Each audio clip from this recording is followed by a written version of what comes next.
I think we are live. I see it on Twitch. I see it on YouTube. I think we're in business. We are in business. Hello. So we're going to be getting into our randomizer ranked Nuzlocke challenge. So what that is I have a... Oh, actually that's a good idea for Twitch.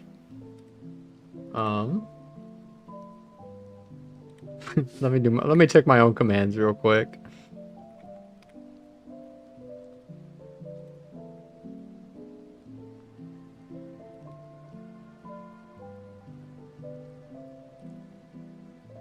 What up, Polly D?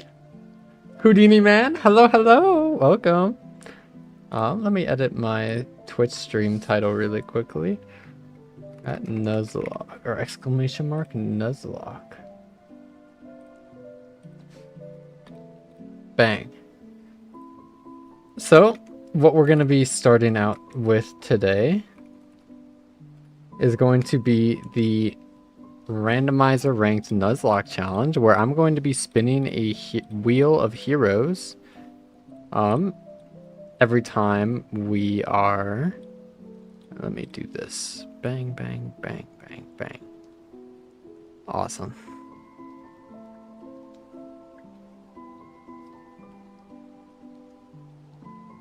What if username always unavailable? We're doing good. Hope you're doing well as well. Let me see here.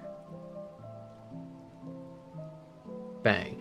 So I'm going to be starting with a quick little warm-up game just to make sure that our hands are okay, as well as stream is all fine. I think that I can see everything working well though.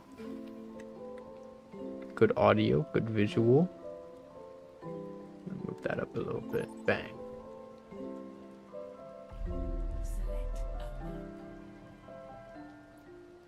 Yes, awesome sauce. I think we're good.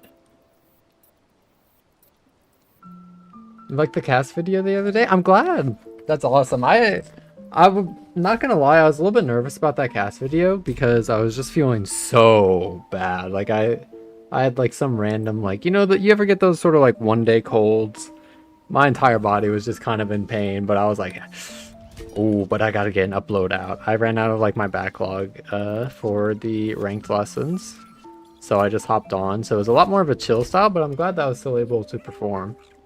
I think we went on a pretty big win streak there. Yeah, I'm feeling a lot better now. Yeah, it was awesome. I'm doing quite well now. Watching an attorney video earlier, seeing scream is really different from the usual. Yeah. I'm gonna be streaming a lot more, as you could probably tell from like me being able to stream the past few days. I finally kind of got this show on the road for quite a few of the bigger projects, in which I got some help with editing for those. I'm still going to be doing a good bit of editing myself, especially for whenever this video comes out, or the actual YouTube video for this ranked, like the ranked Nuzlocke challenge. I'm probably going to be doing most of the editing there myself, because I want to make sure like I put my personality into it at least like one video where I really like kind of do it myself, so that future editors kind of have like a baseline to go off of.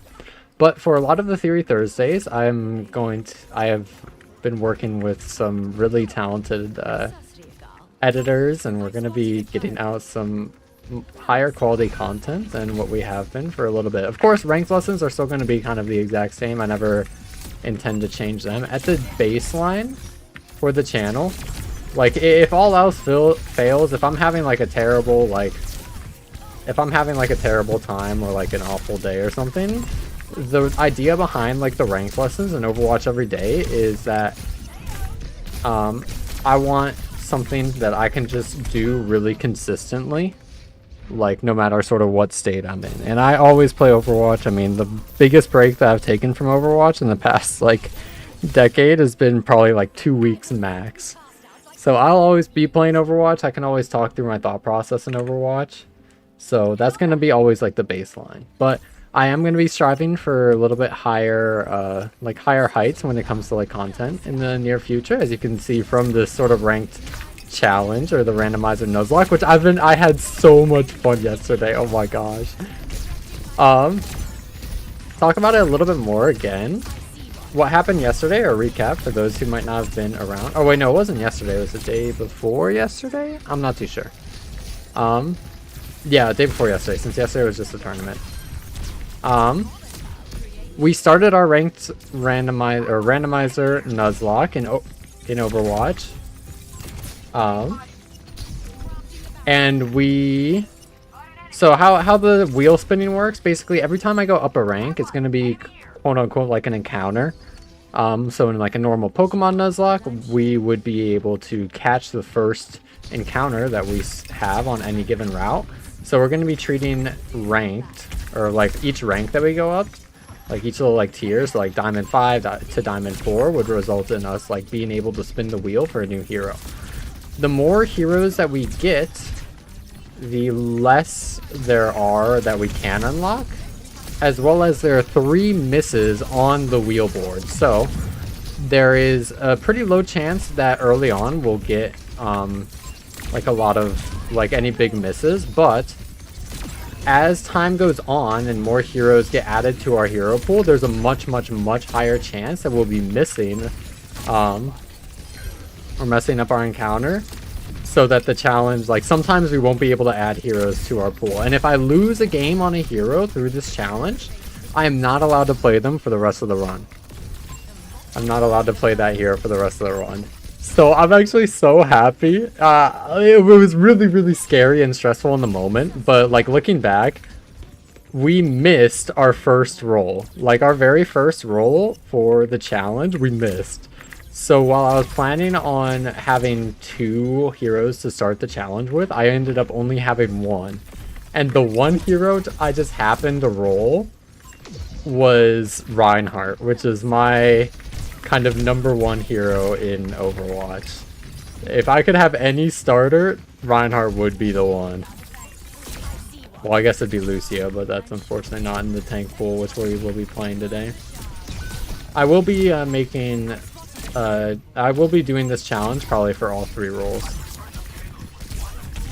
Am I going to make one big video or a lot of smaller ones? That was the question that I was trying to figure out earlier today. I think I'm just going to be making one big video for the entire ranked or the randomizer Nuzlocke challenge.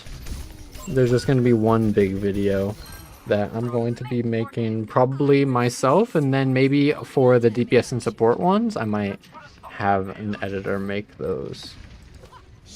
You like the one? Yeah, I want to be leaning a little bit. It's still going to be educational. So while how I plan on sort of like structuring the videos, or anytime I'm leaning a little bit more into like actual just like entertainment with my content, and maybe a bit less with like a bit less like educational, like a raw educational content. I'm leaning a little bit more into entertainment. I'm still going to be like weaving in educational stuff whenever I can. So if any of you have seen like Michael Reeves' YouTube videos, they start with like they have like their like grab, they have like their story and like their entertaining like gimmicks, but they always like weave in like their like coding nerd talk for a while. And that's going to be kind of me with like Overwatch. I'm going to find creative ways to like keep things really educational, even despite a lot of the stuff maybe leaning a little bit more into entertainment. Do they only read Twitch chat? No, I'm sorry, Mr. Toast. I was getting there. I low-key have been airing Twitch chat as well. Your ranked lessons are so valuable. Really hope the rest of the community catches on and your channel gets the attention it deserves. Thank you so much, bro. I appreciate it. Butter dog with a butter on it. It's good to hear. Venture Sombra, bro, found a legendary shiny comp. That first game on bro, it was so scary, but I'm really excited to see like well, first I want to finish placements. The goal today is to finish placements. To see like where we actually end up. I might play a little bit more, but at the very least I want to just finish placements, because I want to know what our goal actually is, if it's Grandmaster or if it's Champ, because I can get to either, I think. It just depends on sort of like where we start, probably. Since if I am able to like finish in like high masters-ish, or like finish placements like mid to high masters, there's a good chance that I could get champ. But we'll see. We will see. I don't remember where we necessarily ended off. I think we're around like mid diamond probably. We did go on kind of like a tear. Like our first few games, in this challenge were really hard. They were really, really hard and scary. Especially that first game on Reinhardt. But after I got a few more heroes kind of in my kit, things got a little bit easier for a while. But they are going to get much harder again, especially as I start to like... When I'm not able to like get heroes consistently, when the misses on the wheel are kind of like starting to get like really like, or cover like a lot of it, and I have a very high chance of just missing an encounter. Imagine like I'm getting up to like GM2, like GM3, like I'm getting into high ranks, and I am like missing all of the encounters that I get. It could get really scary really fast. So right now my focus is just kind of on like, I want to build up like the hero pool that I can. I want to build up as much of a buffer as I can early, so that I have a little bit more leeway to work with later. If I lose anything, or if I lose like a game early, that could be actually pretty bad, especially if it's an important hero like Junker Queen or something. I'm gonna need Junker Queen for a lot. I want to save like my diverse heroes for when I really, really need them, and I want to lean into more niche picks as we kind of go on. So that's like a pretty good warm-up game, and I'm seeing that I'm pretty sure that the Twitch chat's okay, or Twitch is okay, YouTube's okay. I think we will be pretty good here. We did end Masters 5. Okay. What was the hero you'd be most happy to lose? Probably Domina. Because we have, okay, right now, currently, going into this, the heroes that we have unlocked currently are Reinhardt, Diva, Domina, Orisa, Sigma, and Ramatra. So we have quite a few heroes in our kit right now. We don't have many dive tanks. We only have Diva, who's able to contest vertical or like sort of high grounds easily. So what's the plan for Diva, considering she is banned a lot? If Diva, yeah, since Diva's banned a lot in higher ranks, ooh, maybe she is worth kind of like using earlier, because I might not always be able to protect her going into higher ranks, especially. With our heroes available being Reinhardt, Diva, Domina, Orisa, Sigma, Ram.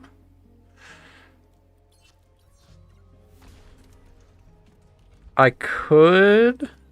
think there was an idea that I liked that was suggested last time, or sort of one of my friends DM'd me last time, that they suggest like going in at, especially in these sort of like earlier stages of the run, where I have a sort of like box of heroes where I can only bring in like 5 heroes to like any given queue, but I think I might just incorporate those in the, like, potentially if the challenge is too easy for tank, I might incorporate them for our damage and support, specifically support. But let's see let's see what our first game is for today. I'm gonna go Lijiang, since that's really good for a lot of our heroes. Reinhardt is really good here. Domina's pretty okay. Orisa's really good. Sigma's really good. Ram's really good. Heroes that I kind of want out pretty early, or I would want to be leaning into. I want to be leaning into Domina and Ramatra, because they would be the ones that I'd be least sad to lose. But I do think Domina might be a little bit too hard here, so I might be leaning into Ramatra. For my comfort heroes as like a player, I want to keep Orisa alive for a long time. I want to keep Orisa alive. I want to keep Reinhardt alive. But I'd be okay with parting with Sigma Domina or Matra. I do want one of those at the least in case I roll like a Circuit Royale. With Diva and Wrecking Ball banned, we don't have the option to switch to Diva if we want to, but I think we're going to be pretty okay with that. I think Ramatra, I haven't actually played Ramatra in a really long time, or at least in ranked. So I'm a little bit nervous about actually how I'm able to perform on this hero, but I think as long as I stay locked in, we should be okay. I'd hope. I hope we're okay. I'm putting on a different playlist to lock in. To experiment on your own kind fascinates me, Doctor. Why do you do All right, bang. I think probably we know you're insta losing Ram. I'm not gonna lose Ram. I'm not gonna lose Ram. No, I'm gonna win this game. We've been on a 5-game win streak. We have not lost a hero yet. And Ramatra is one of the strongest ranked tanks in the game. Surely I won't lose Ram here. Reinhardt's a little bit scary, I won't lie. Widowmaker ends in okay. With Widow Zen, oh my. This is not really the start that we want to this game. We don't have a speed boost, nor do we have like, oh my gosh, my team is just falling around me. Their comp might be one of the most horrible comps to play Ramatra into. If they had an Ana instead of Lifeweaver, I genuinely don't know what I could do. Okay, maybe Ram might be hard to live. Maybe Ram might be hard to keep here. I think, okay, the play, though, for me to try to win is I just need to be fucking fast. With the Reinhardt kind of in a bad spot, though. Huge sleep from my Ana. If I can find the kill on the Zen, we're going to be in a really good spot. The biggest, scariest thing right now is just Discord Orb. If we get Discord Orbed on like a step that we need to commit on, we're going to be like really vulnerable. And there's not going to be too many options for us. But I think as we get onto their backline, we're going to be in a pretty okay spot. Their Cassie's low. I know their Rhine has Shatter soon, so I might be trying to... I can't bait them into open space and make it easy to block Shatter because I need to be sitting on a corner to get on their backline really early. So I think I'm just going to hold this white room area. As the Rhine pins, I'm just going to try to stay on top of their Lifeweaver. There's a very good chance I get Shattered here. But we get the kill on the... We get kill on Lifeweaver and then maybe Zen soon. No. That's end of the world. I was trying to greed my ultimate just for a little bit longer, but I forgot that the Widow could just sidestep my shield. Okay, that's okay. That's a lot of percentage. I think especially with our Nano Boost coming up, we can be in a pretty decent spot. Cassie's right side, probably Zen is in white room. So I see Widow main. I'm going to throw a shield for my team, even though it makes my push harder. I mean, most likely the thing that would stop me from...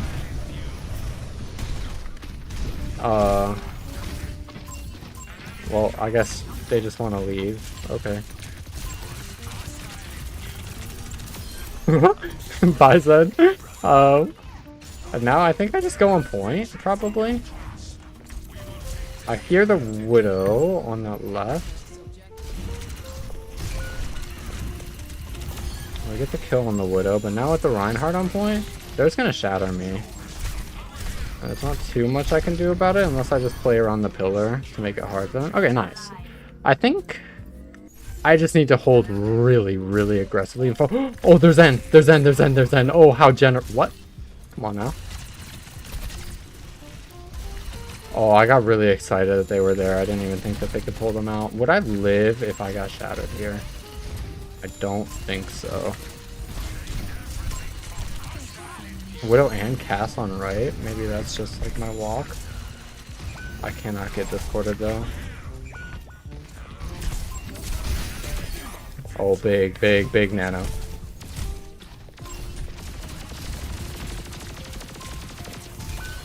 No.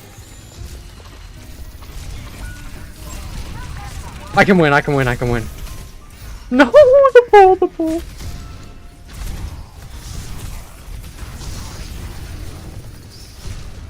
I beta trank. That's good enough. Do I get a touch though? I think I do. If I get Mega and then I just get touch.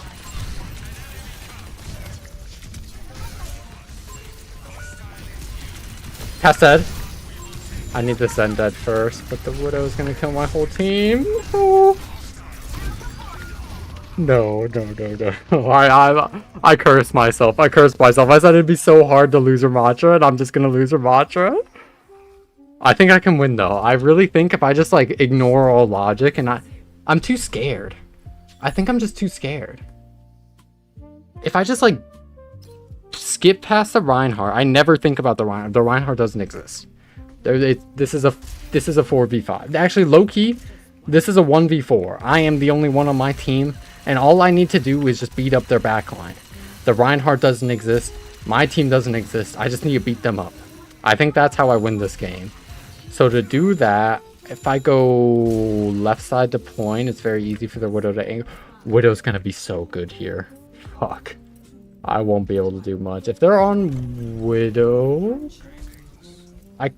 I think I just go right side. Because if they're on point, they're on Doomfist. Good. That makes me happy. Widow's up top. I can't do anything about it. They don't exist to me.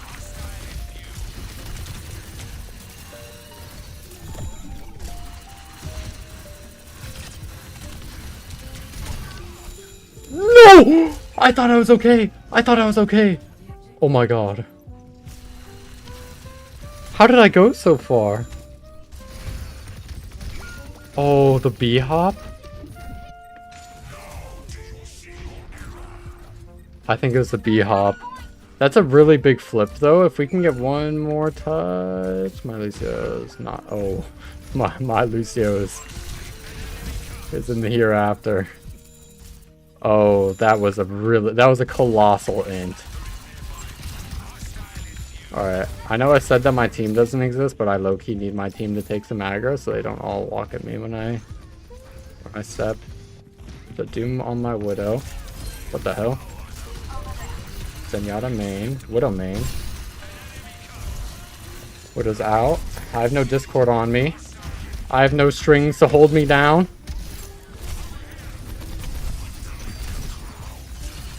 Zen 1, cut. Don't get punched. W. Lifeweaver. I think I just like start. Ooh, Widow's scary. I think that if I just like keep like walking them really aggressively like this, it will work. I'm just nervous about this Doomfist somewhat. I think I'm also wasting my slow a little bit too much on Doomfist. If I'm gonna be doing stuff, I'm just gonna be like, I just need to like catch them on their cycles. I need to walk forward now. W. I get Mega and then I go backline. Oh, there's no Mega. I think I just ult on point like now.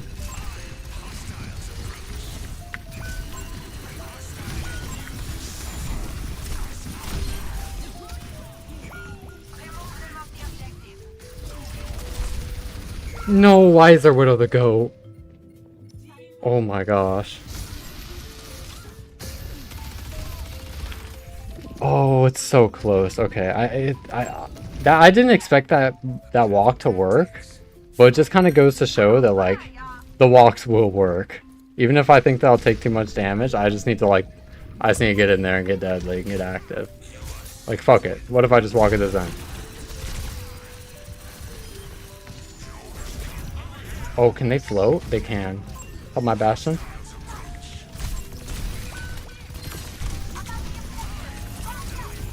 Good flip. Can I get back to point? I can indeed. Their entire team stacks, but I just need to try it.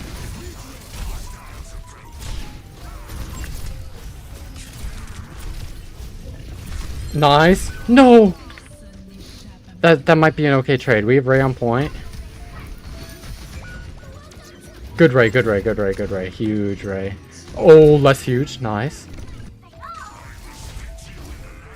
It's so scary not being able to swap. Like, if I just, like, went Diva, this game would be so much easier. But, like, I don't want to risk losing both Diva and Ram at once.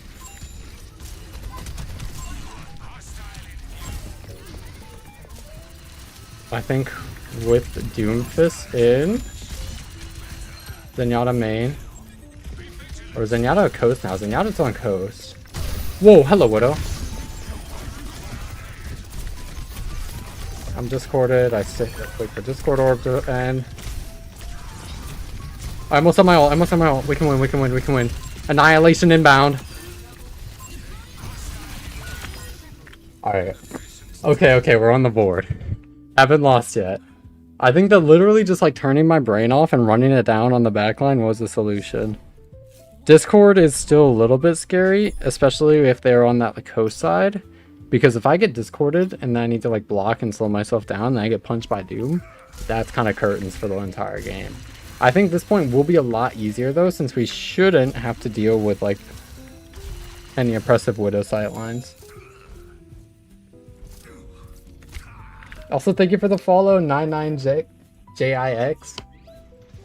Bro, Widow's End is so scary. Widow's End is so scary. Because they can just like, they can just delete me or my team at like a moment's notice. I think we can win. Especially this map is like pretty good for running like heroes down. Oh, that's not good. W shout. Wait, shout out. Start walking maybe. Uh-oh. So Malka is going to make my job very hard. The reason why Ram isn't crazy prevalent in like pro play right now is because of that hero.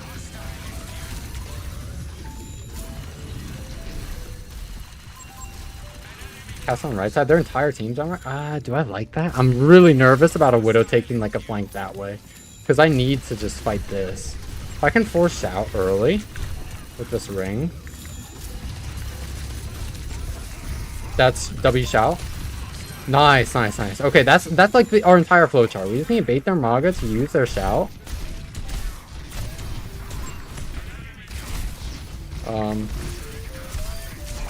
We need to bait the Maga to use the shout, and then when they have it up, that's when we want to shield. If we can save our shield to like make it so their Maga isn't able to heal themselves during their shout, I think we can win, but now it's no longer a backline game. This low-key like a 1v1. This ain't a 1v4 anymore. Roadhog is now... Okay, so now they're just gonna kind of rando kill my team, so I need a rando kill theirs. I'm scared for my Brigitte, so I'm gonna be just shielding them out. I know this Widow's on right. Ow! Oh my god!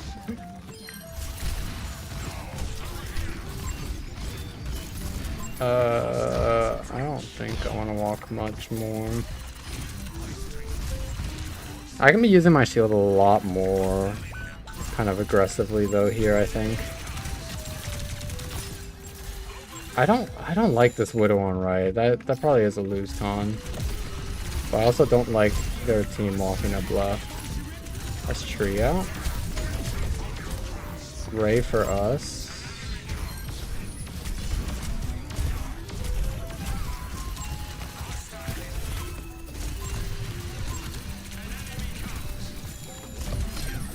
No!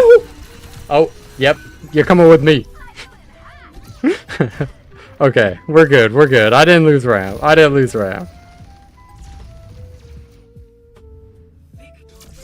We're good. Okay. So, we continue our win streak. We have not lost a hero yet in this Nuzlocke challenge. That one was a little bit scary, especially the first round, but I think we adapted well. We were able to bring it back. I think that probably swapping could have made it even easier, but like it's just so scary. So rules of Nuzlocke, if I swap in the middle of a game and I lose on the hero, I lose both the heroes. I'm not able to use both. Whoa. Oh, that's a button? How did I never notice that button? Wow, that shoots us up really far. So we get to spin the wheel twice now. For the potential of picking up more heroes to our pool.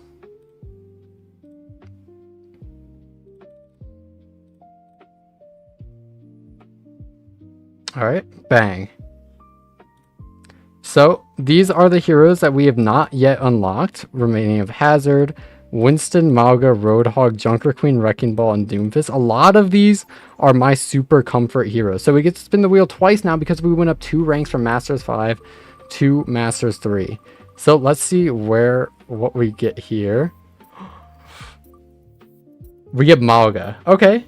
I think Mauga is actually going to be pretty good for us to have in our kit. If we are ever in like a really big brawly point, I think Mauga is going to be a very nice thing that we can whip out. And Roadhog, amazing. Beautiful, perfect hero for us to have into our kit. So we've only had that one miss right at the beginning, which put us down to 1 hero for the start of our Nuzlocke. Oh, but we do get a game. King's Row, I think Hazard, Diva. I just want to be banning 2 tanks to make sure that I'm able to actually like play the tank that I want to play.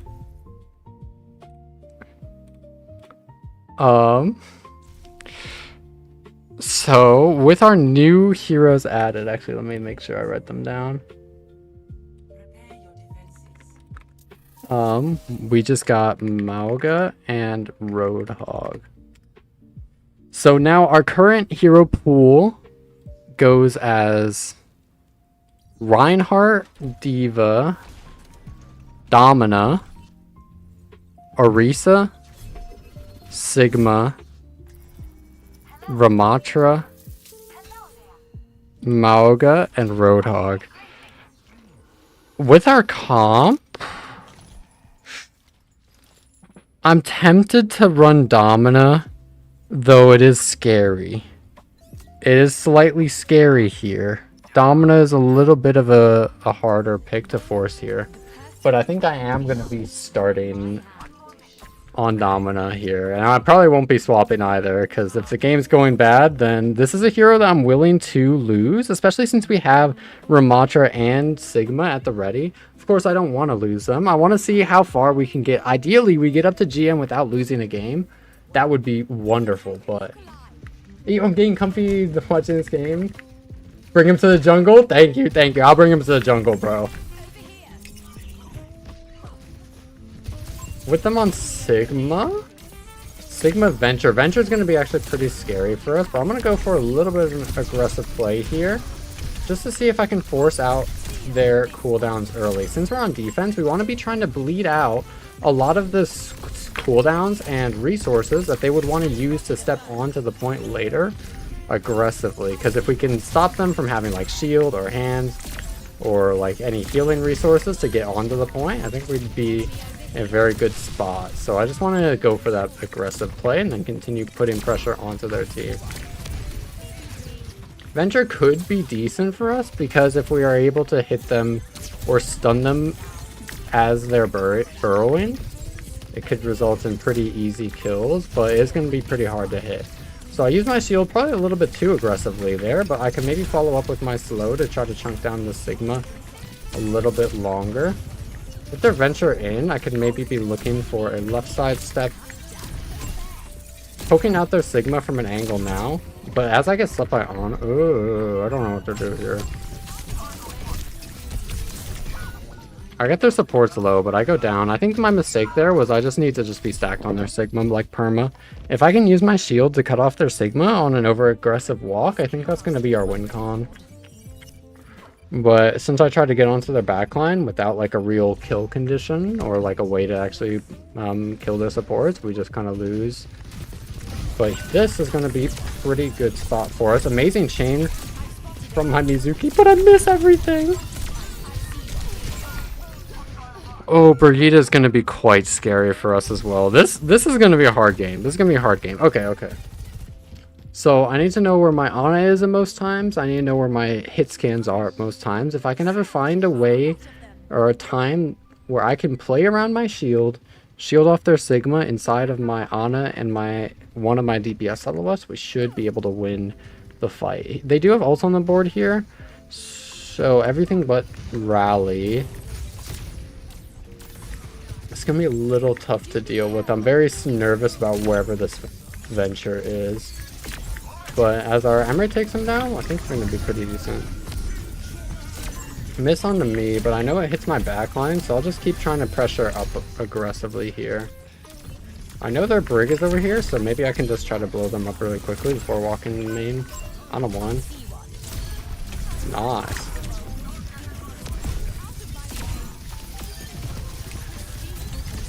I think we're okay. I think we're okay.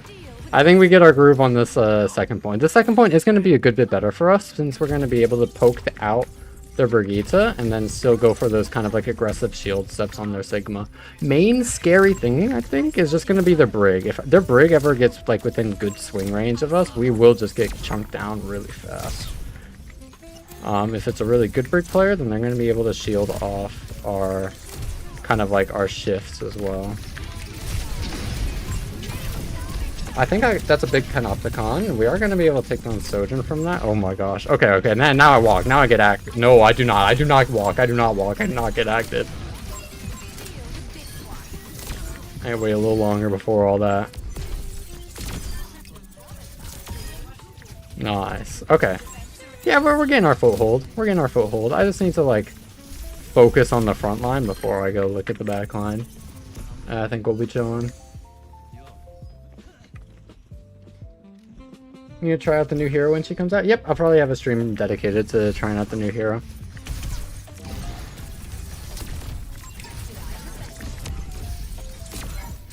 With their Sigma walking, I don't have my shield anymore, so I just need to back.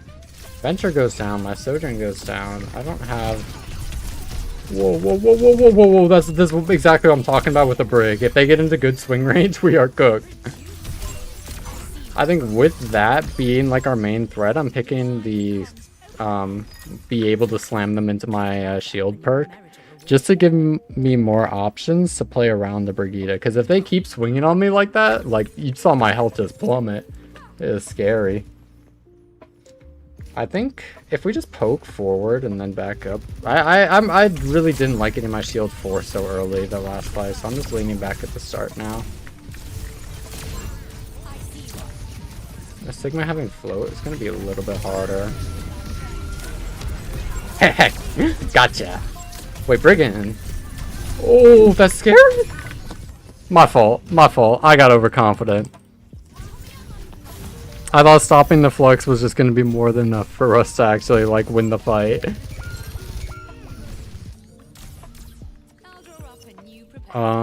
Maybe that's okay though. They use a lot of ults there. They use what? Nano Flux. They probably have their overclock. Oh, rally. They've oh, they have DPS ults and rally. Rally is very scary for me, especially with them holding up like that. Yeah, I just don't really have a way to walk.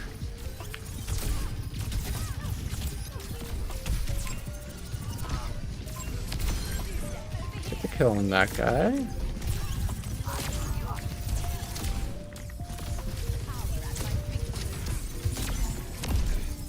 Sigma won.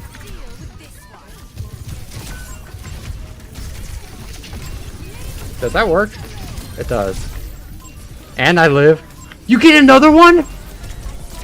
Am I tripping? I swear to God, we just canceled his last flux like a fight ago. What is Newport's on? They're literally smoking my team. That was like a 40-second flux. Wow. Well, we just had to use like a bunch of ults there. That really is not the best. With Venture on left though, maybe we can just find that kill early. Sigma walking too far forward, I stop the hands and I just run away. Yeah, because just Brig is the scariest part of their entire team. I think that was good. That was well played. I think that's going to be like our general sort of like flow chart. We just put a shield in, bait them to walk past it. I get a quick little boop to push them into it, and then I just keep backing up, and then I can just slowly walk forward again. Reinhardt's a very scary swap for us because they can just kind of like ignore a lot of what I do. If they get a good shield on like my push, it's gonna be a rough spot. Nano C.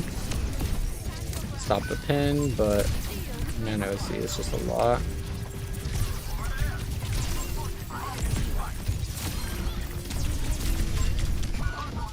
Nice. Those are huge kills though. No, making it so we don't have to walk into any DPS is like actually massive. We have to play into rally though. Oh, and I don't get touch. I can't swap to touch. Panopticon's fine, but if I was able to just get onto like Wreckingball or Diva or something, like I think we'd be so alright. But I think we're okay. My DPS are fragging. Okay. No reason to stress. We chilling.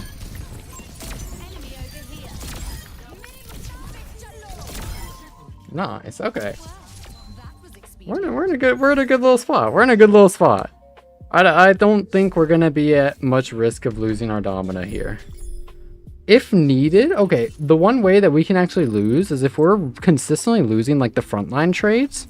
If we aren't able to like win a frontline trade whatsoever, I need to get freaky. I need to get creative. I'm going through right side. I'm going through the mega areas. I'm living in their walls to try to find any kill that I can. I think that's the solution to like the one way that we actually start to lose. But again, Domina is not very good at that considering they have no movement ability whatsoever.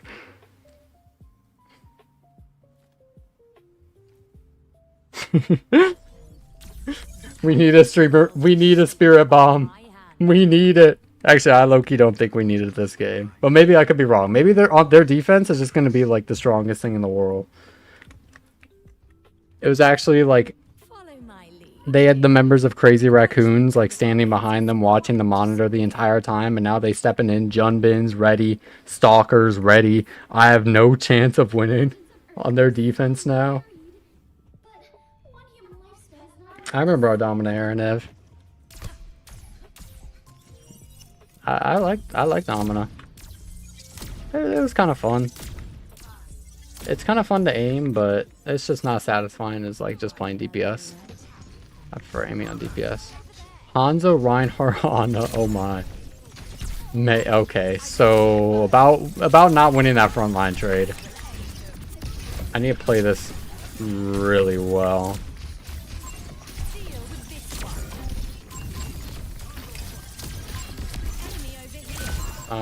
Was our Surge going down? I think I just need back up. The Reinhardt's looking to be in swing range. What if I just take high grounds? Unironically, high key. What if I just sit on high grounds?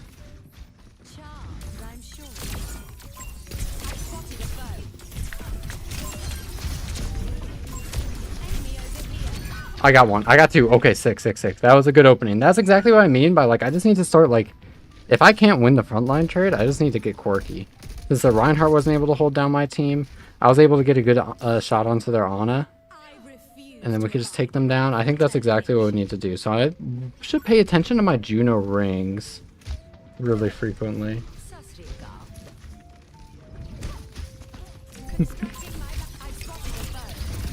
Reinhardt main? Just poke them. Oh, that's not good. I think the only way I can win this fight is to get the high ground. Even with Screwbirds going down. Our glimmers of hope are fading. This is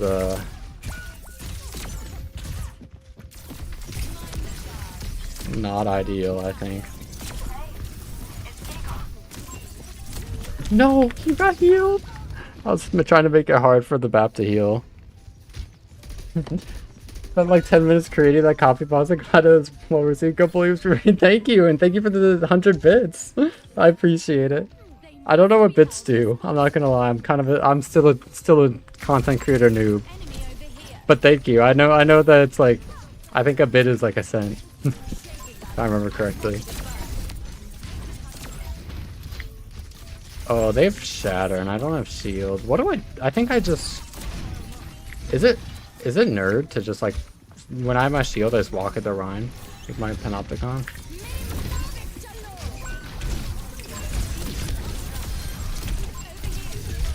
Alright, that... You know, I think that's a positive trade. Oh, bro. Am I really... No, hold on. I'm never gonna say that something should be easy again. I'm never gonna say that our attack should be easy. I'm never gonna say like another round should be easy. Cause every time I do, it's always not. It's always not.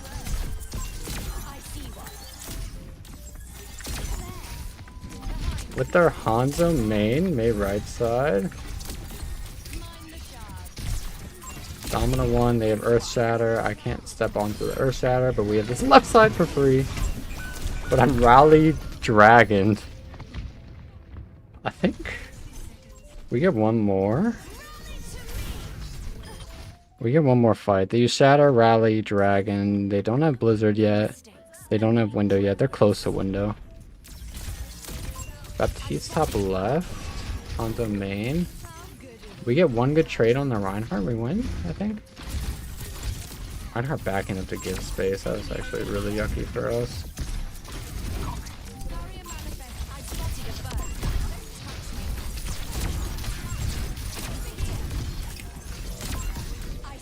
Now we just walk. Yeah, big Emerald. Reinhardt main, Bap low. Big and huge Kitsune rush. Oh my gosh, oh my gosh. Okay, we win. Unless I die this Hanzo. We're okay. Okay, we can win, we can win. This is actually like, our backs are against the wall now though. We need to have like really, really good fights to get through second. Since second, we're not going to be able to take like angles that well. And Domino ult isn't like a huge like carry ult, especially if since it's going to be so hard for me to get past like the Rhine, May, and Brig, who all just want to brawl at me. I think walking anywhere is really difficult. So maybe I just farm my Nano. Low key, what if I just take a bunch of damage? Low key, what if I just take a bunch of damage? Big. W punish. W kill. Oh my gosh, my team is amazing. Bap is top left. I hope my Emmer wins that. Nice, nice. Okay, I think... Do I want to poke up or do I just want to sit on high ground? I think I just sit on high ground. I think I just gotta sit on high ground. Do I want to slow them or do I want to push them? I think I want to push them. Domino Mirror. Oh, we're back in business. We're back in business. I've convinced them that Domino is OP. Domino is not OP. Don't tell them. What if I just hit that? Oh, that's bad. But that's good. Domino getting low is solid. Better shield. Way better shield. Oh, way worse shield.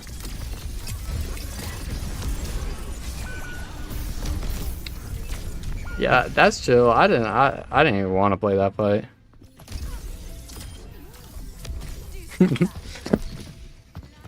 Brig walking on a main. Or okay, we have Nano, we have Rush. We have such good ults, but they're gonna be so hard to use. I don't think that they have Window. They have Window Rally. Oh, they have Rally. I guess okay for our support ults.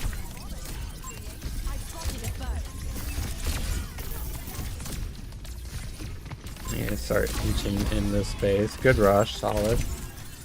I want to see if I can stop this Domino from leaving.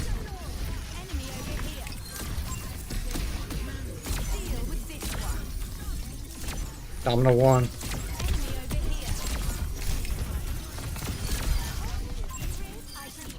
Oh, we're still in this. We're still in this. Oh my. Okay. Brig. Did Brig ever die? They either died really early or really... Or they didn't. No, they're here. Okay, they died really early. Okay, awesome. I was really nervous about like a Brig like trying to like look for like a boop C9 play. This is really close. I'm gonna see if I can shield main early to save my Sojourn. Maybe pick up block from May? Don't think so. But I do have my Panopticon. I think right now is the best time to look for my Panopticon. If I can stagger someone. Like that Hanzo. I don't think that we were successful in doing so. But we did bait our window. That's pretty big. And now we just play for our DPS ults. As soon as our Emre has an amazing ult here.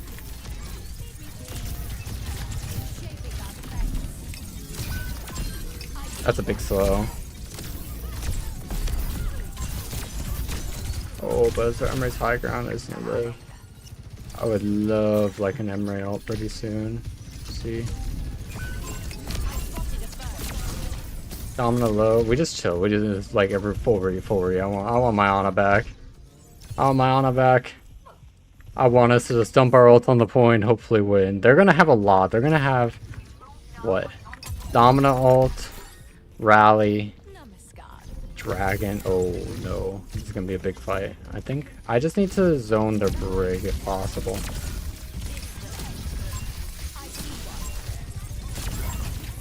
Good rush. No! No, I got stunned inside of it. They missed a Panopticon. C9, C9, C9! I can't swap, I can't swap. Remember, I can't swap. Nano in a second. Nano. Big. C9!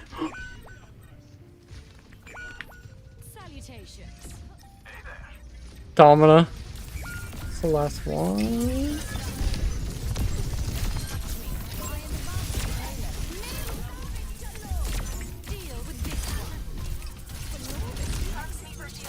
Oh my god. Oh my god, oh my god, oh my god, oh my okay. Oh, we're back. Oh, we're back.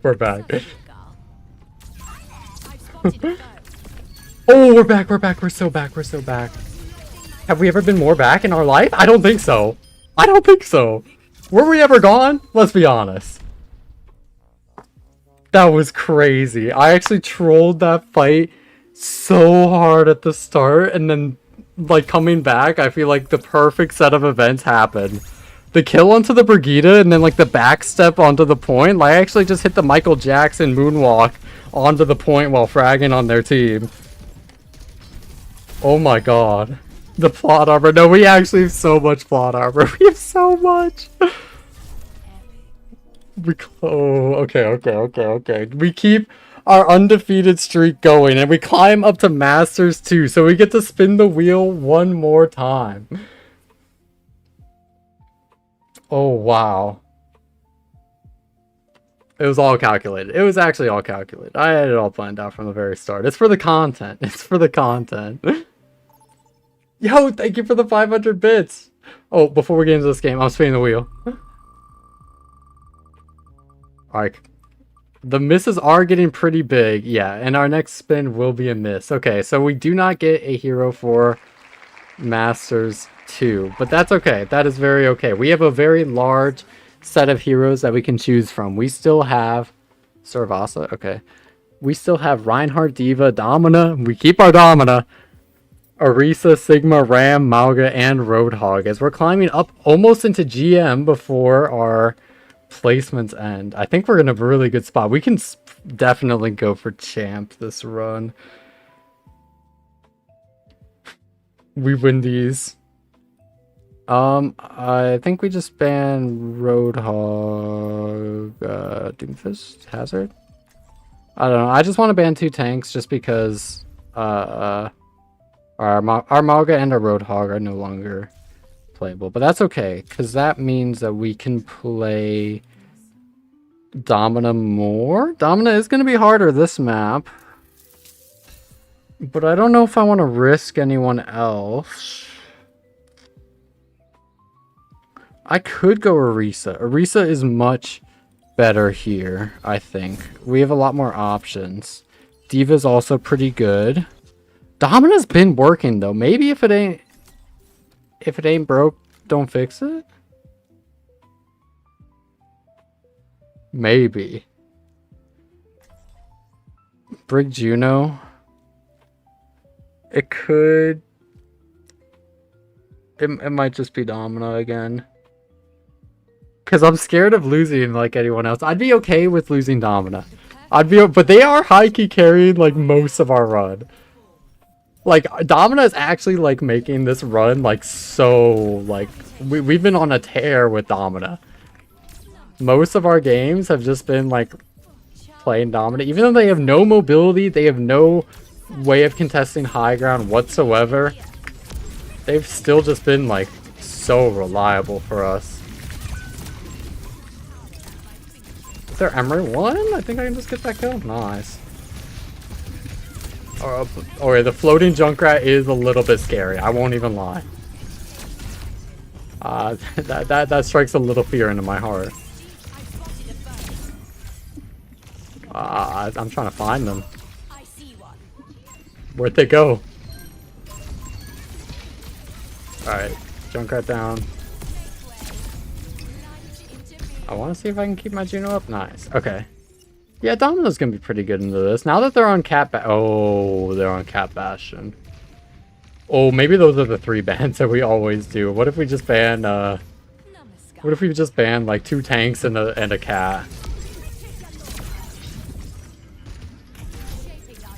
I do think Domino is one of the heroes that, like, might have a little bit more of a fighting chance in Cat Bastion than others.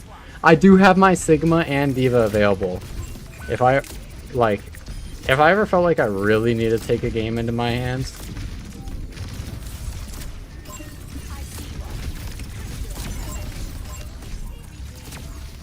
But Bastion 1, I get the Panopticon onto them, but it's just like way too late. I think if I go for it earlier onto like the back line, like the right side who was shooting me, I would have had enough time to actually go get aggressive onto the Bastion and then take them down. But my team is amazing, so they just clean up anyways. W.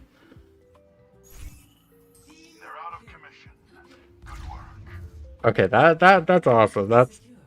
That's a really good start to this. I am nervous once their Cat Bastion gets the actual like nade perk, the Bastion Major perk, which allows them to just kind of like 2-shot anyone on my team.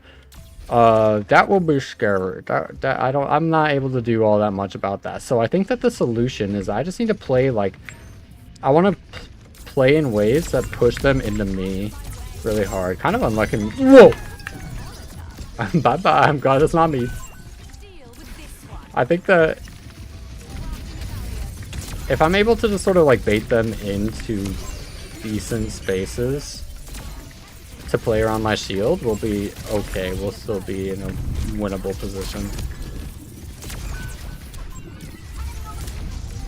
But Cat is scary. Can I step here? I'll try to help my Torb maybe.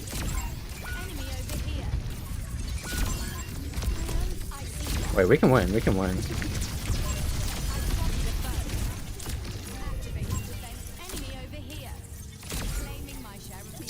Nice. I think the rally's good as well.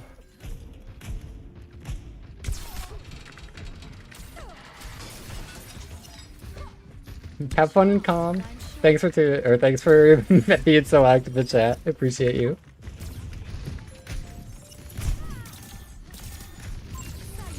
They're Bastion on main.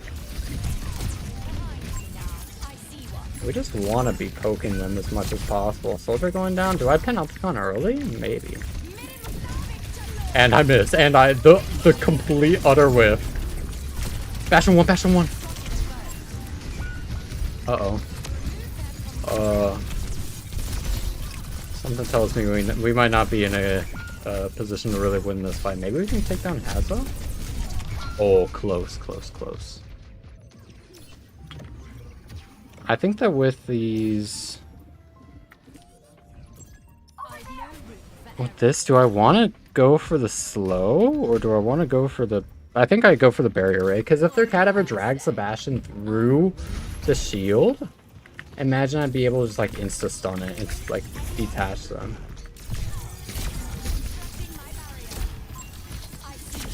I'm going where that guy isn't. Bye, Hazard.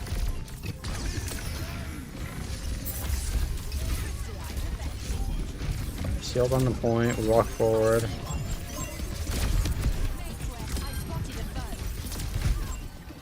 I think we're... This game is like... I think it's supposed to be scary. But things are feeling pretty decent.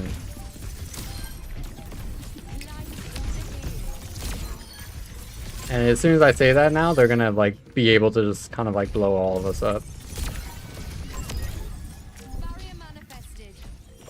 Don't get too comfortable. Yeah, I know.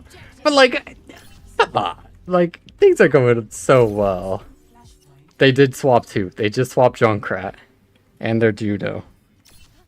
So maybe things are a little more scary here. They swapped Bastion too. Wait, that's actually awesome. Ana? Ben, oh, that's not amazing.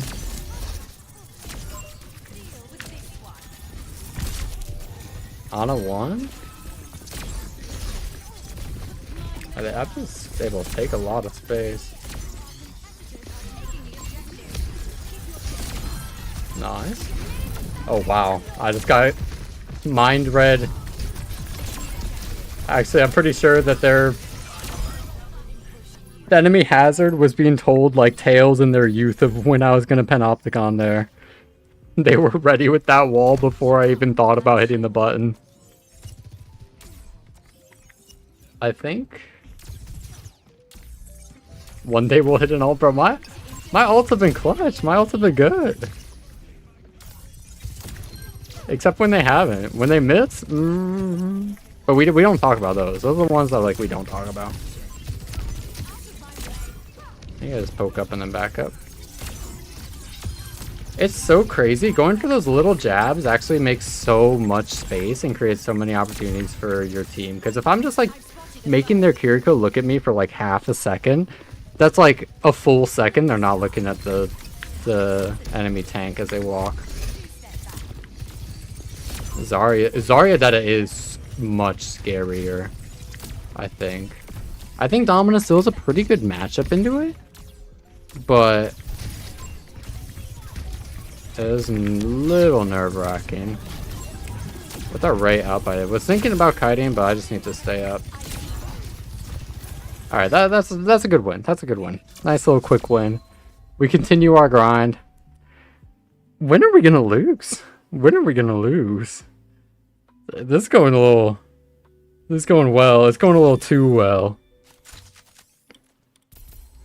Because surely at some point, the games are going to get harder.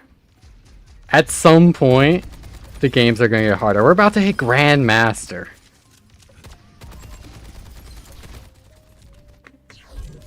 Like, things are, like, our plot armor is a little bit too convenient.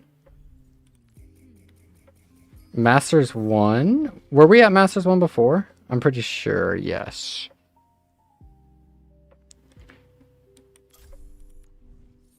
I think we were at Masters 1 before, so I will not spin the wheel. Correct me if I'm wrong. I'm pretty sure. Oh wait, no, we were at Masters.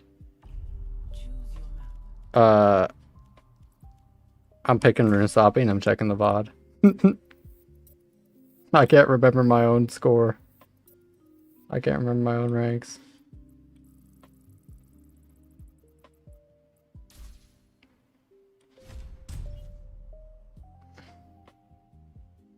Right before that Domina game.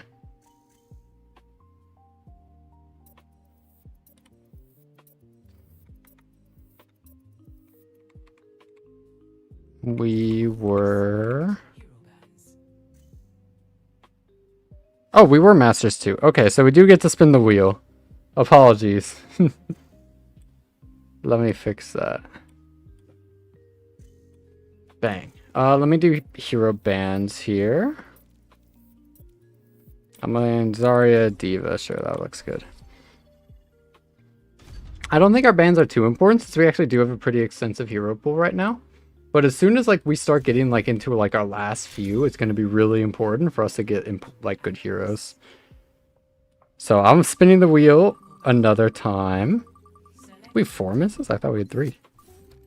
And we do pull another one. We get Hazard added to our pool.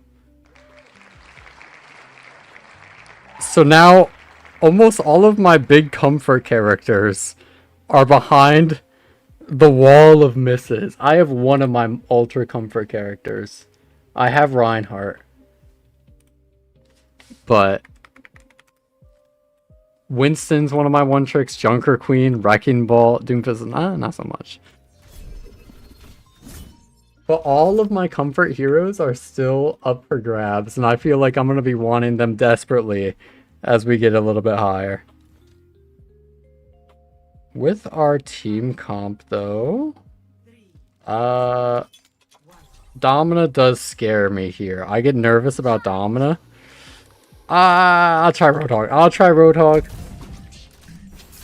I'm nervous about Domina just because it's such a close quarters map. I know that Domina's been helping us a lot, and if I lose this game, then I'll know, like, I'm sorry, Roadhog, and then I just gotta go back to, like, the true carry of the run. I did not hit the tech. I think we just need to be like, we can fight the hazard on front line. I just need to go faster about it.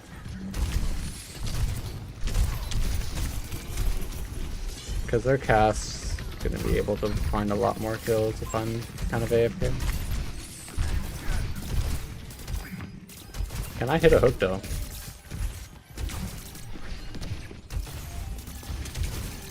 Tracer on left. I think I can just step right really aggressively, look for a hook. Nice. 3, 2, 1. So we just peel this guy in our space, right? And then walk.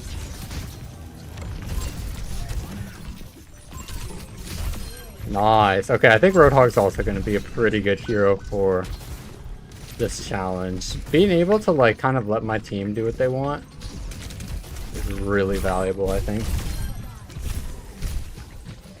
While still being able to just find, like, a bunch of rando kills. It's scary because Roadhog's, like, usually, like, a really good, like, swap, I think.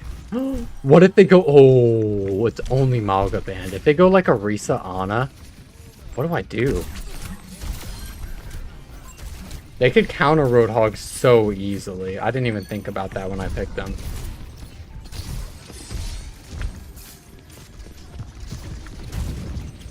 Because, like, the biggest thing about Roadhog is just... It's so easy to just kind of, like, shut them down with, like, a good matchup. They can be really, like, annoying in ranked. But as soon as you have, like, an Ana, Orisa... or Malga on the field, the game gets really hard for the Roadhog really fast. Oh, I don't think I can live to get my whole hog off.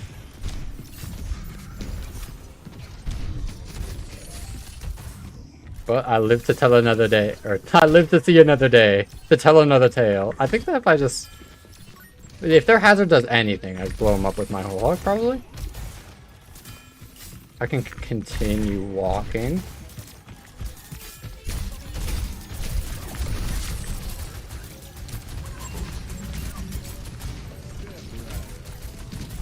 Oh, hello, Brig. Oh, I'm sorry. I'll never do it again.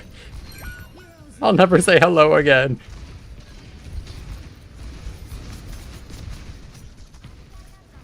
Big res. If we get a touch, we... Oh.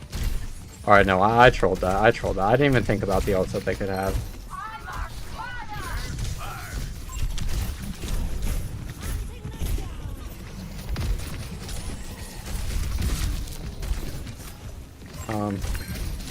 It's really scary to keep fighting this, especially as we're down a point. Okay, maybe Domino is just the best. Maybe Domino is just the best.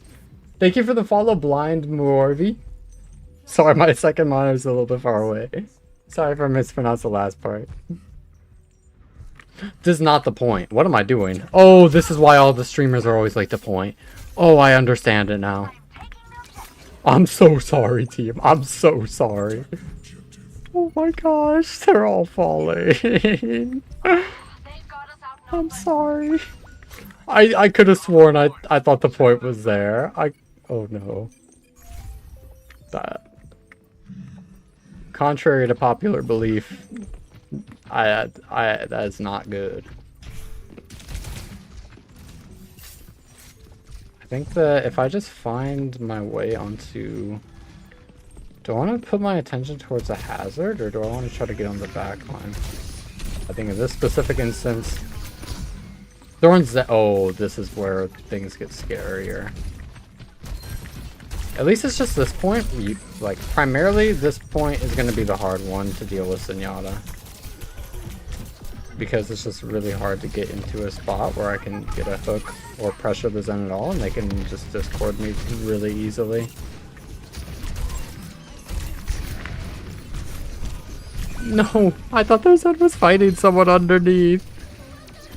Maybe Roadhog was not the play. But that's a big res. Big Wraith coming out from my team. Zenyatta's still low on the point. Cassidy goes down. Our Cassidy is crit. Alright. Let me sit up a little bit. With the Tracer main. Hazard walking. Peel has. This hook. Zenyatta low. I think if I just find a hook on the Zen here, we're gonna be in a better spot, but I just need to be the one to touch point, huh? I didn't expect my team to give that much space. Wow.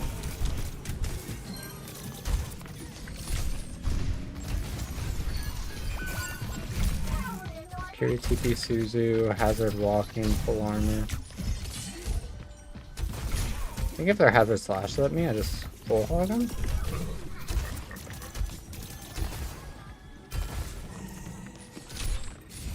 No, I'm a chud. Oh my gosh.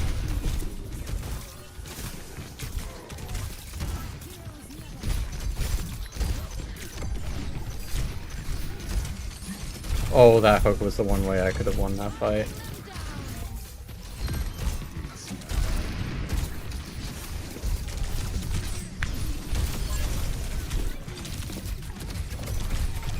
No, the wall!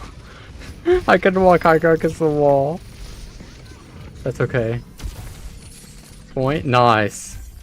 Alright, I might be getting turbo carried by my team, but sometimes we gotta take what we can. If their Tracer's left side to touch, would they go bottom or over? Nice. Okay. I think that do I play off my now every other point is going to be much better or much easier for us to play around. This point actually might be a little bit hard. Why is this map actually so open? Low key? Why is this map so open? I think there's then 3, 2, 1. Close.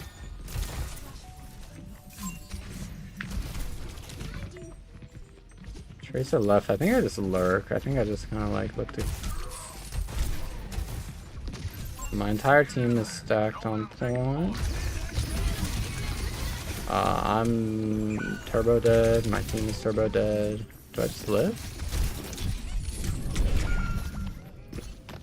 I just die. That's okay. That's okay. I can't win the frontline trade against a hazard, and it's just really hard to get onto the back line, so I think that I just need to be... walk. I think I did. I don't know. I don't know how to win. I think, what if I just take a bunch of attention so my team can play the game? That might unironically just be what we gotta do. Easiest way to take attention is just probably by hooking the hazard. Nice, good kill. I'll just walk at this guy.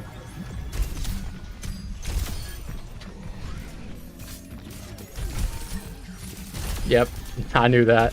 Yep, I was trying to hit that carry.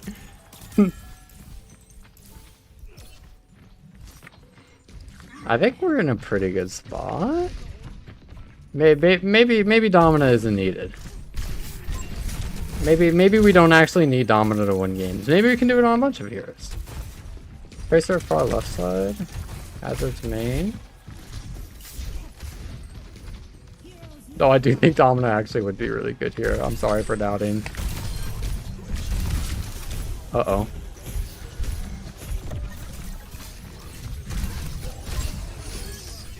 Nice. There we go. Alright, it looks like their spirits are boomed. And if that, I know it's not, I don't want to wish ill on anyone, but I would not mind it if I was able to have some easy games in this challenge. Because I'm sure, oh, are they on Ana Orisa? Oh, they're on Ana Orisa Zenyatta. My job is infinitely harder. This game is not easy. This game will not be easy to win. Their cast on right side? While their team wants... I need to back up now. If I get speared or slept or flashed or anything, I probably would have just insta-died. How... I might be the best player in the world when it comes to missing follow-up shots on a Roadhog hook. I don't know how I'm so talented at it.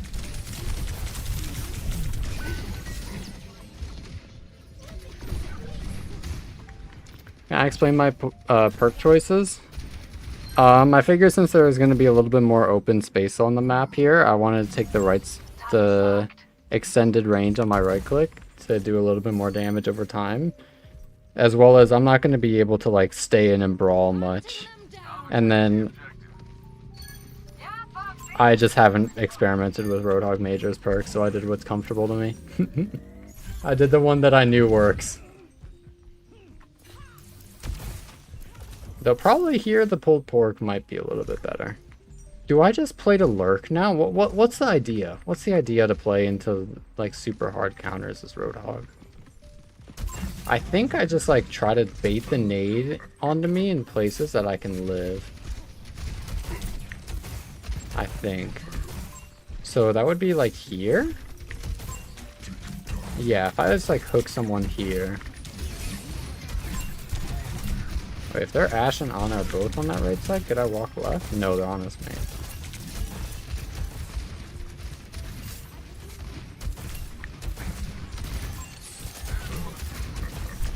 There, I just can't do anything about that Orisa there. So Ana's looking for a nade on me in a way that their team can all follow up. Or a nano on their Orisa in a way that they can get onto me. Whoa! I did not mean to do that. That was a fat finger. That was the cool tech though. I know a lot of Roadhog players who use like they pop their ultimate to like slingshot people like way far. I remember getting hit by that a few times. But alright, another W. I think that gets us up to GM maybe. That might be our Grandmaster game on Roadhog. In which that definitely cements that we are going to be pushing for champ in this challenge. If we have Freshy MMR, I might actually try to get like champ 1 or something on this run. Can you imagine if I got champ 1 in a Nuzlocke? That would be sick. That would be so sick. I think my current peak on tank right now is like either high champ 3 or champ 2. I'm not sure, but that did go push us up 2 ranks. So we're up to GM4 now before we even finish our placements. We're in a really good spot. All right, so I'm going to spin the wheel 2 more times. We definitely are. When we go into our DPS and our support, I am going to adjust the sort of the rules here about what the randomizer Nuzlocke really entails to make it a little bit more difficult, I think. But for now, I'm going to spin the wheel twice more and see if we get anything. Another miss. That's okay. This was very expected that we would not actually have too many chances to get like heroes as time goes on. But as we get into Grandmaster lobbies, we get my favorite, or one of my favorite heroes in the game, Winston, added to our roster. So now I am much more willing to let go of Diva as we have another dive tank at the ready.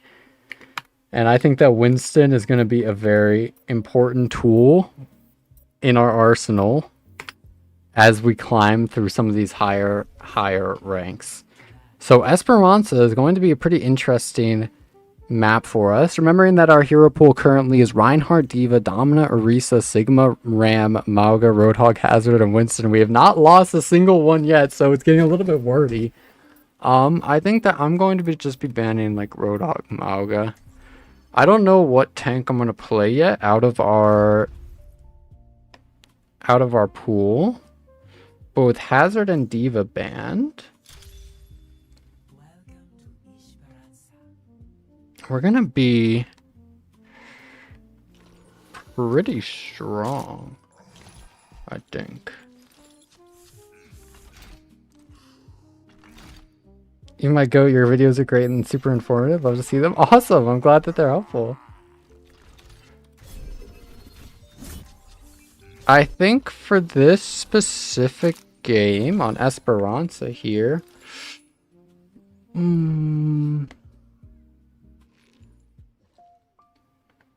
I think we might just what if we just go back to Domina? What if it ain't broke, don't fix it? You know? We got a nice little Roadhog break, but I'm looking through. I don't want to really like give up any tank that we have currently.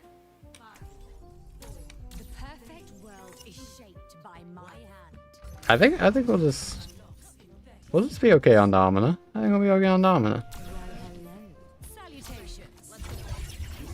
With our comp of Lifeweaver, Kiriko, Soldier, Tracer, I'm probably just going to play like a really stationary frontline role where I just need to just be kind of like sitting on the point, shooting people who I can shoot. If their Doomfist goes in at all like that, we can maybe just look to zone them out, but they did get a good bait on my shield.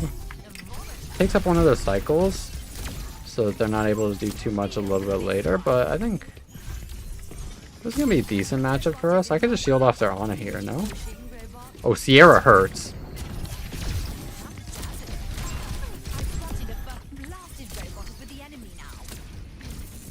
They get my Lifeweaver. Damage boosted Sierra. It's very scary, actually.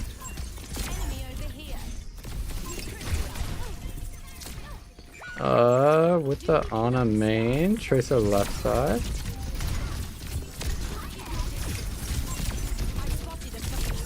Okay, it's actually going to be really hard to have high impacts because if they have a Sierra Mercy, I'm not going to be able to sit on point for a while. And anytime that like one of my panels on the shield is broken, they're going to be able to throw a nade onto me to just completely force me out. Do I stack on my backline? I could sit on my Sierra or my Lifeweaver to make it hard for the Doomfist and Tracer to get onto them, but then we might give up a lot of map space. I think I just I don't want to think too much. I'm just gonna sit on the point. They're Ana main. I could maybe look to step here. Get the kill on the Ana. I don't think I can stop the res, so maybe I can.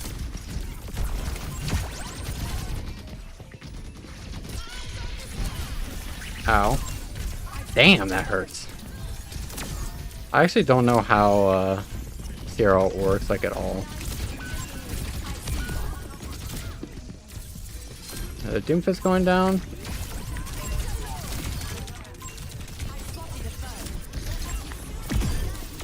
Nice. Okay, okay. W play, W play. I'm a little bit scared about that rush being used when it was, but I mean, remember, I always say it in my ranked lessons, push doesn't start until the last 2 minutes. We low-key are chilling. It does kind of suck that they got checkpoint, though.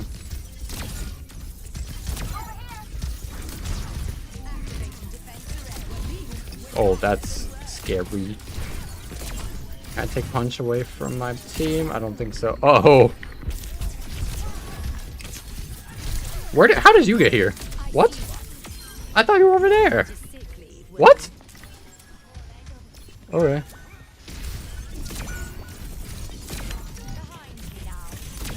I gave the Doomfist punch since I'm generous. I'm just in a giving mood. Oh my gosh. We were doing whatever we could to survive. Am I gonna be doing this? Yes, I will be doing this challenge with the other roles. Tank is just kind of like the test drive. Because it's one of my more practice or comfortable roles at the moment.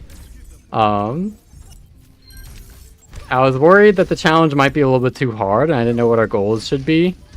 I think that getting to champ might not be unreasonable.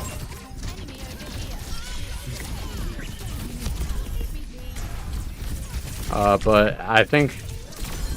Oh, huge W Suzu for my carry. I'm a little bit worried about how this game is going. Despite push only starting in the last 2 minutes, this does feel rather difficult.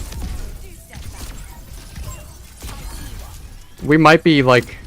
I'm nervous about like ending our placements on a loss, and then like once we get into like the real world, the real SR, and we're playing in like actual like I'm really nervous we're just gonna go on like a massive loss streak. I'm really nervous about it. Because it's gonna get really hard at some point. I'm sure there's gonna be like a streak of lobbies that we just like can't do stuff in.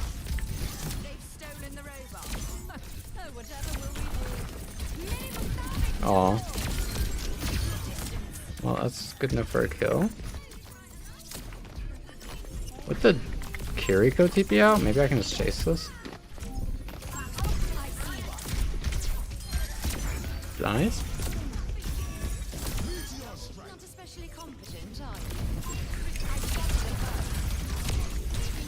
The Sierra hurts a lot. It's always like so jarring when like a Sierra just shoots me, because they just do so much damage. And then trace our Doomfist together. I think we're like, that's a good card push though. Us getting the kills there early, it's really, really good. I would like to be fighting up there, but I think the second best thing is just for me to take this main area. Oh wow. My supports are the greatest of all time.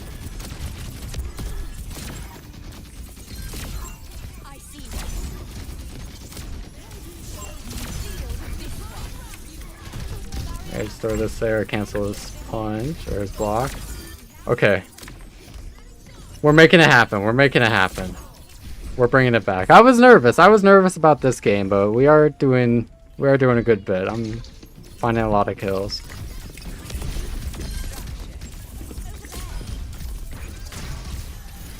I think with their Doomfist main, I could just try to walk, potentially. No, I don't really want to walk into that. Do I ult here? Yeah, sure.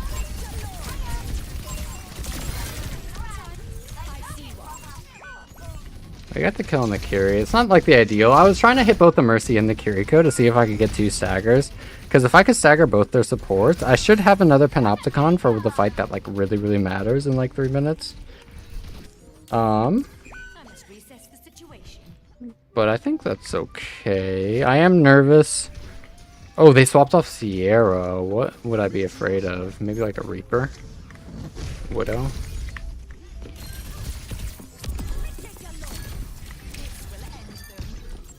If I just take the cart and keep the checkpoint, I think we're in a really good spot. Nice. This is pretty chill. This challenge has been pretty chill so far. I know it's gonna get really hard at some point, and it was really, really hard at the beginning. Like we almost lost like our first like 3 games, and I only had Reinhardt unlocked. Like the run could have ended right at the start, but we've kind of got a good groove.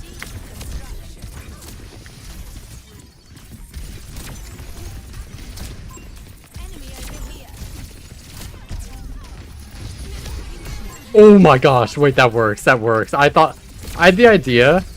I saw their Doomfist charging the punch, and I knew that, like, you could still push back a Doomfist while they're charging punch. I didn't know that it would, like, actually still push them into my shield, though. Nice, good burst damage. Wait, that's sick. That's actually really cool. Because that's applicable to a few other heroes as well, like Tracer.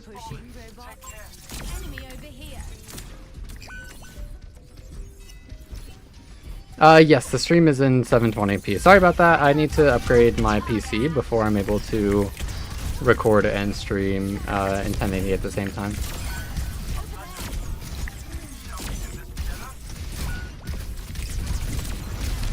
I don't think I'm going to use Panopticon here just because I'm nervous about the game going in a really rough direction. I won't have any tools to stop it.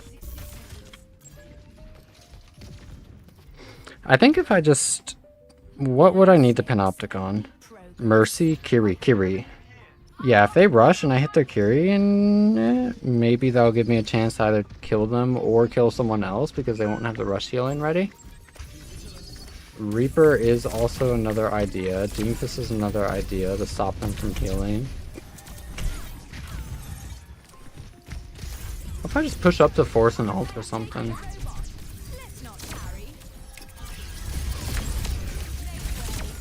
That's Bastion using form. Kiri's inside our space. I need a die on card if I die. Big. I can't stop the res though. That might not be good because now I'm the only one. Okay. I'm sitting up, leaning forward. This is a very losable game. Extremely losable game. I have my Panopticon. We have our rush soon. I think I go for an aggressive Panopticon here, trying to find a kill if I can. But even if we don't, we should be able to get a recontest with... Oh, that's not good. No! Alright, I need on cart now. Good kill on Reaper, but it will not be enough for us to win that fight. We have support ults coming back. Our Kiriko does not get wave. Overtime triggers and our wave gets broken.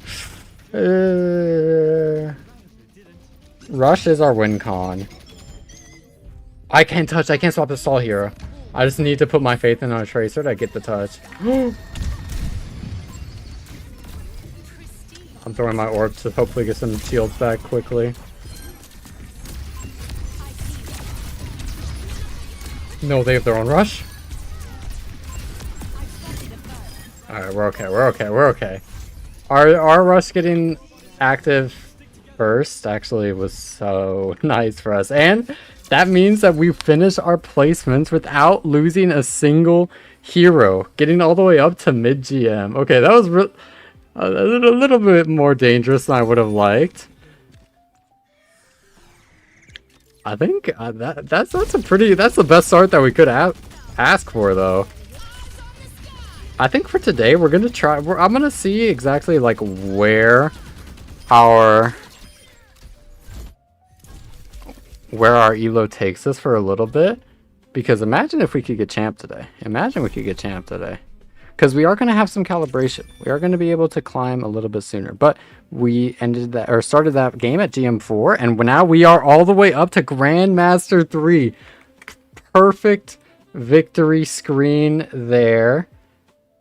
10 wins in a row on our tank. And we get to spin the wheel one more time as we try to climb our way up to champion for this challenge. Now, I didn't know if it was going to be too hard to get to Grandmaster or too hard to get to champion. I think champion within our striking range. I really wonder if I could get to champ 1. I'm really curious if I could get to champ 1. If I could get to the highest rank in the game, literally the highest rank in the game, while doing a randomizer Nuzlocke, that would feel really cool. That would feel really, really cool. But for now, I'm going to spin the wheel one more time. We do have most of the heroes that we could get. Did I have Zarya? I think I missed... Zarya's supposed to be on here, I think.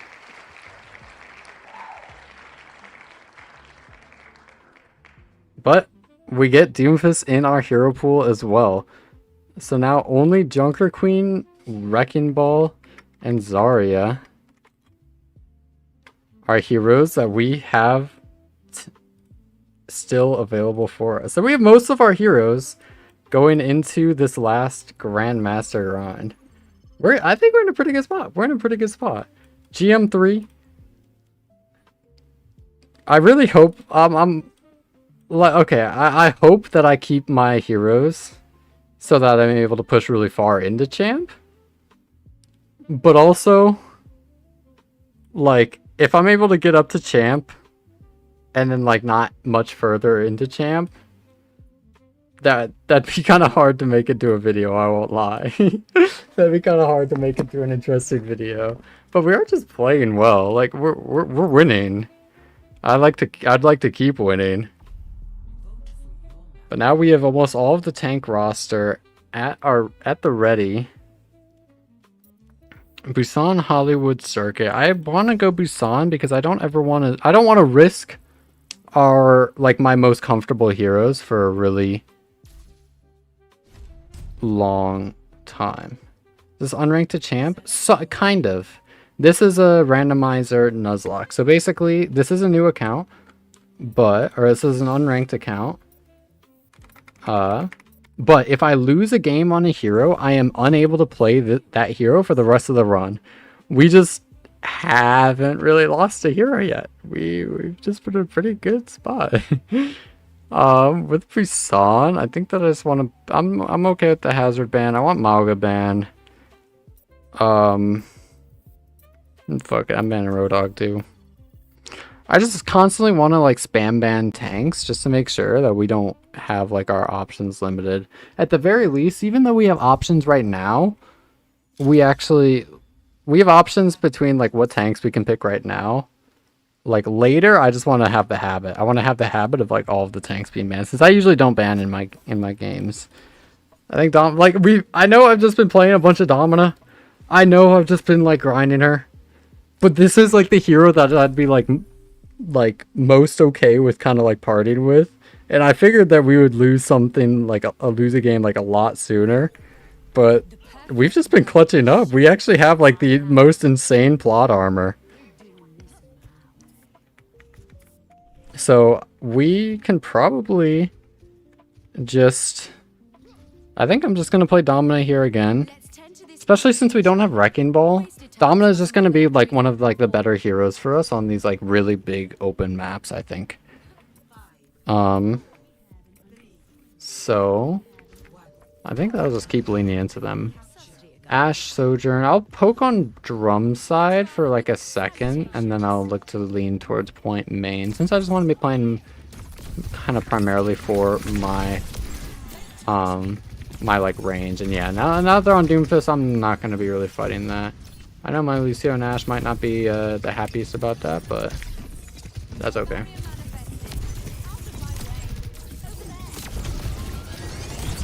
A lot of damage coming onto me, but it should be okay. Yeah, as long as I just chill on point. Oh, that's not good.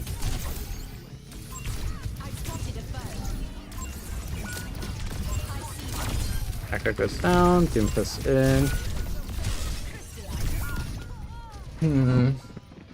Do I just buffer for my team? Yeah, because I think they actually have better shooters than us. I think they like are just gonna do more damage in like big open spaces than we do for like, I think we just want to be in this sort of like tighter closed spaces. So I'm just gonna take right side. Doomfist going in.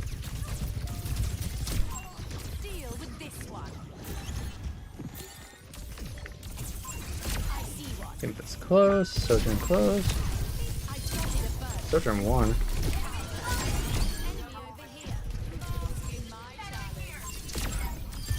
Nice. What was I pushing?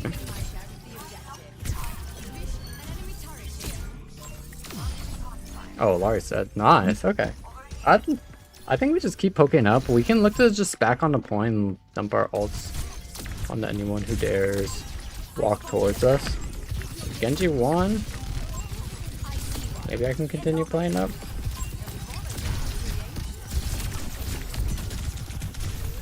Yep, not even close. I wasn't worried. Slightly worried.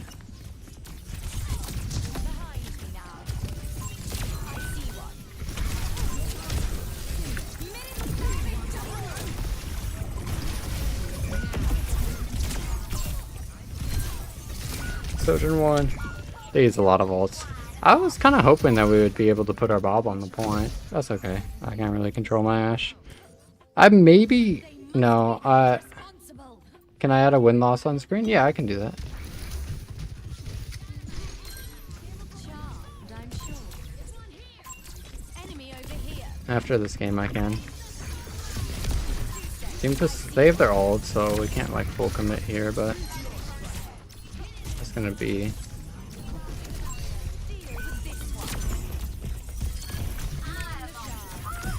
I think as soon as I get like my major perk where I can slam the Doom into my wall, we're gonna be such a better spot. Oh, this range perk is also really, really, really nice. Perks for Domino are kind of insane in this specific scenario. Doomfist on the left side to fight our Ashe. Probably just walk here. I just want to keep shooting people. I don't think I gotta get too fancy.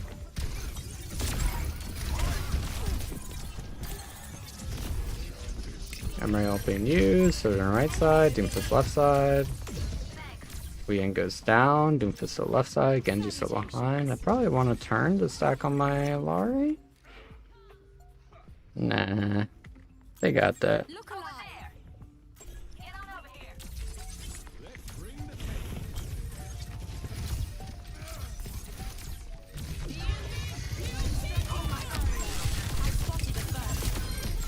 Over there. Domino hurts. I see you. I'm on a target. Enemy over here. My aim hurts for me to see. Oh, that's not ideal for our shield placement. Wow, okay. I'll be continuing to just kind of hold, like surely. I'm like waiting. I'm actually waiting. Like, there's just some bat. There's some like, Aaron Keller is hiding behind this game with a baseball bat of just a massive loss streak. I cannot go 11 in a row without losing for there not to be any consequences. I'm so scared. I'm so scared of everything just shattering before me. Also, thank you for the follow, Immortal Corso. Wait, no. Immortal Coast. No, I can't. My monitor's too far away. Thank you for the follow, Immortal.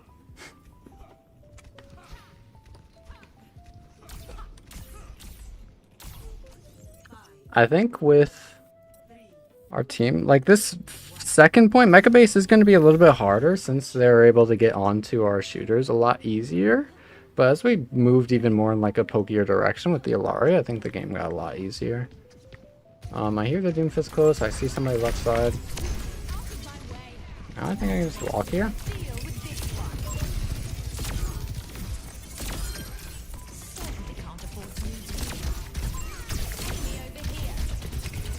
Oh, that hurts. I'm not a fan of the soldier being there.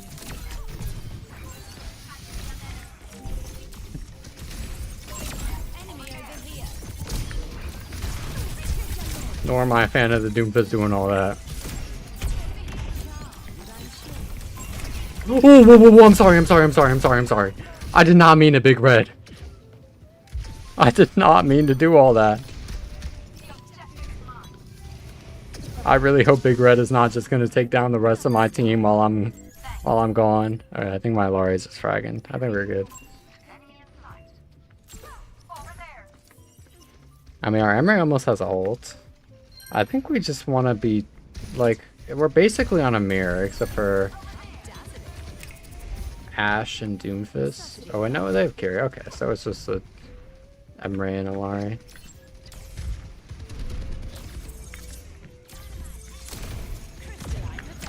So I think I just stuff whatever side seems most dangerous.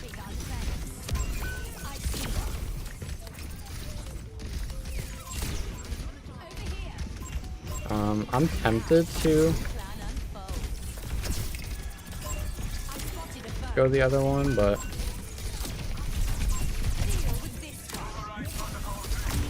oh, I'm a fan of that.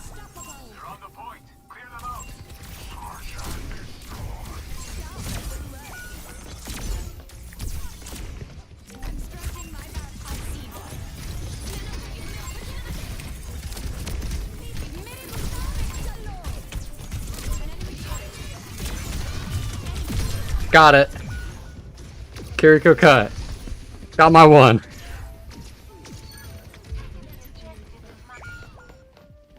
That's a big bob. Maybe we could win off that? What if I just go to point? Their soldier would take an angle. I could play my shield.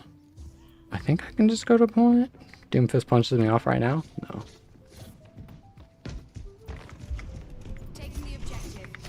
Yeah, what if I just sit here?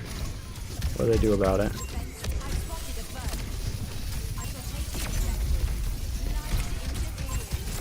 I missed my slow. Doom 1? Uh oh, I don't have shield yet. If I have my gun.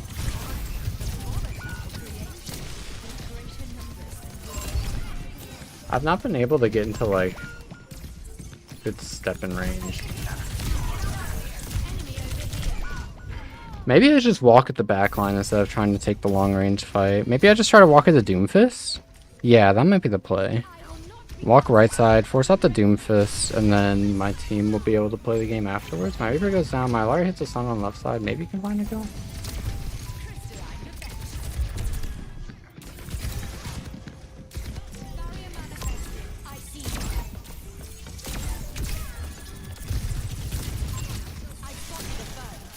So comes out, I don't have my stuff.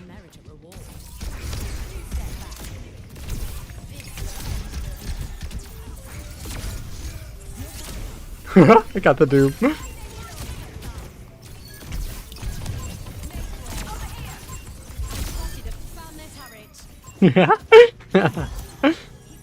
I don't know how he got all the way from over there to over there. How'd he do that? I think I'm just too slippery. This would be a really good spot to use my Panopticon if I can see it. I think maybe just walk here.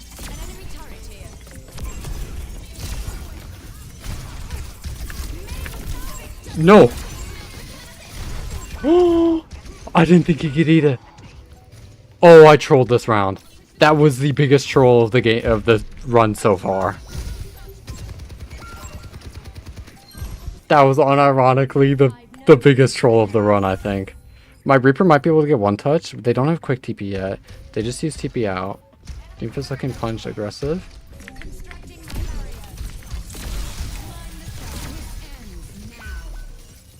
I should try to get one. No, no. I made this game losable. Oh my god.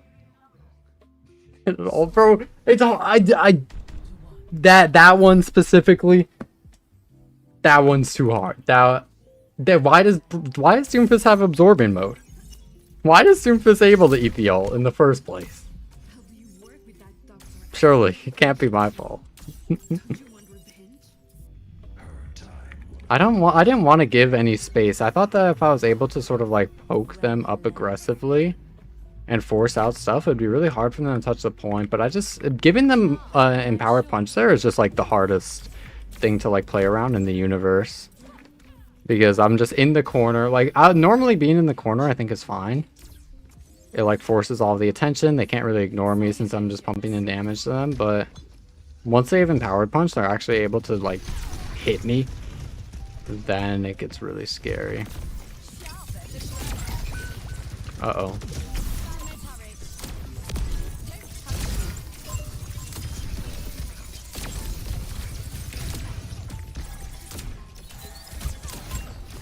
I think I just walk point, maybe?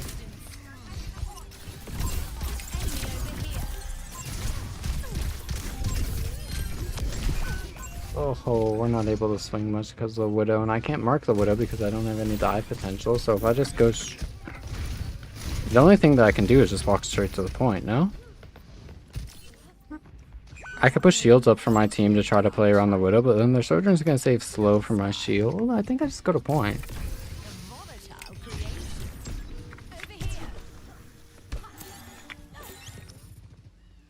My entire team's left side. I think I can't play it on the point. Big kill.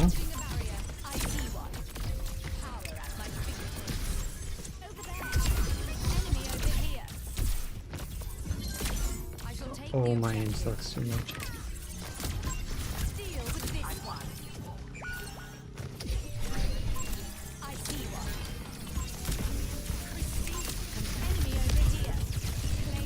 Got the flip. That's huge.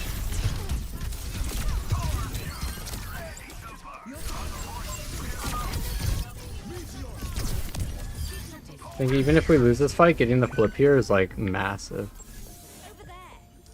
Widow up top. Can't really do too much about it, I don't think. I'll put a shield up here though, since I'm worried about my Emery. Unfortunately, maybe I was worried about the wrong person for my Emery.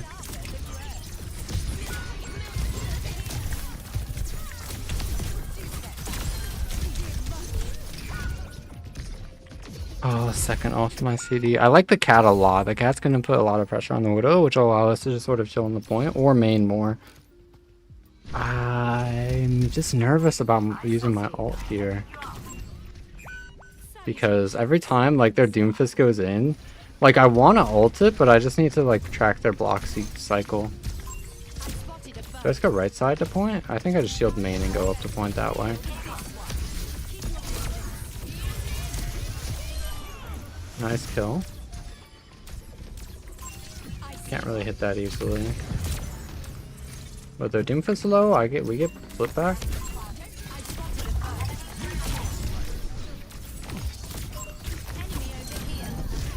That hits?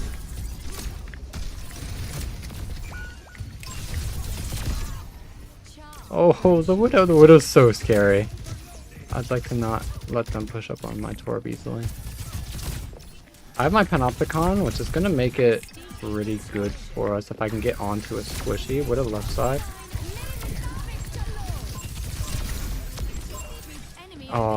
If I was able to turn the Doomfist a little bit sooner, I think it could have been really good. The idea was to just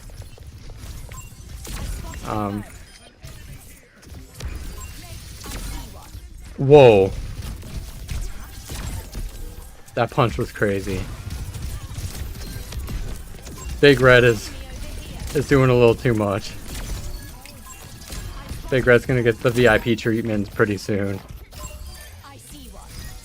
Alright, nice. Huge kills, huge kills. So Doomfist gets one more touch. I think that if I sit here, it's gonna be hardest for them to touch. They could go coast. But oh, they do get touch still. Big ult. Put Big Red in the locker. Winner. Okay, close, close, close. Games are close. Ever heard the Kevs are with versus without an ult joke? That's me on Domina. I've not heard that joke, but I can imagine what it means. Listen, I'm just making the challenge harder. I don't need an ult. I don't need an ult.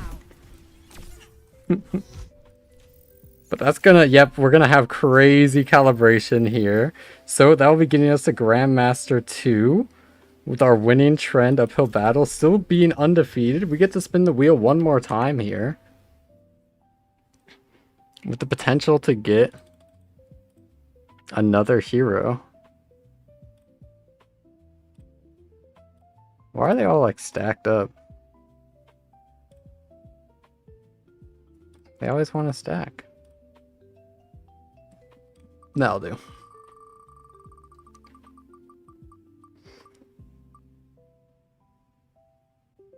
Wow, okay. We are getting really lucky with the wheel as well. We get Zarya added to our hero pool.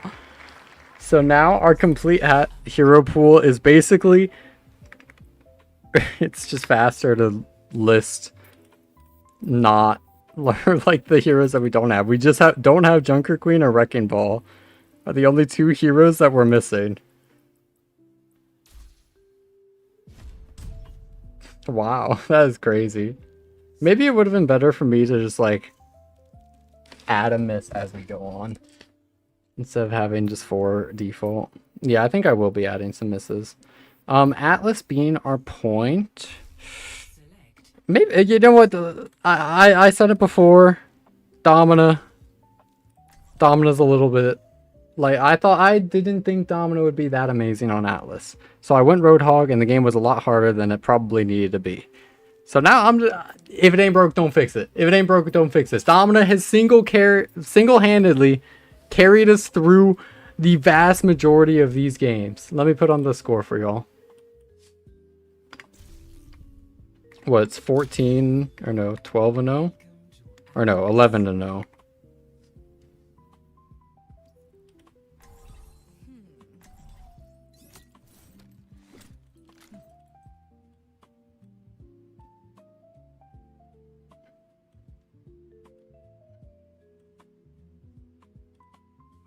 Bang. All right, scoreboard up. Yeah, because that was our first game out of The perfect world is shaped by my hand. that was our first game out of what's it called? We did play a game on Diva. I remember we played a game on Diva in Hollywood. Can you make it bigger? Yeah, I can make it bigger. I will not keep improper company. If you say so. Text.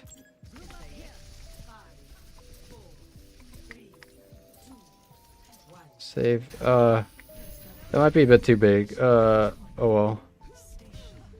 I'll fix it soon. Alright. With our comp, we were very, very spammy. If I just... Whoa, hello Zarya.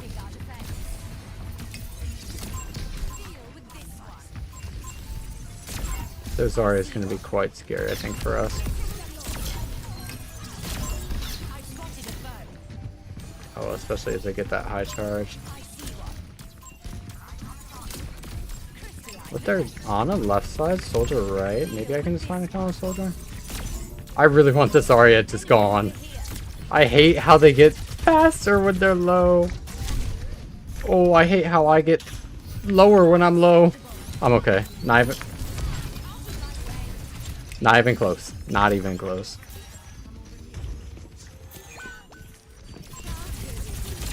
Oh my gosh.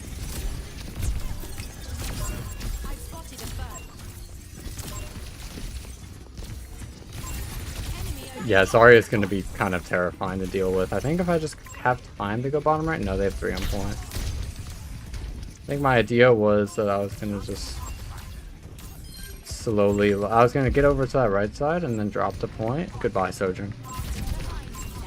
How'd their Zarya get up here? Nice. Okay, okay. Raid boss down.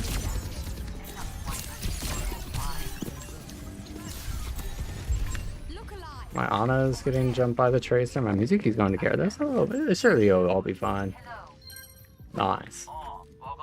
I think that we're just in a... Follow me.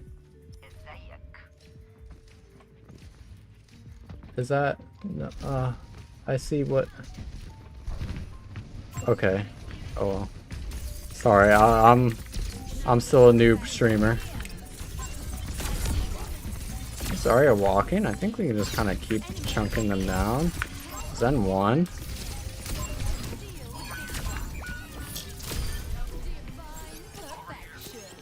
With the...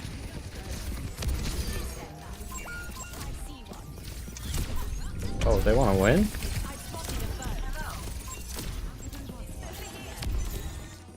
Oh, they do actually. Their Tracers. Alright. I thought they were about to get another touch, in which they actually would have given themselves like a crazy good chance to win. Nano boost? Alright.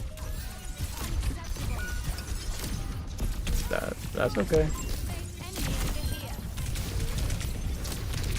I got an exit too. I'll see y'all later. I'll see y'all to the spawn closer to the point. Oh, I guess it's not for this one. That's okay.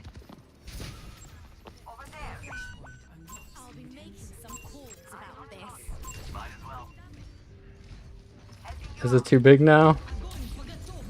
I did see that there's a black box around the win-loss. I was trying to fix it every time that I died or I tabbed out.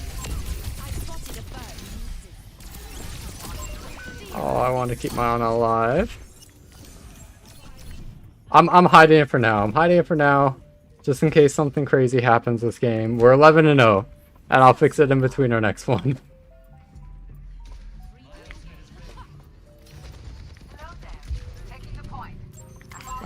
With the soldier on right side, our sojourn low on point. I think I just walk up here. Visor being used. I have my panoptic on. Big nade. Wait, they can't use their trank healing. Oh my gosh, oh my gosh. Because it's a shield and it blocks healing. It just completely negates Transcendence.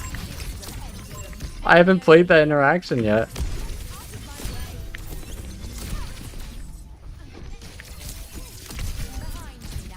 Oh. Slightly nervous with Tracer. Now it's time for me to back.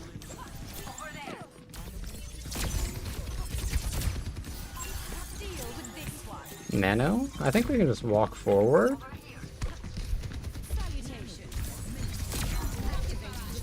Oh my gosh.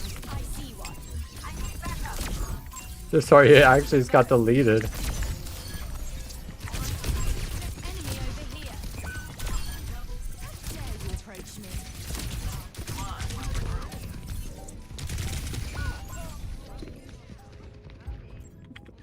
Did their Tracer get touched? I know. Yeah. I figured. I was a little nervous. Like, the thought went through my head. I was pretty confident they wouldn't be able to get touched, but if they did, I actually would have just turbo trolled that.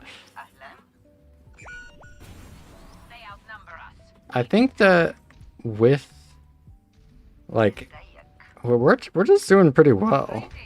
Like, I'm getting active. I'm getting good shots onto the backline. Maybe Dominus is the best ranked tank. Maybe.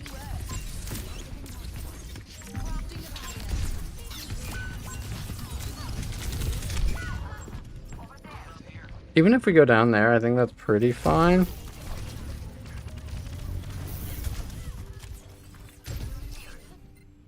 The enemy team has a lot of ults coming up. They do have their nano boost, I think. Grav at like 70. I might Panopticon. I could be probably just looking to completely like... I can probably just play to negate Trank with Panopticon. Oh, I hit 2 people with it, but... Nice, nice, nice, nice. Great, crazy good follow-up. Hitting it onto the Ana and the Zarya, or the Nano Zarya, I think is really good. Unfortunately, my team is still a little bit passive. This game could get pretty scary pretty quick. Especially if they start rotating their ults well. What was I doing at the beginning? I was just kind of getting onto their backline a lot.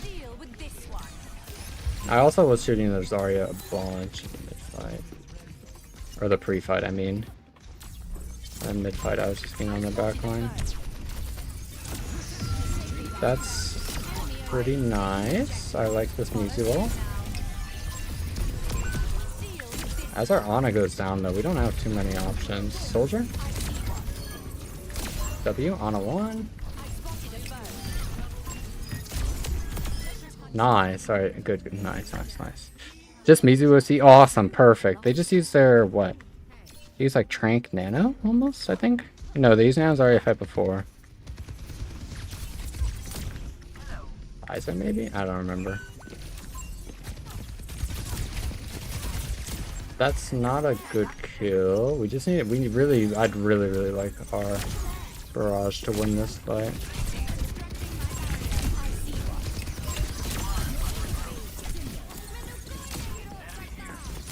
Ew!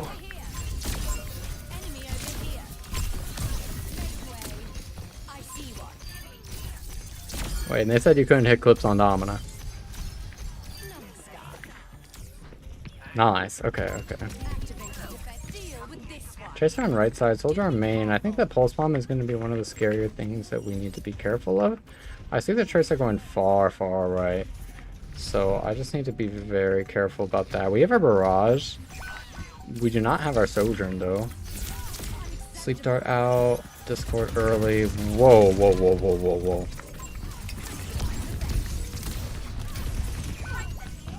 Oh, that's not good. That's really not good. Why did we back up so far? I was so curious. I suppose that my team wanted to try to stop the Tracer from touching. I was just playing to sort of like poke up main, but it resulted in me and our Sojourn dying.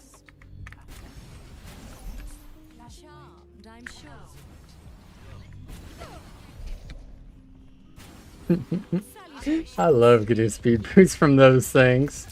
It's so much fun. With our Ana, I'm shielding them. I'm scared of this rotate. I want White Jonak to be okay.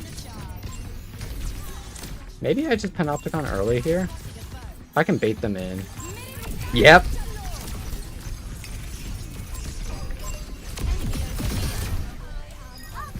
Awesome sauce.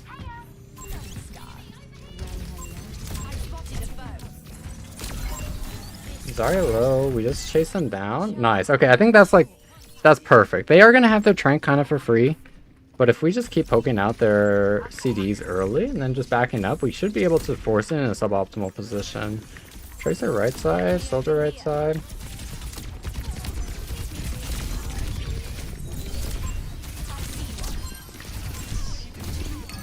Huge chain from my Mizuki. And a big Trank force. Maybe I'm playing a little too aggressively on frontline though. It seems like my supports are having trouble keeping me out. So maybe I can be chilling a little bit more.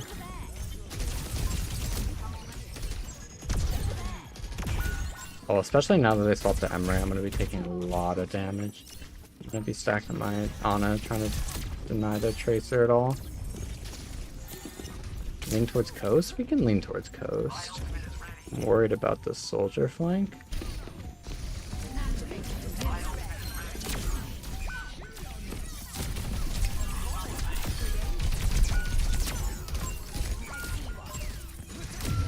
Big.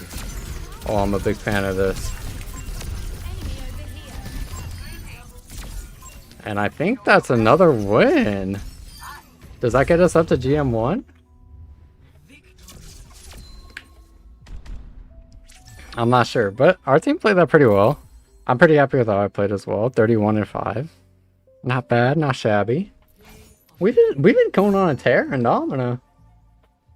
I'm not even like, I really didn't think Domino would be like all that crazy in ranked. But like they're the backbone of our team. We're about to hit champ without losing a single game. Which is kind of crazy. We do not get into GM1 unfortunately. So we're not able to spin the wheel, but that's okay. I think as long as we just continue doing what we're doing, we're gonna be in a pretty good spot. What would I do to change about Domina and make her more of a valid option? And hire, give her some form of utility or mobility.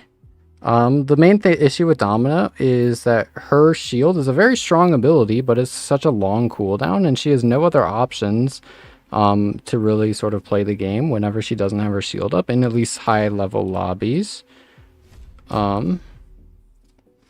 Score.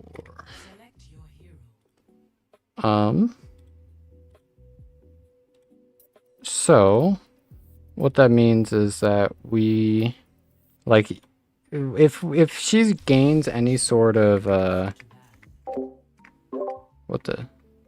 sorry, I'm trying to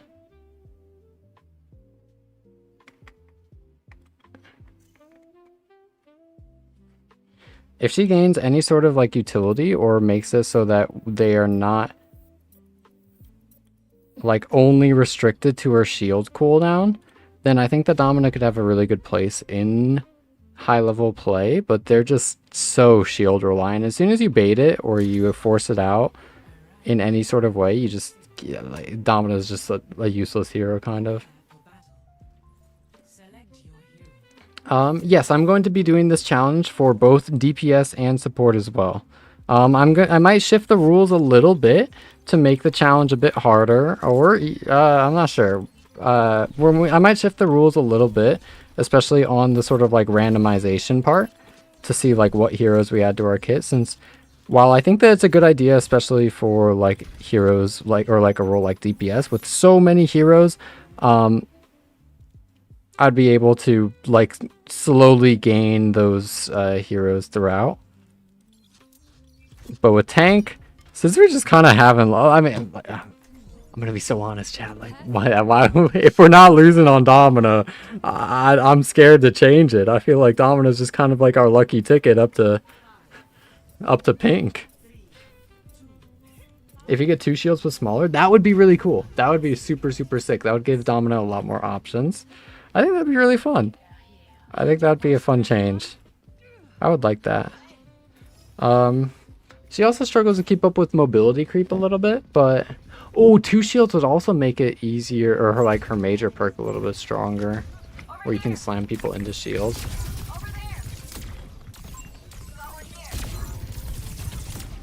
There's Zarya walking up main. I can probably just like shield them off. Bro, their Kyrie gave me the schmooves. Nice, but my supports are the goats.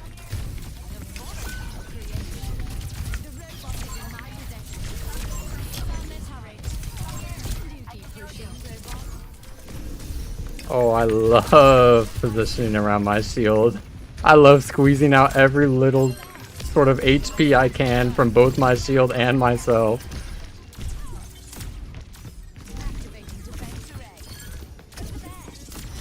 I think we're just like I'm scared to jinx it. I feel like this is around the point. Maybe I'm just anxious. Maybe I'm just a champ player. Maybe I'm just a champ level tank, and we're gonna get up there with no issues, and it's gonna be awesome. Maybe. No, my brain is going like throughout this entire challenge and this big win streak. I'm going surely at some point. Okay, yeah, like once I start trolling like that. I did also go, I was playing some games with friends earlier, and I actually hit, oh, I don't think that I hit champ 3, but I did get up, we went on a massive win streak from like GM like 1, GM 2-ish, like all the way up to like champ 4. Like my DPS on that account is like champ 4, like 95%. We went on like a 15 game win streak. Maybe today's just winning day. Why is everyone so afraid of drives? This is awesome.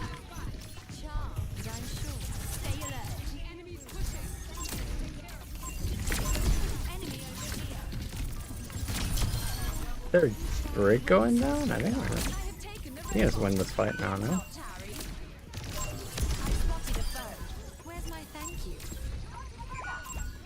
Is that resable?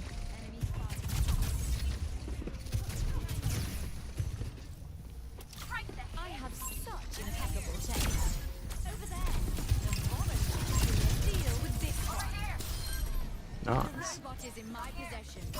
Spicy pepper low. I think I'm just scared of the Brig. I'm scared of Brig in mid-fight. Wait, I'm lining up. Oh.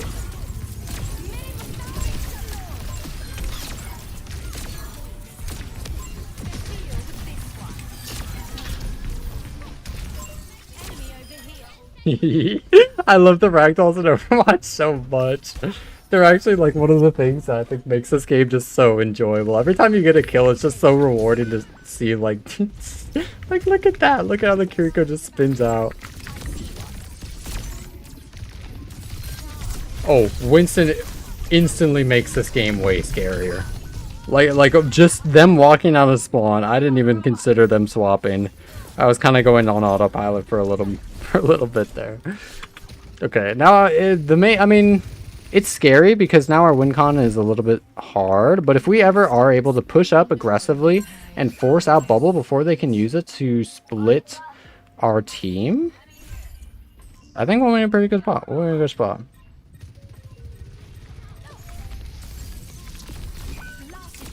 Do I fight this? Maybe.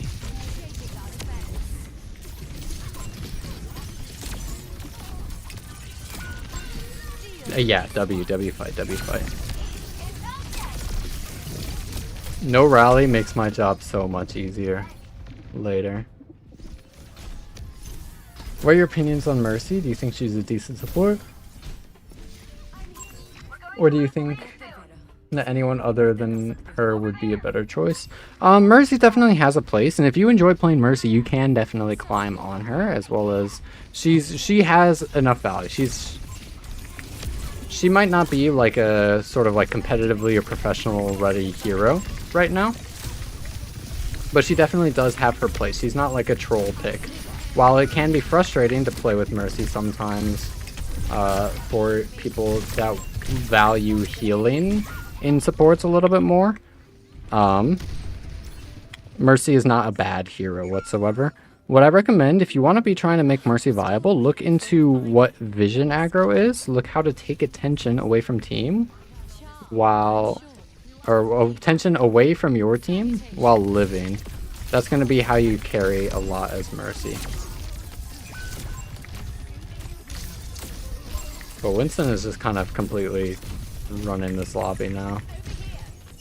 There's not too much I can really do about it. With my Widow going down.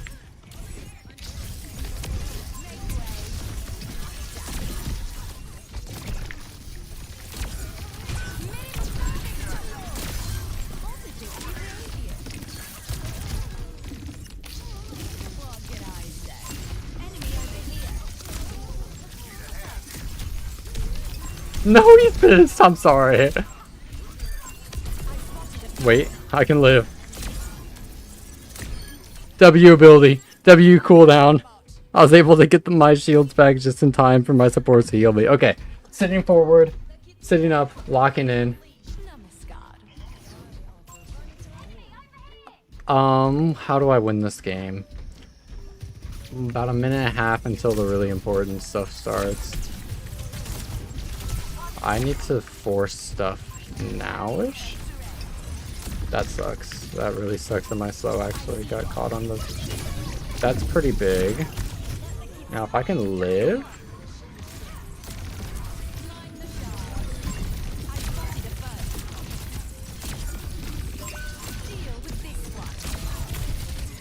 My Tracer goes down, but the rest of my team is alive. Tracer in, goes down. Big slow on backline, shield forward, Brig left side, split from team, walk on Brig. Damn. If I hit that stun, I think she dies.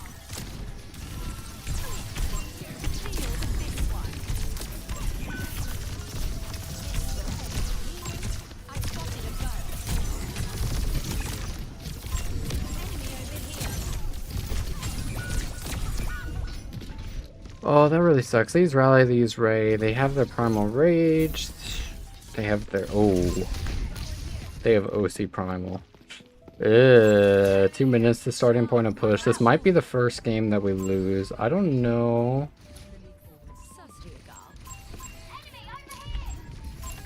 I don't know how to win. My Cassidy's...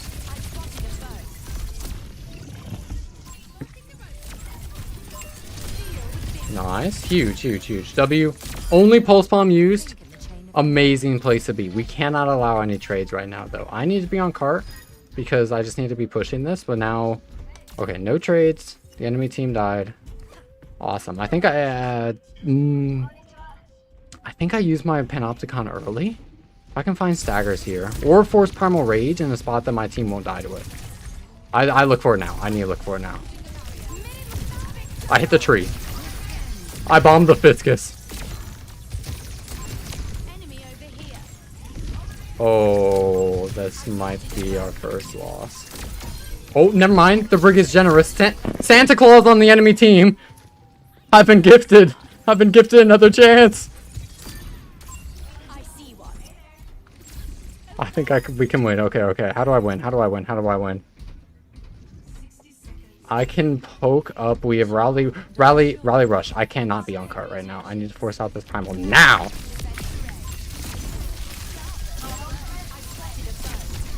W primal force. Now I need to live. Doesn't matter how I live, as long as I live. Nice. Where do we rush? I see.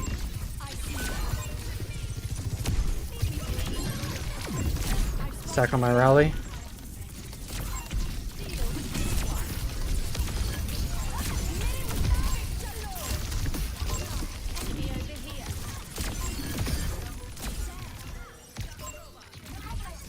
I might be the best player ever. I might be the best player ever. Oh my gosh. Okay, I just keep pushing forward. I think that if I just stop them from touching, Tracer's the main threat. I didn't think about rally. I didn't think about rally. I didn't think about rally. No, I'm the worst player ever. I'm the worst. I'm the worst.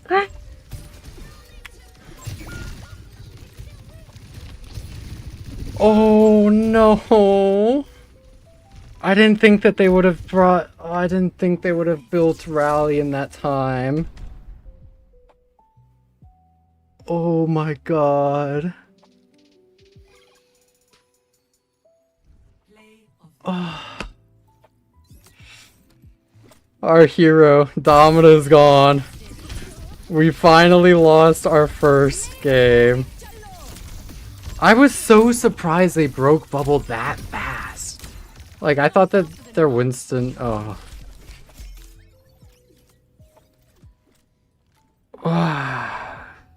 Very close game. But we lose our first hero of the Nuzlocke. We are no longer able to pick the hero that got us as far into Grandmaster as we've gotten. Domina is gone. Domina is dead. And we have our first reduction of our hero pool. Damn. Damn. Wrong second perk. I think that second perk I got a lot of value out of. Being able to push people into my shield was so nice to confirm a lot of kills. Okay, now I'm going to be thinking a lot more actively about our map choices. I think Suravasa's solid for a lot of the heroes that we have. I kind of want to see if I can lean into Ramatra if we get the chance to. Select your hero.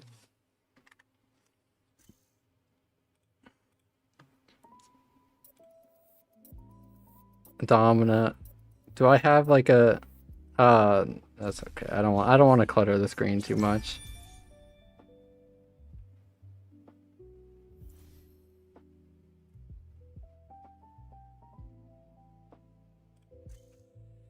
I think I want to be leaning into Ramatra a little bit here. And then banning like Mauga Hazard probably. Hazard, I don't mind Hazard. I would be pretty okay with playing Ramatra into Hazard, but I do not want to play Ram into Mauga. That's going to be the main ban that we really want here. We are able to get the Mauga ban through. I think the heroes that we have available is everything but Junker Queen and Wreckingball. We have every other hero available to us right now. And Domina! How can I forget? We can't play Domina. We can't play Domina anymore. Okay. So Ram is another hero that I'm not like the craziest comfort. I'm not crazy comfortable on Ram. But I think it would be pretty good here. Ram is also going to be another hero that I think can be very strong in a lot of different places. So I think I'm leaning to Ram. Ram is like our new Domina. Surely we'll go on the same win streak, right? Surely we'll go on a 12-game win streak, right?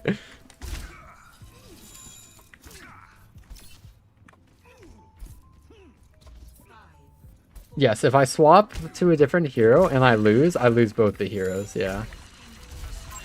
So, damage boosted Widow, there's not too much I can really do about that. Ramatra Mirror, very important. Still on Widow, still on Widow, still on Widow, still on Widow. Ram Shield gets used. I better form, which is going to actually allow me to potentially step, but as they're still on Widow,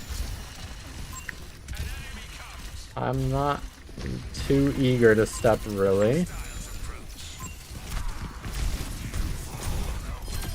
But I can be stepping on that Mercy and Cassidy who walk outside of their Widow's LOS. And we're able to clean them up with our Tracer to follow. And they're still on Widow. Please swap. It's supposed to be like the one shot out of spawn. Thank you. Thank you. I appreciate it. Our main shtick with Ram and the main ways that we can carry is just like steps on the back line. That is significantly harder with Ana in the lobby, and I think that I might actually start banning Ana. This might be the worst slow of all time, but we do get better shield from it somehow, and we're able to shield off the Ramatra. You know this Cassie's leaning this left side, no sleep on the Ana. Ram is walking onto our back line. I can slow that, walk on Ana, they don't have a sleep dart. We kill the Ana, we kill the Ramatra. We're in a better spot. There's somebody in our walls. I know there's somebody in our walls. I don't know who it is. I guess not? No, we killed everyone else. Okay. But we are down 1. Ram walking forward. I'm not able to hold statue nearly as much. I get better shield and I get better slow. As this cast walks left side, I throw soul into them. Better form. I cannot use my better form yet though until I see the sleep dart out. Cast D1. Crash out back one. Dodge the high noon. Nano and Vermatra ult. I just have to pop my ult to give my Moira time to notice me.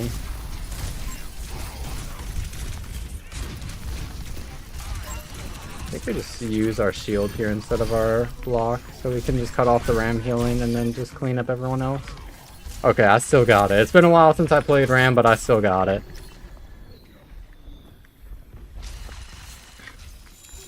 I think with our team, we're close to rush. They use their nano, they have their Valk, they have their blade, they use their high noon. Valk blade is scary. I don't know if there's too much I can do about it unless I just force their supports early. Cassie goes too far in. If they ever use their roll, that's gonna be like the main form of them like being able to like stop burst damage, because roll gives you damage reduction. If I ever see that, I could potentially be looking for some aggressive forms. No sleep dart is very interesting to see early. If their team walks at all here. But unfortunately I don't think that they're gonna walk within our time frame, so I'm just gonna chill back towards statue. Better shield on this right side. Shield is over for their Ramatra, so I look to just shoot them out. I can continue walking here, making sure that I'm outside of the Ana OS so I don't get slept. Valk gets popped. We have our Kitsune rush very soon. Matching shield this time instead of playing for better one. But so Ram gets 1.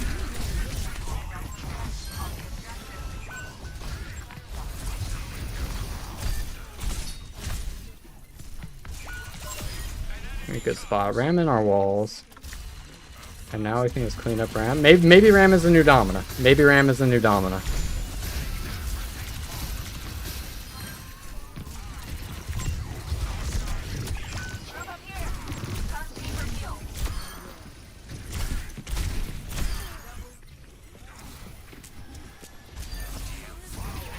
Blue down? Nice, okay. Man, I am a little bit sad that we weren't able to get it to champ without losing a game. Because that would have been that would have been like a really fun way to start like a video or something.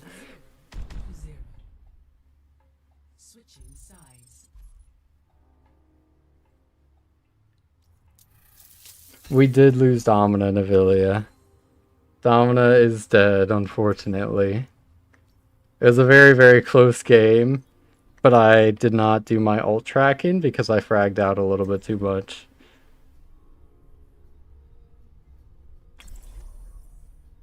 Domina is in the ditch. I actually had like a generational play, and then because I got excited, I pushed up a little bit too far after that fight, and then I forgot they had rally, and I just fell over. At any cost. I don't know if there was a way for me to... No, if I just like...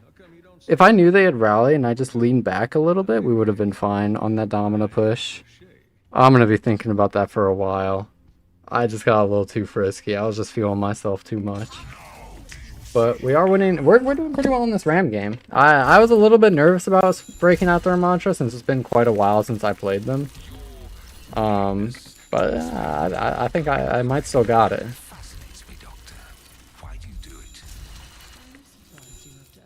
Yeah, the dopamine hit like crazy. Like at the very least, that's like a good montage clip. Low-key, I was getting a little clippy on Domina. They said it couldn't be done. Orisa. Orisa is something very important to note, and it's going to be harder for us to play around. I'm just going to do a little scouting on this right side before I step main. So I see there's Sojourn on high ground. I think I just look to this force Orisa stuff early. No gold. Still has their spin. Are they trying to eat my slow? I don't really know what they were saving their E for, but I can just shield behind them. They're going to be completely forced off the point, and then we can just cap Sojourn's force to drop into us. Alright. Well, good game. Am I sticking with Ram until he's lost? Probably not. I'm not sure. I'm not sure. I kind of do like just sticking with the hero until they're gone, though. Like, I mean, it worked pretty well for Domina, but with that, I think that we get up to Grandmaster 1, and we get to spin the wheel again. Jamie Page, please don't, please, no. Give me non-copyright music. Yeah, Pokemon works. We get spin the wheel.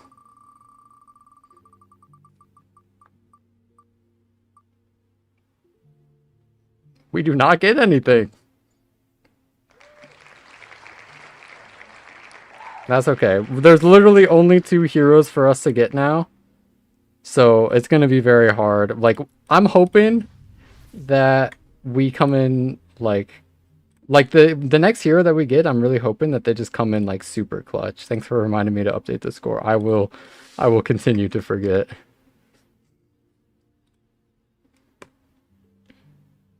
Game does not want me to have these are my 2 ranked heroes. Like, my 2 most played heroes in ranked by far of all time are Junker Queen and Wrecking Ball. Girls love Ramatra. My sister and girlfriend play him a lot. Bro, Ramatra is so cool. Ramatra is actually so sick in the lore.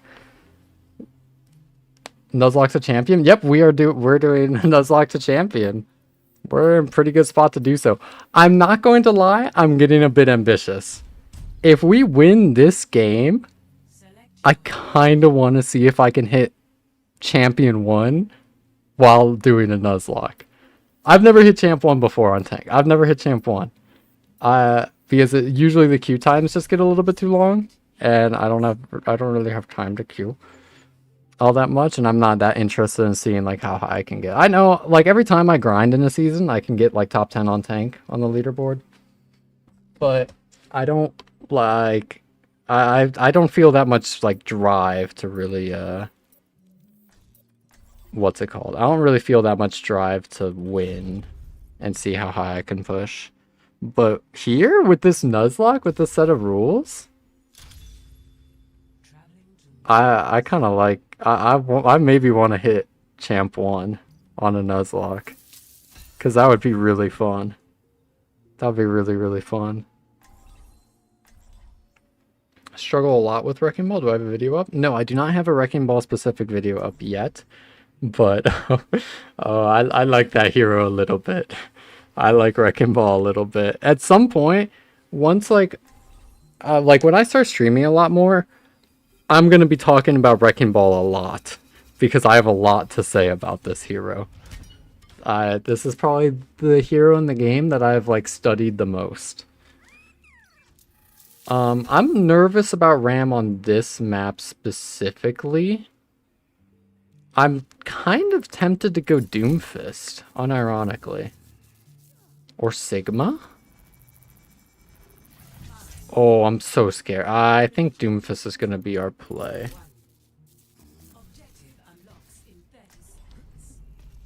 Wait, do we have Doom? Wait, I'm not seeing Doom on our... I just looked over at our hero pool. We only have Ball and Junker Queen in the wheel, but I'm not seeing... Something went awry. So I'm on Sigma. I'm on Sigma for this game. I kind of am a little bit nervous about risking Sigma here, because now without Domina, and if we lose Sigma, then our Circuit Royales are going to be looking a little bit scary. So I just need to avoid them. But Kiriko TP's bottom left. Find the kill into the Mercy to trade out the res. Not ideal. I'd like to stock both. But with their Kiriko and Sojourn getting low.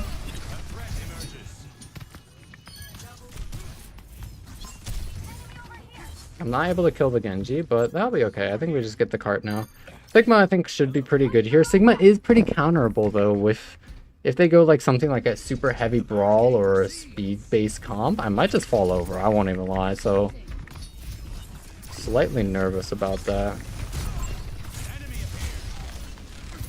But I think Sigma will be pretty decent here. They swap off of their tank. I think it was a Diva. Sigma Mirror. It's not exactly what I want to see. This is also a hero that I'm not the most comfortable on. I can play Sigma, but it's definitely not my favorite of all time.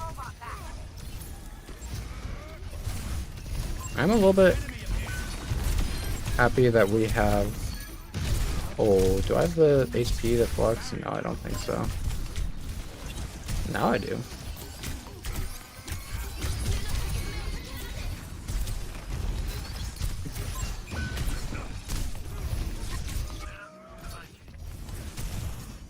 Oh, I live here. My Sojourn is taking car. My team is just getting checkpoint. W.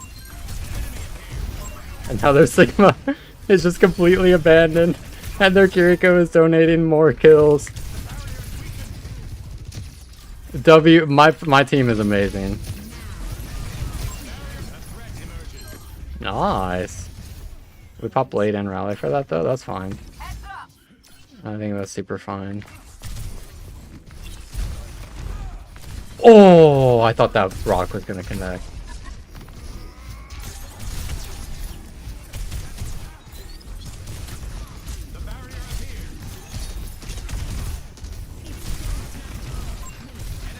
Did I just flux? I mean, I think they're saving rock for my flux, but I mean, my team is just kind of beating them up. Oh, now I'm getting kind of beat up. Ew! How do I best use flux? It's just to win a fight.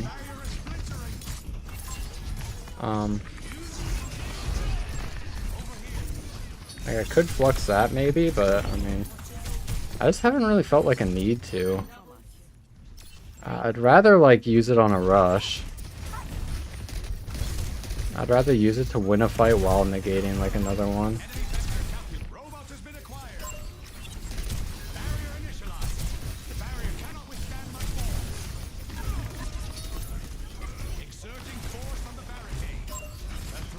Wait, I think I might just pop it there. As I whiff.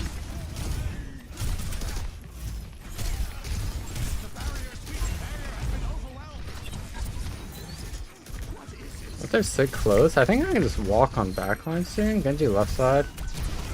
I'm rocked.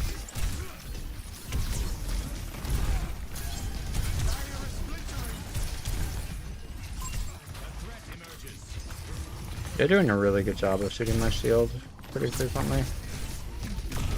I'm nervous about my brig. Huge, huge, huge, huge, huge, huge, huge, huge. Best thing ever, best thing ever, best thing ever. As long as we live.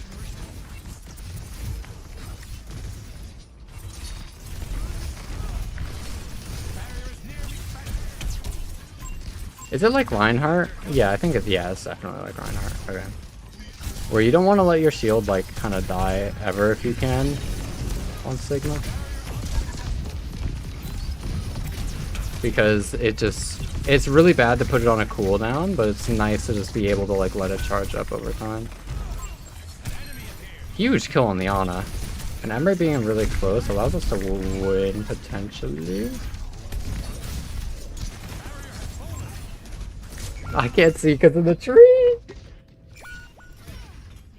How do I best use Flux when I'm playing a GM? I'm just thinking it through. I mean, because I play so many heroes, like so frequently, sometimes I just forget. I usually gotta think through. Like, I think my Flux was actually kind of a mistake. Like, sure, they matched it with their Flux, which is fine. But I do really like using it to like see if I can like negate a rush or something. Massive kill on the Kiri. We get the cart back. Awesome sauce. Bro, trees have it out for me. I mean, high key, trees are just kind of like... Trees are my biggest ops IRL I'm actually allergic to most fruits and vegetables. And there's a good few amount of trees and grasses that I'm also allergic to. It's not like I can't go outside ever. Like I go camping and whatnot, but it just makes my throat swell up. It makes it a little bit harder to eat. I'm notoriously like a crazy slow eater because like if there's anything like healthy whatsoever in the dish, I'm gone. No, I'm not actually gone, but I have to be careful, otherwise food might get caught in my throat. Do I ult this?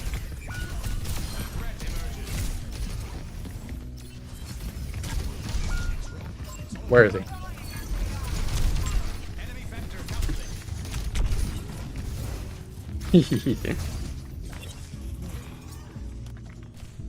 Yeah, that's why I keep ulting on them, because man, they just piss me off, man.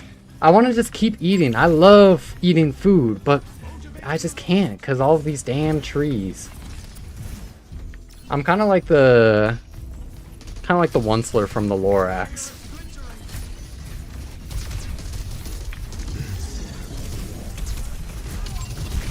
Yo, imagine though, imagine. Any tips on how to be flexible? I feel like there's a huge gap in the level between my best two heroes and the rest. That is normal.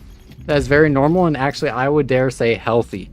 If you have two heroes that you are really, really good at, and then like every other hero just kind of feels a little bit rough. I've actually spoken on that topic a lot in a Theory Thursday video. But that's a very good spot to be. Basically, what you want to find to become more flexible is you want to find heroes that play for similar sources of value to the two heroes that you're already good at. Or if the two heroes that you're already good at play for different things. Bro, Nev, you are so right. The double nade perk is OP. If the two heroes that you already play for, or already like have like different value sources or like play very, very differently, then just try to find a hero that's similar to one and straight up just like one trick them. Just go through the entire cast just like one tricking or two tricking and like quick play, ranked, it doesn't really matter. And you will slowly build up your understanding of how to adapt and be flexible when it comes to heroes just by like actually turbo focusing on one at a time. And then by like the process gets way easier. You become way more flexible as you start to understand how to implement like different ideas that you're playing for throughout different heroes. That's the advice I recommended to most of the players that I've coached, and it's found like a great success for actually like broadening the hero pool. Just straight up one trick.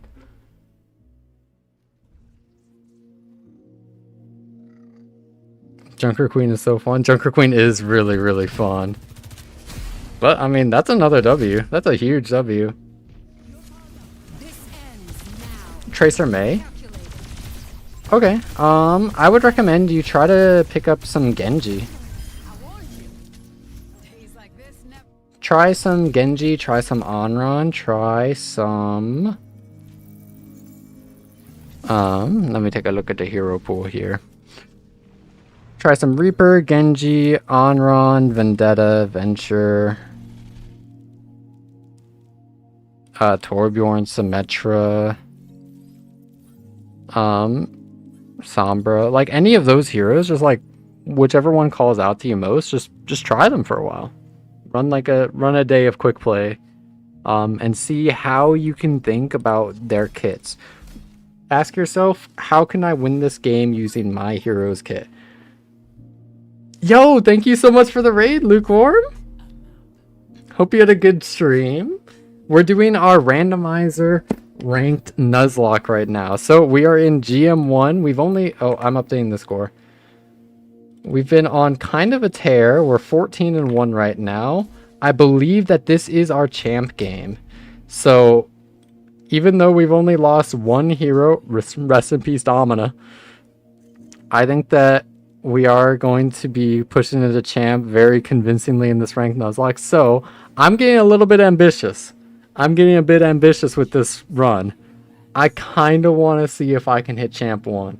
I kind of want to see if I can hit champ 1 while doing a ranked randomizer Nuzlocke. So that's kind of where we're at right now. But for now, before we get into Champ 1, we gotta get into Champ 5. Yeah, Diva's fine. Mauga and Wrecking Ball out. Yeah, I'm definitely pushing it. I'm absolutely no... This is a harder game. Okay, we're starting to get into some of the harder lobbies. With Domina banned... Let's see here.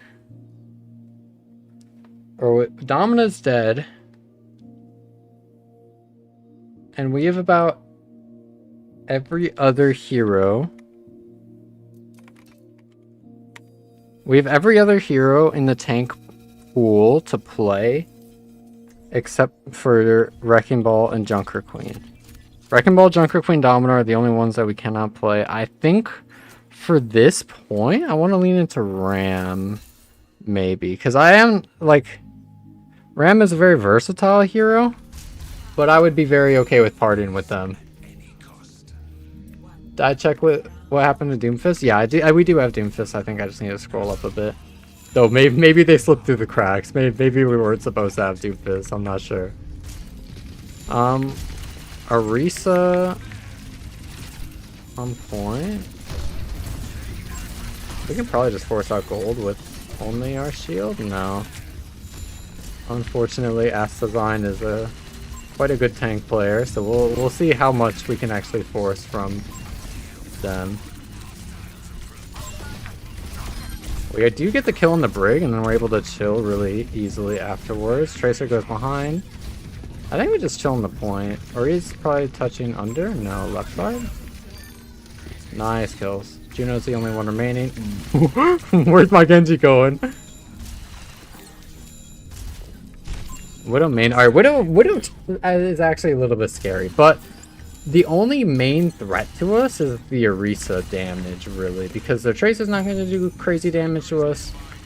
The Widowmaker isn't going to do crazy damage to us when we're in form, so I can be getting really aggressive as soon as I see the Orisa is occupied.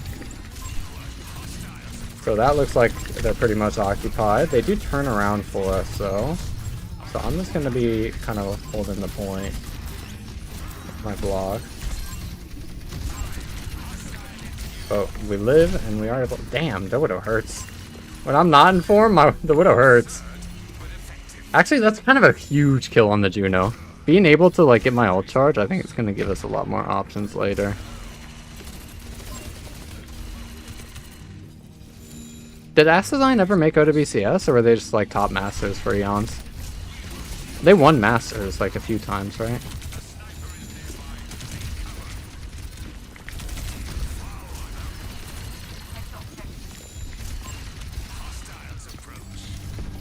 I think I can't really look at the Orisa too much. I just have to be kind of firm on the back line.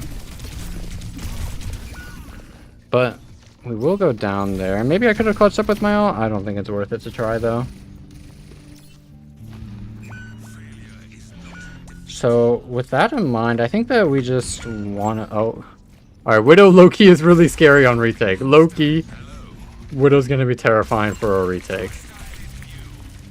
But I do have the extended shield perk now, so maybe I can force her out a bit longer. I just want to know where she is. Maybe I'll prioritize marking the Widow instead of the Orisa on our walk up here.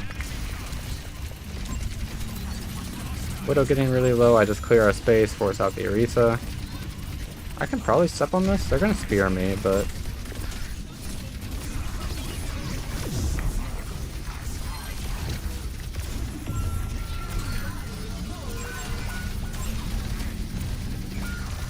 Damn.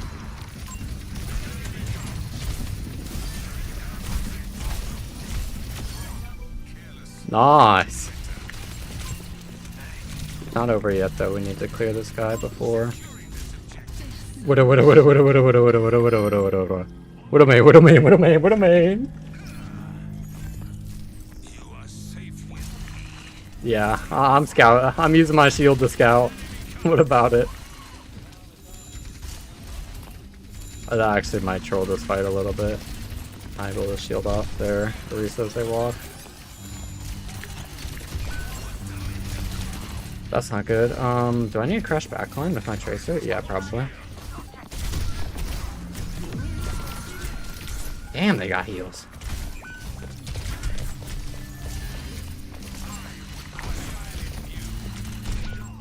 Their Curie is kind of crazy, no? How'd they get healed so much?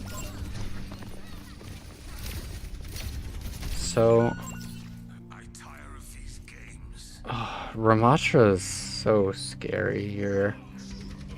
How do I win consistently? Because it really doesn't feel that good to just pressure the backline or walk, like commit onto the backline at least. Maybe I just like pressure them for a second and then look the Ori and emote in the middle of nowhere, because that's gonna win me the game. Maybe just shield off the Curie so I can poke Ori. Oh, that's really not good. I don't get the touch. Does Ram go? Okay, this is where the run starts to get really hard. This is where the run starts to get really, really hard. I think Ram might have been... should I swap? I could try to swap. Maybe it's a playlist. Hold on.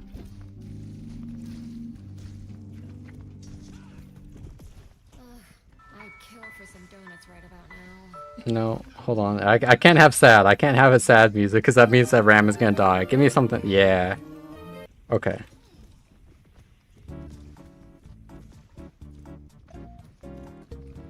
Okay, I think that the play. What was working for us before? I pushed the backline a little bit. I just a dash. Just a dash. I turned on the Orisa and then I just beat them up until they died. I think that's the play that we gotta go for. With our team composition swapping a little... Damn. With our team comp swapping a little bit though, maybe that's less so the case. Do I get on the point? I can maybe just force the point. Do I win the numbers exchange on point? Oh, we can try it. It's an idea we can try.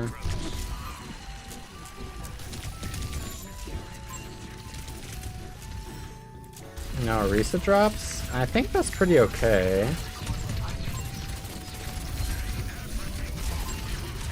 That forces gold. I use both my other CDs for it, but I still have my form to step. Widow goes down, so I can maybe just beat up this Orisa. No speed boost, but Kiriko goes low. Nice, nice. W speed. And now that I have my major perk, unironically, this major perk for Ramatra is an insane power spike. Your damage per second in neutral goes up like incredible amounts. So now I can just be chunking down the Orisa every time they want to walk anywhere. Winston would be crazy techie here. No, though they did swap off of the Orisa onto Diva. Okay, so I have a lot more ability to just go and do whatever the fuck I want to do. I think what I want to do is just... Damn. Where did my 800 HP go?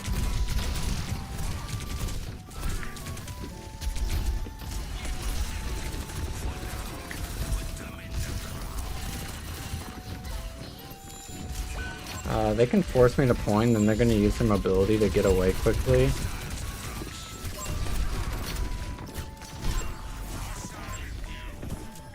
And now that I don't have my form, they can look for another aggressive step. I have my ult very soon, though. With our weeing down, our Genji's getting pretty low. I can try to fight this Steve on this right side. They use their... If I can mech her, I can win.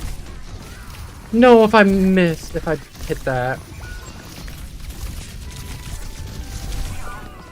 If I hit that last pummel and mech the Diva, I would have actually been able to use my ult to clean up everyone. We have a bunch of ults coming into this next fight here. If I just...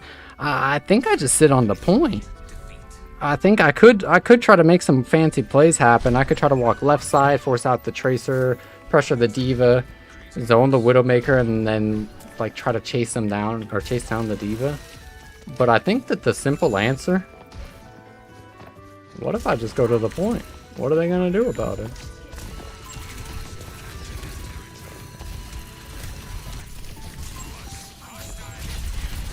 And now I just shoot the Diva, and now they walk, and now they rush, and then we're gonna win the rush trade.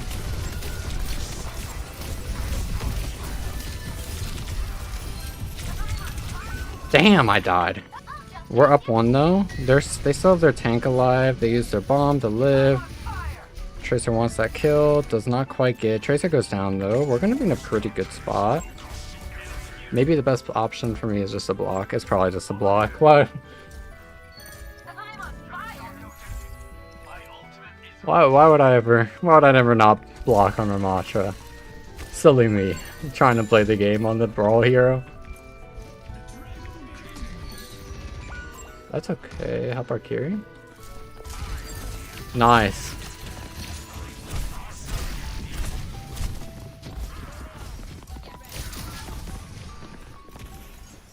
I want to see if I can make it harder for them to touch. Do the right side.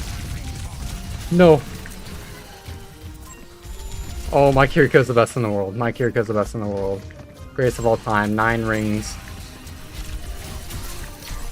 They've won every single championship that's ever come through.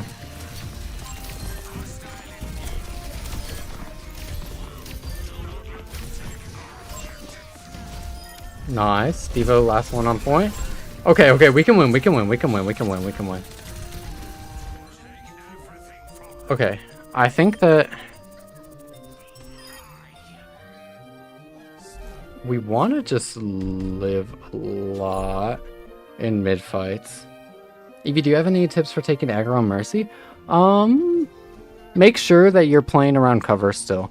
If you can bait the enemy team to look at you or shoot you from like a slight off angle, but you have cover immediately at the ready to sort of like hide behind, you've now effectively taken away like 2 or 3 seconds of like the enemy team's damage that they could have been using to put onto like your tank or somebody else. So make sure that you have cover to live and you're keeping note of like places that you want to kite to whenever you're trying to like be annoying on Mercy. Before like you actually go and take aggro. I think back on the Orisa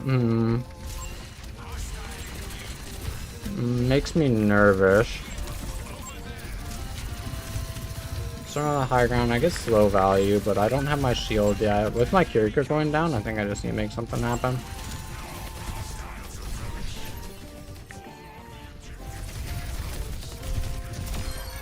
Nice. Now I think I can sit on point. Oh, the rest of my team goes down.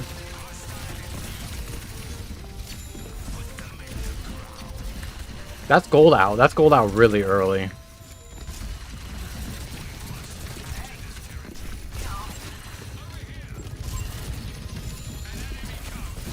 They still don't have their gold yet. So I can just be holding this front line really aggressive. Now that they have it, their surgeon takes an angle, but that's fine. We got what we wanted. We got what we wanted. We got the point, and we got our kills.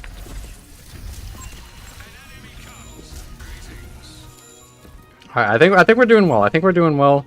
Our team is keeping us alive, and every time that things start to go wrong, we're all in crash out mode. We're all in crash out mode.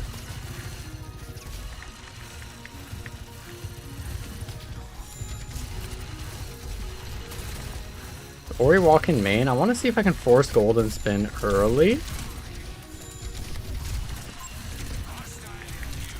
Kiriko getting low. Ori walking forward. No spin. I want to see if I can get gold out. What if I walk? It's a little scary with spear. Right side? No, I go left because we have a rush.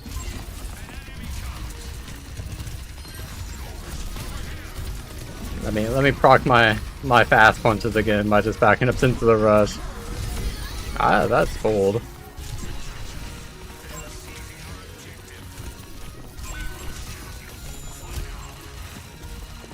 Wait, their Kiriko's still lurking? I figured that they would like for sure TP to the Mizuki. Really well played from their carry. I hate the wall! Dragon Blade, Sojourn left side with rail. Bubble comes out.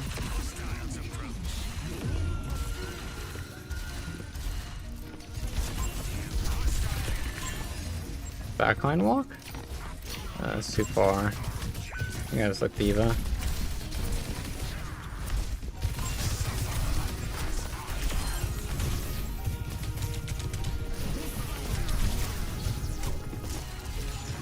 Oh my gosh, oh my gosh.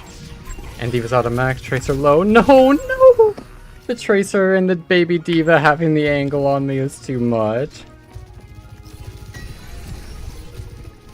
I thought that attempted clutch was going to be really good.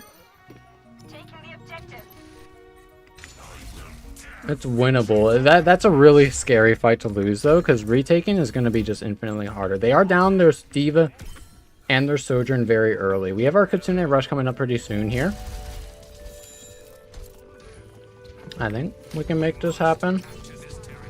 Diva's close. They do get back a little bit fast. I want to keep shooting them, I think. What if I walk? I mean, Diva's just like too far, no?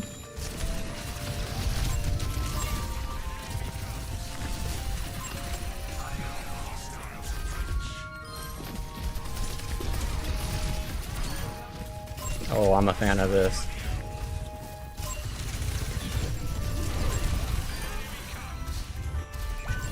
Sojourn main. Sojourn's our lose con. Nice! Okay, we're able to keep her mantra. That was actually a really hard game. That was a really, really hard game. But I'm low-key not feeling this playlist either. So run me this one. And I believe that keeping her mantra, they are taking down Ass Design, the first really good, I think pro player, at least ex-pro player that we've ran into on this run. Will be getting us up into the pink rank. I'm pretty sure. I hope. Bang! So now going 15-1, we get all the way up to champion. We're in a really good spot. We're in a really, really good spot. I think I'm going to play probably 3 more. And yep, we get to spin the wheel. So let's see what we get with the wheel. Will we be able to add a hero to our pool? Nope.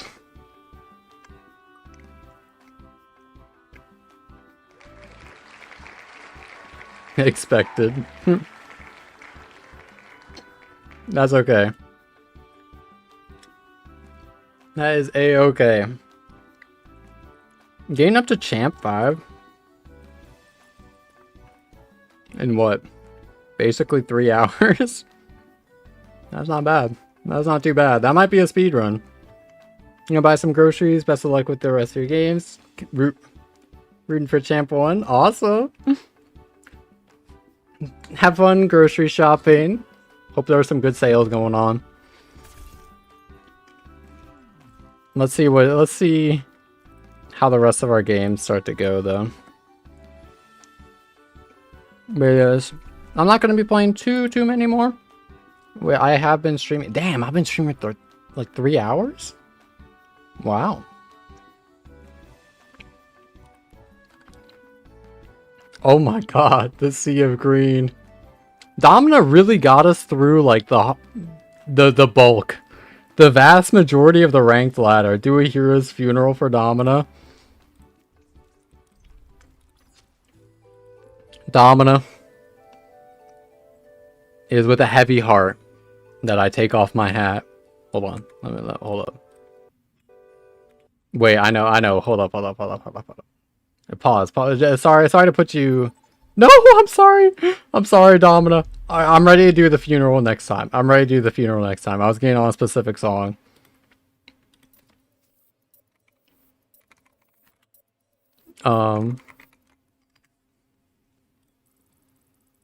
Okay, I'm ready to do Domina's funeral next time. Domina isn't OP. Domina wins like 10 games for... I didn't think Domina was that OP.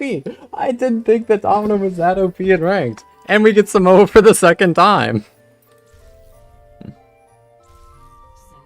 I didn't know that was actually possible to get 2 in a row. I really didn't think that Domina would be that crazy of a rank, but oh no, we can ban Domina. I think Diva ban. Oh wait, whoa, no.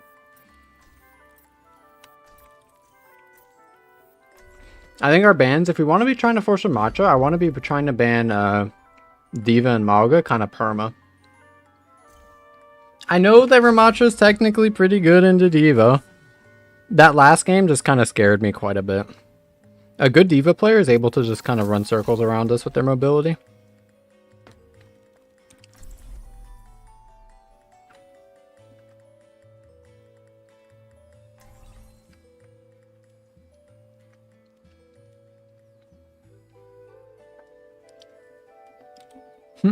I like how Wrecking Ball, the one hero we haven't unlocked, or the one of the 2 heroes we haven't unlocked, is my highest hero level. What matters is that we fight to the very last second.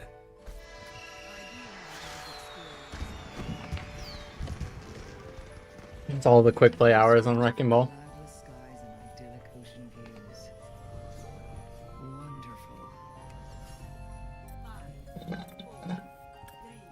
On Q and Diamond after stream? I have to write a few scripts. But afterwards, I'm down. Who are good bans on Juno? Tracer, Genji, generally flankers that like I have a really easy time getting onto, or your team has a hard time marking. But Tracer's like the #1 best ban ever on Juno. I also like banning hit scans sometimes when I'm playing Juno, so I can just kind of throw it up in the air. Their team walking towards me. My Kiriko going low, so I just need to like super chill. Every time you go down like an important hero like a flex support, you just need to either crash out or get out.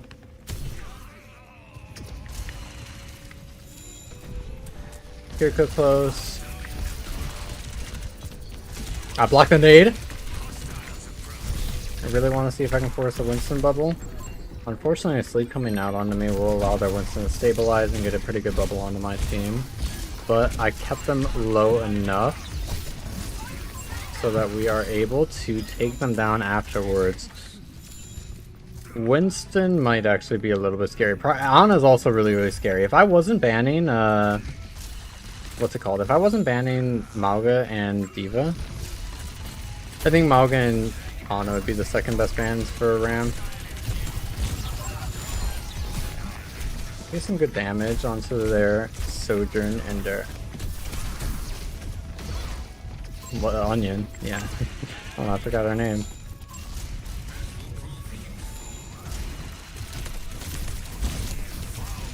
I'm a little bit nervous. Bro, being able to hit shifts and just instantly get like 400 armor is crazy. This hero is silly. Why is every hero OP? Why is every tank OP? Okay, but I do actually think Ram is really strong in rank. It's just not my favorite hero. Can I win this? I get Mega? Maybe. And please don't sleep me, please don't sleep me. No, I'm slapped! I have the hero's funeral all set up. I have everything needed on my second monitor. I think enough time has passed. We can gather to mourn the greatest carry of our run, Domina. I'm not gonna lie, I was really nervous about this run. I'm like, man, what if I'm just like not good enough to get up to like Grandmaster and I just don't have a video? Now I'm having the opposite problem. Can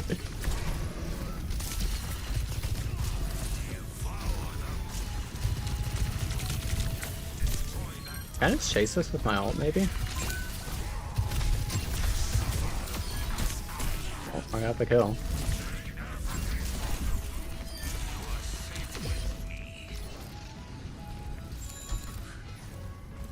I think with Ramatra Zen, I just need to be forcing out their Winston constantly. If I can keep aggressive pressure on their Winston, we might be in a good spot just kind of let my Zen cook. But with them swapping off of Winston, I need to know what they're on.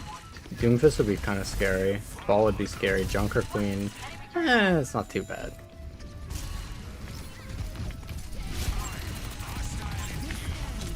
Overclock on main. Just look at it a little bit. I see the slide out, and now it's my time to use my form.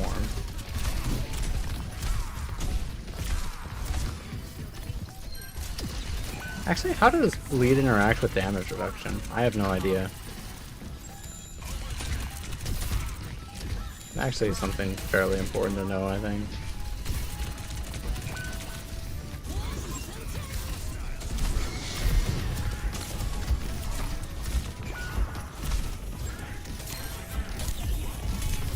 W.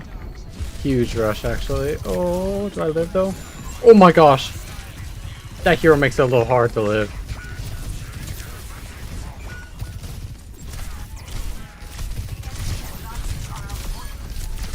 Can I win? No, I can't. Yes? What? Hello? Why aren't they shooting me? Am I not a big enough threat for them to pay attention to?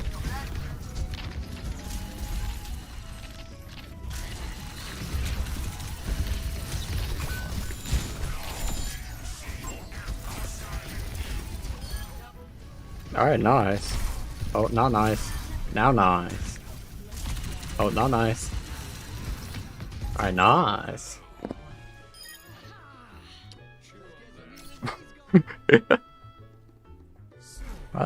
It's going pretty well. I mean, we just got to champ, right? So we're definitely not in range of getting champ 4 yet. Champ 1 would be very, very, very hard. But I really want to know if I can do it. I really want to know if I can do it. Because champ 1 is just like... How many people are champ 1 right now? Tank. Oh. That is not many people. That is not many people who are champ 1. Could I... Oh, I guess we'll find out. I guess we'll find out if I can do it or not. Because that's like... That's hard. That is hard.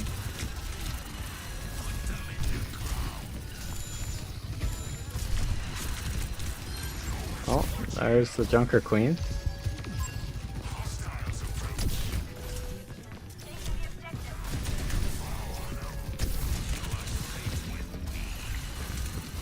I think that we just wanted to be super chill in here. I could be poking a little bit, but if their queen hits a good knife onto me, I just get all my stuff forced instantly and we just lose. Echo on right side, cast on right side, cast swinging right. Do I want to fight that? Low-key if they drop? Nah, that was a bad commit of my shield. But what if I lurk?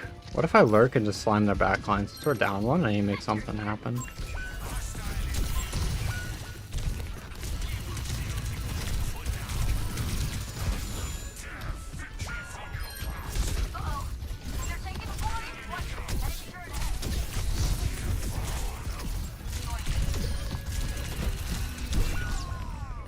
I was kind of grooving though, a little bit. If I wasn't able to, if I played it better and make it hard for the Junker Queen to like not peel me, I think we opened in a pretty good spot.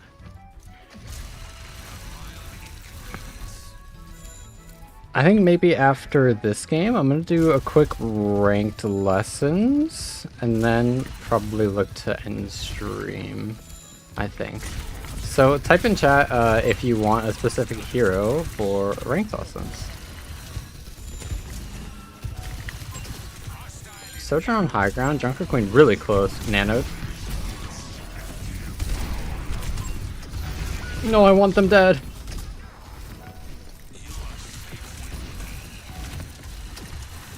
Can I win this still? Yeah, we maybe can.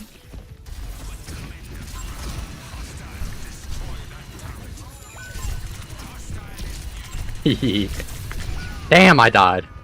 Oh, I was actually about to get so deadly after I blocked the sleep. Any advice to help tank dying every minute as a DPS? There's not much you can never do much about your teammates' decisions. But what you could think about is what's killing your tank and see if you're able to negate any of the threats that's stopping you from losing the game. Also, thank you for the follow, Dizzy.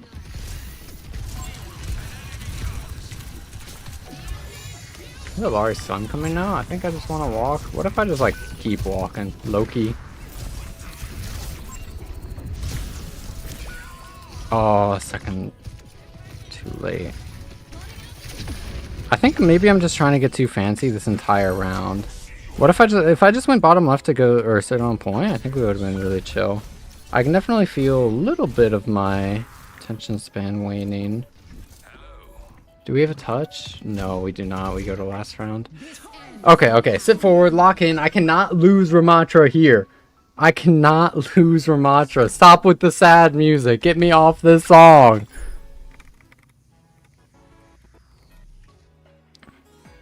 We are not letting Ram die right now. We are not letting Ram follow up Domina. We cannot lose another hero. We are in Champ 5. We have a long way to go before we hit Champ 1. I cannot lose anyone right now. Sit up. Lock in. I'm low-key out of water. But I have lemonade. Oh my gosh.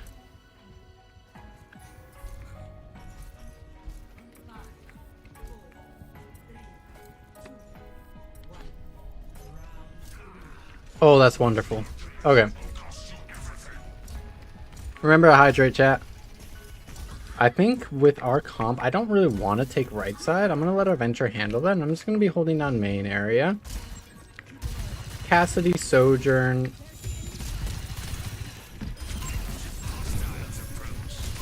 With their Queen discorded low, I can lift the step it. They use their shout pretty aggressively early here. I don't want my Zen in a rough spot, but unfortunately, sometimes you don't get to choose these things.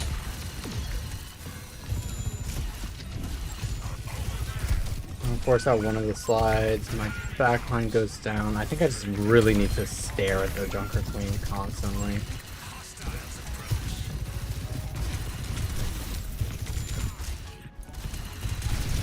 I think my mistake... Oh, and our win con is way more vague. No, that fight was so important. I didn't think we would just insta-swap off Zen. I would have been able to force the Junker Queen way more. I could have made it work. Okay.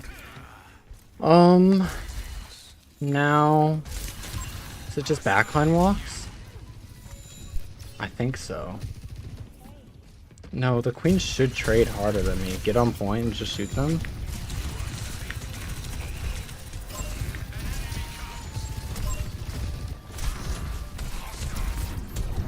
Honest on far right. There's a good chance I get naded here.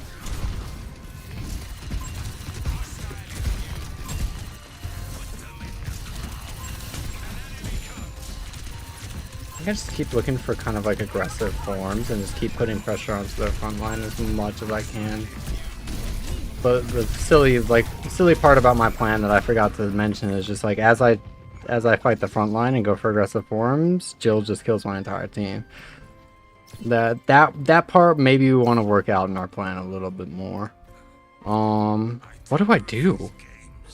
It's so mechanically like I could swap and I think this game would be way easier, but I don't want to risk anyone else.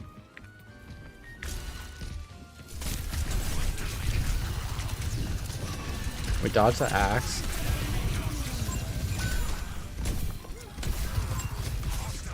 They just have double slide, so I can't chase down their hit scan anymore. I can maybe chase down Jill, but then they're always stacked on their Ana.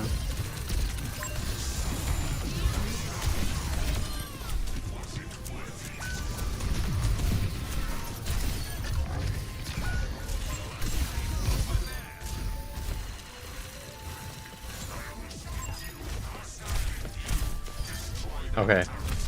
We're on the board. We're on the board. How do I win this game? How do I win this game? It's let my shooter shoot. Force out Queen early and then go to second highest priority target. I think that's gotta be our play. So scout where they are. Shoot Queen first target. Force Queen out early. Queen's low. Right side, see if anyone's walking up right. Queen's walking back up main. Shoot Queen. Need to fight that. Need to fight that. Need to fight that.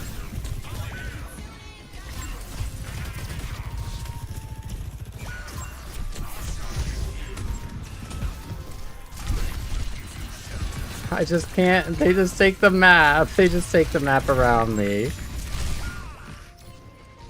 Wow.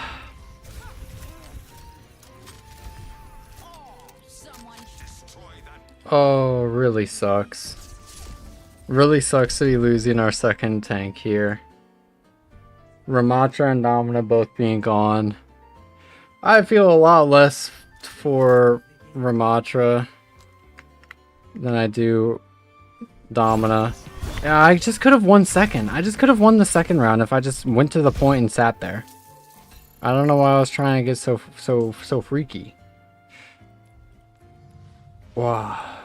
That definitely does suck. Rip Ramatra. Ramatra is now the second hero that we have to have fallen. But for our fallen soldiers, I think there's just a few things to say. Domina, I did not believe in you. I did not expect what you could do. I did not expect you would be the backbone of our entire run. I did not think that you would be the strongest tank. I thought you would be out early, and you proved me wrong time and time and time again. Bringing us all the way from Platinum 1 to the highest highs of the world, getting us one step away from our champion rank, but we couldn't quite bring you to the top of the mountain. And for that, I'm sorry, Domina. But thank you for everything that you have done. Ramatra, yeah, thanks. You did good.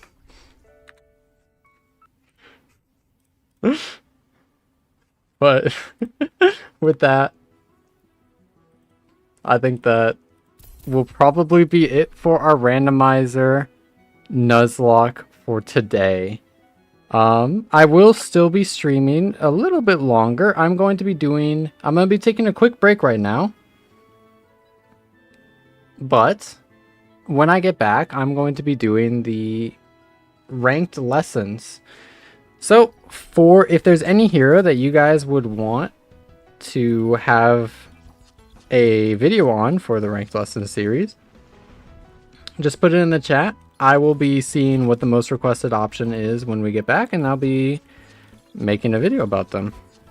So I will be right back. It'll probably be like 5 minutes, and then we'll be getting into our ranked lessons really quickly. Oh, I did not mean to pull up the credits.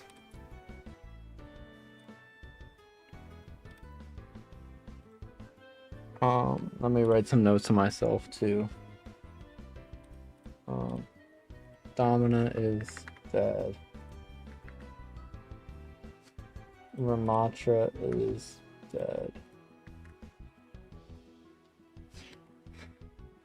Farewell to those two. When the ball gets unlocked, it's over. Ball's going to be a little bit hard, especially in like champ now, because people know how to play against ball really well. As we're pushing into champ lobbies.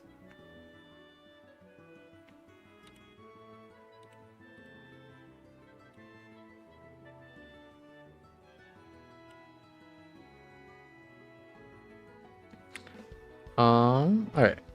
Let me put on something really quickly.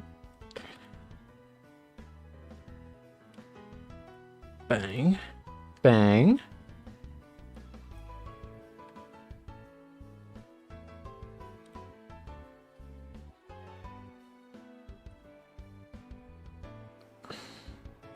Alright, I'll put on this. I'm going to take a quick little break. And then I will be right back so that we can play more ranked lessons. But I'll be right back, gang. Time travelers teleporting all over the place, screaming stranger in your ear that just unfortunately wind up on your team, and that damn Sombra who just keeps hacking and running away. Oh my god, when I find you, I'm gonna... So with all these crazy things going on and elo systems created to showcase how well you handle everything, the question is commonly asked, how do I actually get good? My name is Evie, an ex-pro player, and I'm here to talk about one of the most important concepts for players to know so that they can carry any game, the beatdown. This video is part of my series, Overwatch Every Day, where I upload educational Overwatch content daily to help you improve no matter what hero or role you play. Once a week on Thursdays, I try to make a video discussing more specific and widely applicable topics that I'm not able to get into too much while I'm playing. These videos are what I call Theory Thursdays, today's video. So with that out of the way, let's slam right into today's topic, the beatdown. To keep things cohesive and digestible, I've broken down today's topic into answering these 3 questions.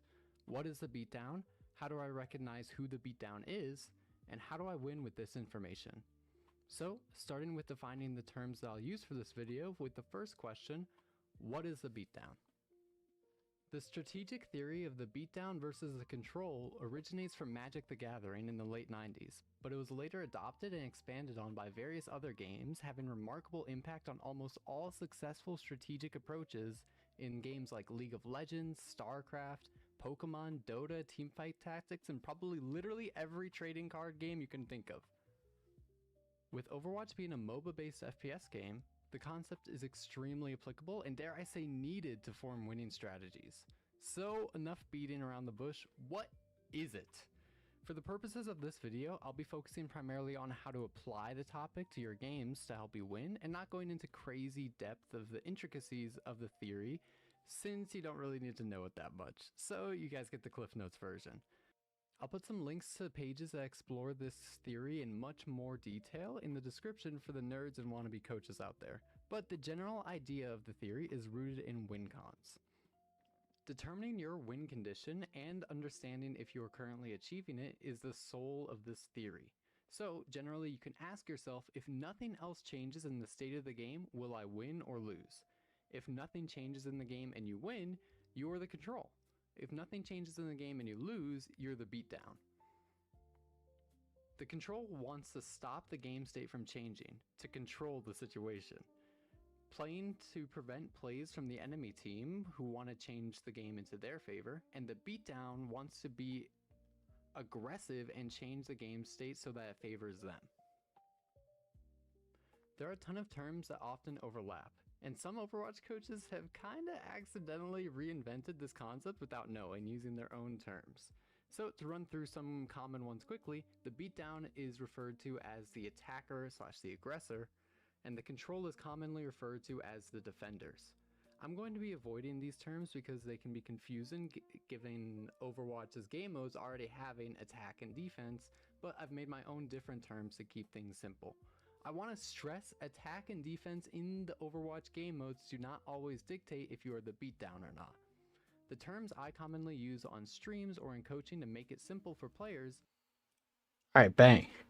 Hello gang, I am back. We're gonna begin into our ranked lessons for today. I don't think the only hero that I see recommended right now or requested is Wreckingball, so I mean, oh no, I gotta play my one trick. Thank you for the follow, Public Space. I'm just logging into the ranked lessons account.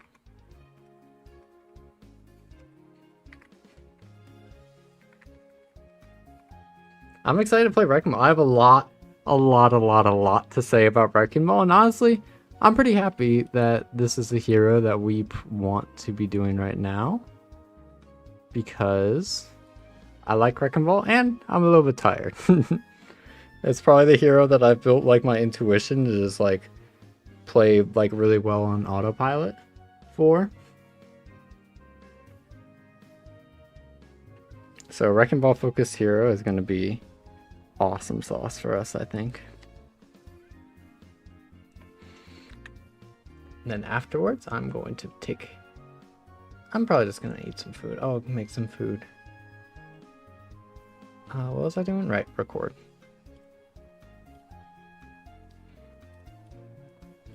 Alright. Let's see how our cues go with the Wreckingball in mind. What by default? I mean, we are pretty high in our, on this account now. So, Wreckingball might be a little bit hard to win still sometimes. But, let's find out. You know, one trick and ball recently, you located a wall. Alright, I hope that this is going to be able to help. It is a very hard hero. Extremely, extremely hard hero. Out of these maps, I think that Blizzard World is definitely going to be the best one for Wrecking Ball. Jib is pretty decent, though it can be a struggle point sometimes, especially on that second point where it's fairly easy to get marked out. Heroes that have a lot of vertical mobility,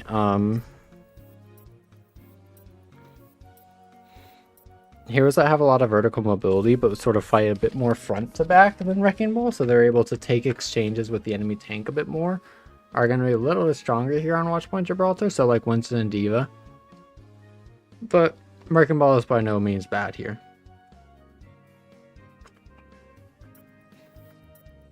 When it comes to bans, as Wrecking Ball, I recommend that the two bans you really want to focus on are Cassidy, Mizuki, and D.Va.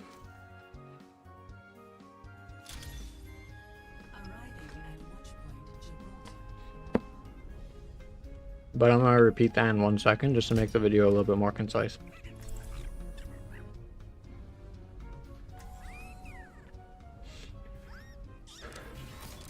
Alright, locking into our first game here for our Wrecking Ball focus video.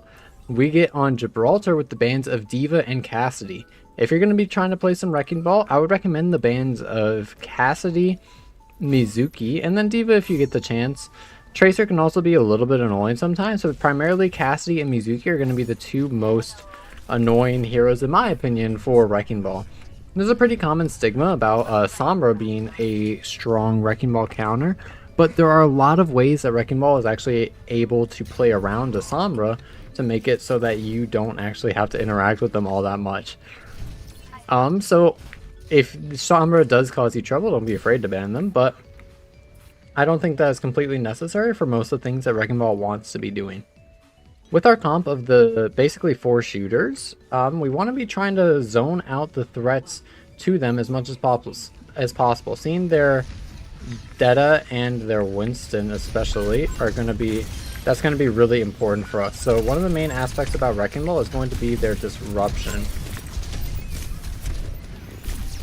Making sure that we're actually trying to use our disruption and have high uptime with our boops and our slams to slow down the enemy team as much as possible is going to be the main way that we can actually kind of deal with some of the threats of the enemy. But as the divers get in, I was not able to force them out, unfortunately, as I was still a little bit on a reset from our previous cycle. But now with their Pharah walking forward and their Vendetta, I'm going to be using the pylon to heal up, and now I can I'm actually going to fight this Winston on low ground since I can take a pretty good trade against them. And it's going to be hard for their team to really care for the Winston if they want to keep controlling their high ground. So as you can see, as I can pressure this Winston, the Ana is forced to drop onto the low ground, and then we can soon fight the high ground or the Winston more as they drop.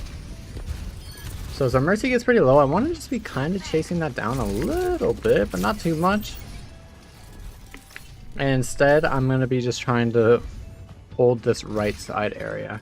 I'm using my grapple retract to get any sort of like information or scouting onto the enemy team, and I can see them sort of posturing up a little bit.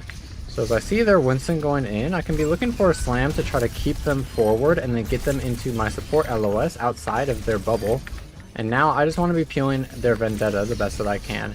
I like to boop them away to make it harder to get into slash range of my soldier, but unfortunately they will still get in, but they are going to be really they will be going down shortly anyways. The enemy tank is pretty annoyed that we kept slamming them, but that is exactly what we want to be doing as Wrecking Ball fairly frequently. If we know that our team has a lot of damage on them, then it's very, very valuable to be slamming the tank, especially when they're inside and on the LOS of our backline. Because if they're ever... Wait, I have an idea.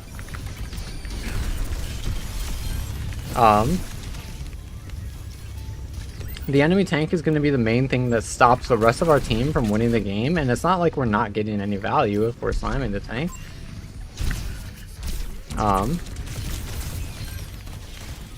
We're still doing a bunch of damage and we're forcing cooldowns and whatnot, so if it's an option for us, it's pretty good to take it a lot of the time if we have a little bit more of a slower comp, or we don't really want to be dealing with the enemy backline all that much. It doesn't matter too much what you hit as Wrecking Ball, as long as you're getting like really consistent hits over a long period of time. But with their Maga going down, their Pharah is still going to be pretty close. Our Ana is going to find an amazing kill onto that soon. Something that I like to recommend for Wrecking Ball players is get creative with your grapples. If you're going to be a Wrecking Ball focused player, I want you to sort of like, it's really beneficial to just sort of like ask yourself, can you grapple that? Since a lot of the times you're going to be able to find like quirky or interesting grapples in places you would never really expect. You'll see a lot of like, if you watch pro POVs of like top Wrecking Ball players, it seems like they have grapple spots like everywhere. They know they have like pre-planned out grapple positions and sort of setups and rollouts everywhere on every map, when it's generally just not the case. Almost every single good Wrecking Ball player just learned how to improvise with their grapples super well. But unfortunately, with the cage coming out onto the point, we do not have any ultimates to match, and we will be going down because Maga is a very strong hero once they get to the point. So we will be going down there. As another thing, a decent ban is going to be Malga for Wrecking Ball, since you aren't able to interact with them all that much. They do a bunch of damage. Any sort of roll throughs, they're going to set you on fire and just chunk most of your HP. Wrecking Ball's main shtick is that they are the highest mobility hero in the game. You can get to a lot of different places all at once, but you're not like that potent of a hero. It's very hard for you to stay in one spot at one time because you don't actually have that much effective HP compared to other tanks. So there's no chance in hell I could ever win like a 1v1 against their Maga on the cart. So I have to keep looking to pressure out their backline over and over, or use my ultimate ability to even get a little bit of leeway on the cart. As the Maga sort of walks forward, I'm just looking for a quick roll through, and now I'm looking for another one. And then I'm going to chase down this Maga a little bit more, since they are very high HP. I don't really want to be fighting that too much. So I just want to continue to be trying to pressure as much as I can around the map. But unfortunately, we are going to continue letting the cart push, and we will be going down fairly shortly. My team wants me to be pressuring the farm, and that's not a terrible idea. However, I do get just a little bit worried when their Maga is able to step in pin range of the rest of my team, so I was prioritizing that hero as the one I want to be pressuring a lot to make it difficult for my team to sort of get ran down. As far as top right area, I could be looking for a roll through onto them. I hear Reaper's bottom left, so maybe that's something I can force out fairly soon. I get a quick little touch on the cart, and now the team wants to be staring at me. As the Pharah and the Reaper look to chase, I could just be looking to try and blow up everybody in our team. I see my soldier get low, so I'm popping my shields just to give them to my soldier. Maga misses their pin, but it does fuck up our poop, or our roll through, and put us in a little bit of a harder position. But using my grapple retract, I can get onto the high ground to stage for our next hit very quickly. Death Blossom and Cage coming out. Our Bob is still remaining on the cart. I'm gonna just be poking out their Maga a little bit here, and I want to get back to the cart fairly soon. At least getting some taps on it, buying some time for my team to respawn. But now that they're on Sombra, our job has actually gotten a whole lot easier. We no longer have to necessarily be going for crazy roll-throughs on the backline all that much. But we are a little bit nervous about EMP Cage. EMP Cage is going to be one of the combinations that we can't really do all that much against, since the one thing that we can do against Maga if they want to put Cage on the point is Minefield. Oh, he was full, huh? We are able to take down the Maga very quickly there. And now, with our shield being used, I'm going to be in a kind of difficult position as their team is able to take us down. I really didn't think that I would be I think I bonked on one of the walls there, so I wasn't able to get out as fast as I wanted. It's one of the things that's most important to really practice as Wrecking Ball. If you want to get really, really good at this hero, is just your raw movement. How well you can sort of like move around the map and how much you can really do on the hero is dictated by how little you bonk. Bob on the point is going to be a huge play for us. Cat's going to be just sitting in our spawn, and we will be taking this point. I think getting into a really decent spot for our team attack is going to be a little bit hard, especially if they play a little bit something like that bunker comp like Amaga. But I'm about to show you one of the best things of Wrecking Ball, and one of the best aspects, and how to utilize the mobility of this hero in a really strong way. It might not work here, but it's the thing, or the one idea that got me all the way from being like mid masters player on Wrecking Ball all the way up to like top 10 in one of my first seasons of playing Wrecking Ball.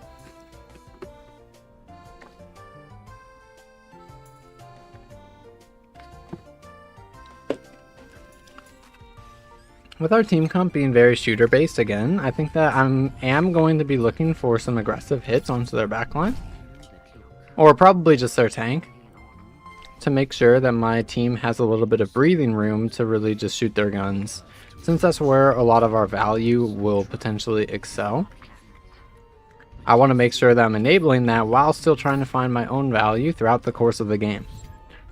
Wrecking Ball is able to... Wrecking Ball is one of the most flexible tanks in the game in terms of like how they can actually be playing. Because they just, at any given moment, they have a trillion million options. With so many, or with so much mobility in their kit, you have so many ways that you can interact with the game. So you're able to use your grapple in a lot of unique ways to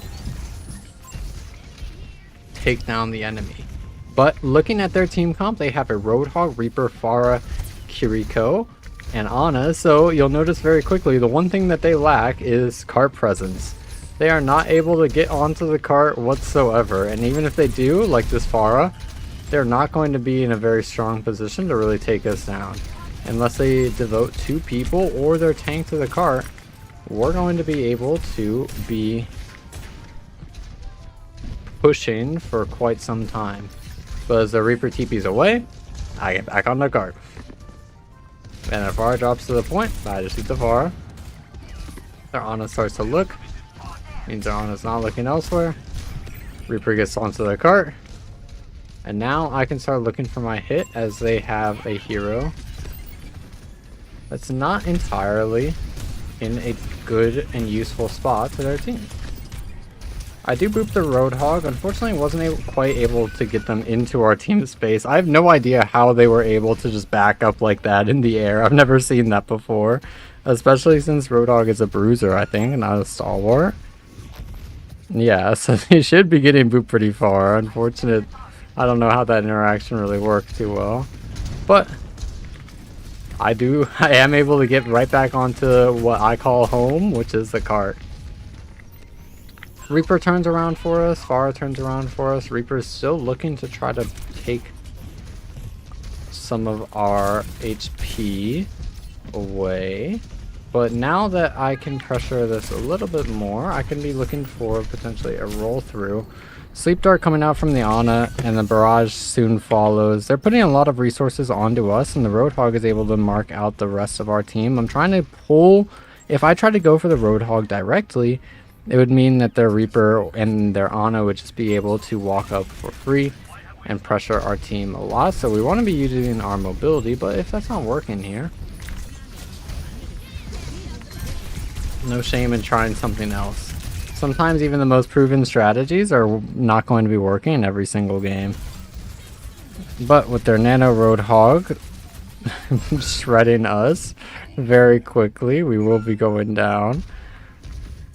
And now I think about how I want to be taking this next point. I could go onto the point here to force the Reaper to drop again. Their Pharah drops. That's fine. Their Pharah is still looking towards our general direction. The Reaper's here, the Pharah is here, their Ana's here. We have a lot of space that our team can work with, and they don't really want to be taking it, but that's okay. Because now I can stabilize. Reaper's still on the card, so maybe I just need to be staring at this Roadhog like a lot more. I still don't have my perk really, so now that I have my minefield, I can look to just open up space on the map by pressuring out the enemy. Whatever way I can. Ana's 1 HP. We are able to take them down by utilizing our Kitsune Rush and then stabilizing later. Reaper's 1-1-1. Our Tracer takes them down. Pharah's still on this high ground. She gets... Wow! Kiriko does go down, and the Pharah soon afterwards. Reaper and Roadhog are on the point. Those are two heroes we really don't want to be messing with too much. Sleep Dart coming out from the Ana. Nana boost onto the Roadhog. I don't have many options here. Our Ana still remains on the card. As our Kiriko goes down, though, I think our last glimmers of hope to win this game will as well, and we will be losing that game. Very okay. It definitely sucks. It feels like a lot. Sometimes as Wrecking Ball, when you aren't able to just sort of like bust through one specific place on the map, even if you're trying to utilize your advantages or your mobility to create advantages on the point, or not on the point, on the map, we are going to be losing some of those games. Very okay. It definitely sucks. Like I said in our map selection, that is one of Wrecking Ball's harder maps, especially if you're able to force, or if the enemy team is able to force a bit more of like a frontline sort of brawly or tank trade direction. Wrecking Ball can definitely struggle, as you saw there. Whenever we tried to pressure the backline, they're able to turn around very, very easily for us. But the general idea of trying to create weak spots on the map and punish them with your mobility is the general flow that you want to be getting into as Wrecking Ball whenever you are picking this hero. So hopefully, let's see how I try to demonstrate that in our next game. Bang, and then like editor's gonna cut it like right there, and it's gonna be awesome. Should be saving mines for Cage every time. It's really, really strong too. Yes, not every time probably. Sometimes you're gonna see some mines that will just kind of like win you a point straight up. But for the most part, that is your one and only counterplay to Cage. That is the one thing that you can do against Cage ever as Wrecking Ball. And it is a very good counter, because if they want to be like actually fighting in their cage, and then suddenly like anywhere they step inside of that short, like small little radius just blows them up, it's very, very good.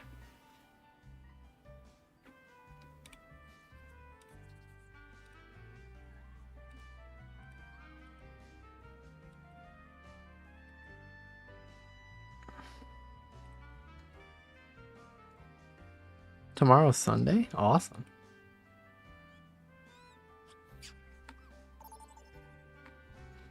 We get our next game.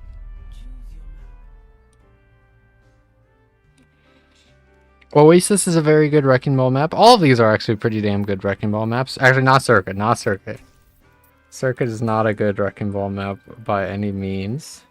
You can make Wrecking Ball work on Circuit. Wow. I used up all my luck for the day. In the Nuzlocke. I used up all my luck. How often should you be peeling this ball? Fairly frequently.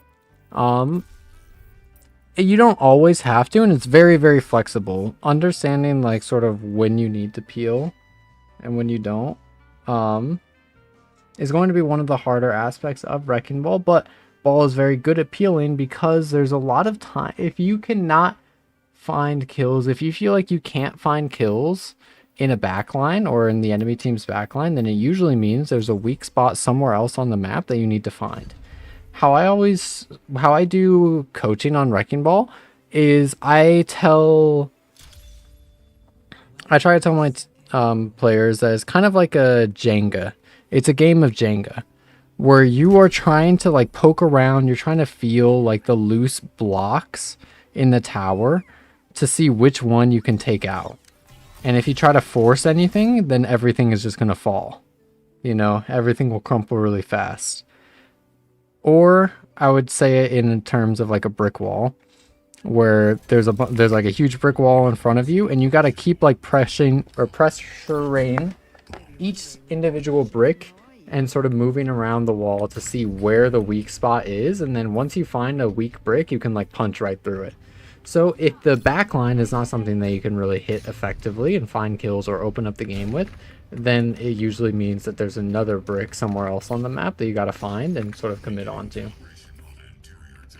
But locking into this next game here, we are going to be on Circuit Royale with the bands of Widowmaker and Ramatra. We have Alari, Ana, Freya, and Sojourn on our team. This is not an amazing map for Wrecking Ball, but it's still playable if we utilize the fundamentals of the hero well enough. So how I want to be playing this first fight is if they swing onto my core here to try to find some kills. They're on May, okay. If they swing onto my core, I'm going to be able to look for a quick little rock or a quick little slam after they use their rock and then stabilize. And now I want to see if I can set up for another one pretty soon. So I want to see if I can bait them out to look over there and then look for another slam. I just want to keep taking attention as much as I can and going for these quick little cycles often. And utilizing my shield anytime things start to get a little bit too hairy for me. I want to be enabling my team as much as possible to find opportunities to get kills, but unfortunately the shield is going to be a really big a really good advantage for the enemy team to actually find a lot of kills. But aside from that, if we're ever able to pressure out the enemy with our guns from behind them, I think that's going to be the next idea that we're going to want to try. Wrecking Ball has a lot of options. It's going to be a super versatile hero and how they can approach fights and different games.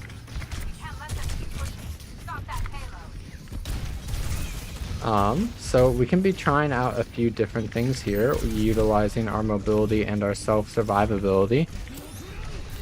Ideally, their mage just kind of gave me like an opportunity or a potential opportunity for a kill there. So I was trying to take it, but alas, I was not able to quite find it. Their team sort of looks at us quite a bit. I'm going to be looking to stabilize the best that I can.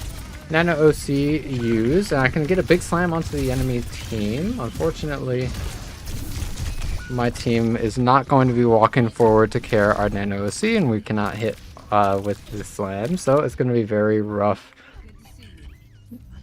there as well. I have my minefield coming up very shortly, but with our Freya going down, it's going to be pretty difficult. Our team is not very happy, but their mindset is very not conducive to getting high ranks or playing very good game or like winning consistently. If you ever are giving up because something outside of your control is happening, then it's just going to ultimately lower your win rate. And to be a good player means to try to have the best win rate that you possibly can across a variety of different scenarios and variables outside of your control. Overwatch Ranks is a system that's just going to test your adaptability and understanding and skill in the game to find the victory screen across whatever might be happening in the lobby.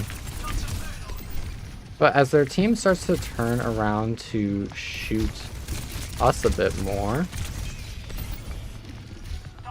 we can maybe find the kill onto this Hanzo and then slowly walk forward. Mines on the cart is going to slow them down for a while.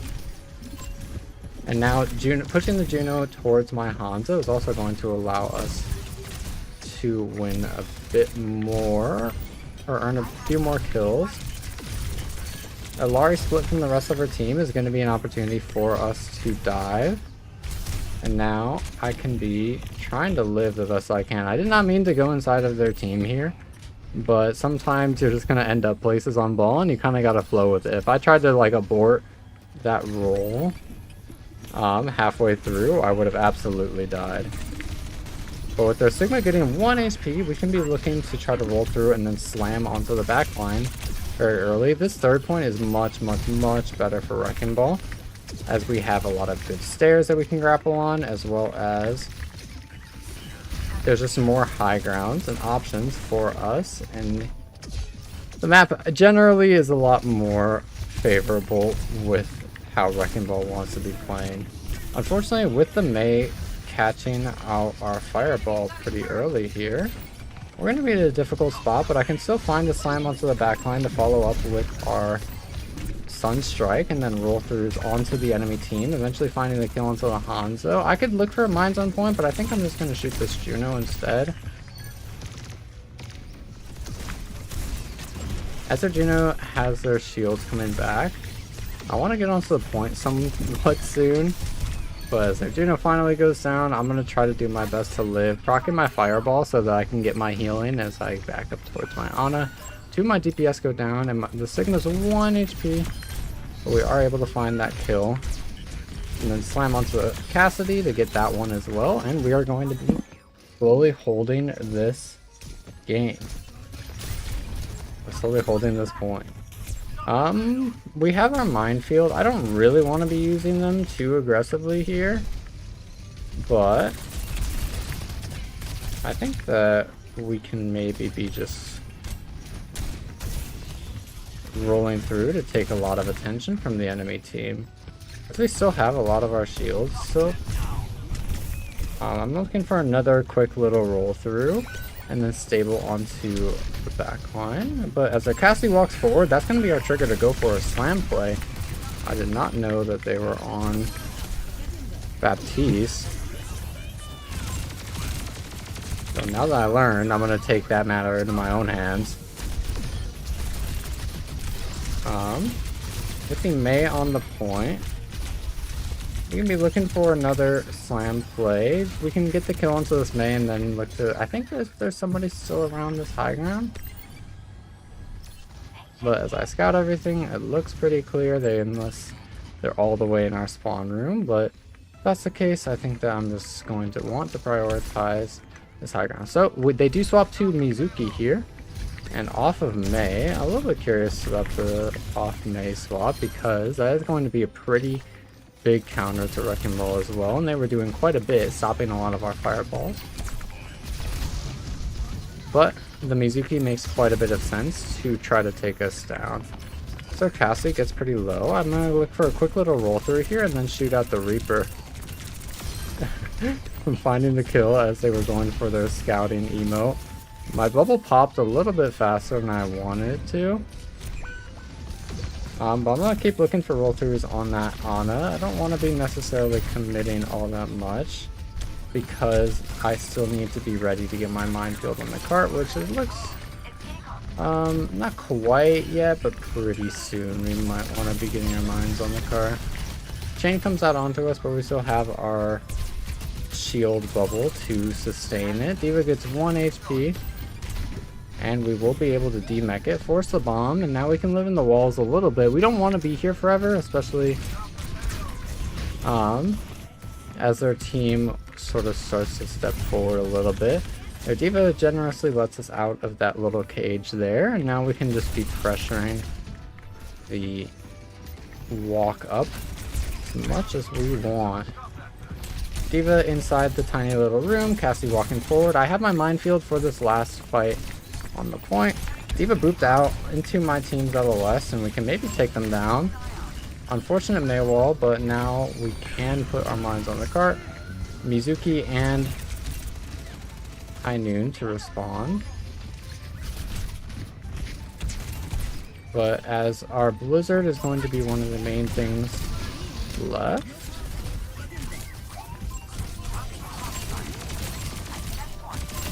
We get... Oh, that's not on the cart. We get into a little bit of a rougher spot. Reaper has no fade, and their baby D.Va is 1 HP towards main. I'm just going to be spinning around here, making it hard for their team to play the game whatsoever. Their Ana couldn't walk up, the Reaper couldn't walk up. We were just slowly bleeding out the clock as the people on the point were going to slowly fade away, and we will be holding on third. Now, Wrecking Ball is a very, very, very strong and versatile hero. They're going to be one of the strongest rank tanks in my opinion because you don't need much from your team, and it doesn't matter too much what the enemy team plays as long as you have the right counterplays. Wrecking Ball has a lot of counterplays to the counters that exist, like you saw there, especially once you get the major perk on Wrecking Ball. Sorry, the hiccups. Once you get the major perk on Wrecking Ball, you have that bubble to outplay hard CC like the Cassidy Flashbang or the Mizuki Chain or the Mei sort of like soft CC freeze to take you out of the fireball. Wrecking Ball has a lot of counters or a lot of ways to deal with it, even if you don't have the bubble. But with that in mind, they are going to be a really, really strong ranked hero on almost every map. This map still is very hard to get value out of, though it is a little bit much better on attack than it is on defense. But Wrecking Ball, I think how we want to be approaching this and what I'm thinking about is I could be pressuring their backline, living. I could be trying to live, or I could just be trying to sit in their walls. I can live in their walls and slowly poke them down, which is probably going to be the main way we need to play, especially if they're on Mei like that, yeah. So it looks like they're on Sigma, Mizuki, Hanzo. They have way too much damage for us to go for any big direct hits. So we just want to be taking a lot of attention for our team instead of going for like massive plays. Since you saw there, their Mizuki instantly ready to try and counter us, but as our shield starts to regen, the rest of our HP starts to regen, and now I can be walking up slowly again, going for maybe a quick little roll through and then pushing the cart a bit further. As I get chained, I can just use the cart as cover, and now I want to be thinking about how I can get behind them again to do it all over. If I miss, yo. So now their Mizuki has their chain again, which is not ideal, but we do get set up behind the enemy team, which will be pulling a lot of attention. Mei's looking at us, Hanzo's looking at us, Mizuki's looking at us.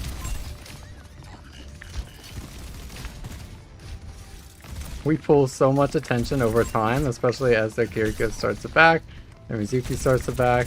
Look at how far the card is getting because we're just so far up. Oh, I wanted to land on the Mei wall. If we ever go for, if they ever start to look at our team a little bit too much, that's going to be our trigger to go for an aggressive play or a slam, because they're only able to look at, there's only so many people they can look at the map, or on the map at a time. And if they're not looking at us, that means that they're probably looking at someone else. And if they are looking at us, then we can probably be pushing the cart a lot from there. But as you see here, with our team slowly walking forward, we can get more and more cart space and kills as time goes on, and we will be slowly capping this point. Nervous about getting chained early here, since if I go down, we won't have too many options of actually playing. But I think I hear their Hanzo still lurking on the left side. I don't know if they TP'd back. I'm going to check the spawn room a little bit. Wrecking Ball is a very good 1v1 here and can 1v1 most of the casts in the game. But as their team starts to walk, I'm going to look for a quick little roll through. I don't want to be doing all that much since there's not too many good spaces for me to play. I can just be looking for some quick little spins like that. Really hard. If you're going fast with your grapple retract, it's very hard to catch you with the flashbang or a Mizuki chain if you are going for different ones. So it was a little bit greedy for me to go for the same one twice there. But if you are going very fast with your grapple accelerations, there's a lot of chances that you can just kind of exploit to pressure the enemy team or take some attention. As their Kiriko gets kind of in a good spot for us, I can boop them into my mines with that double boop tech. I'll be making a full video about Wrecking Ball tech pretty soon. But with their Sigma main, we can just be slowly whittling them down and then pushing forward afterwards as we cap second point. I think that Oh, I never changed the stream title. Sorry about that. We're doing ranks lessons right now. We finished up our Nuzlocke run at Champ 5 earlier. We're going to be trying to push for Champ 1 on it now. But with their... Oh, I don't have my bubble yet. Lol.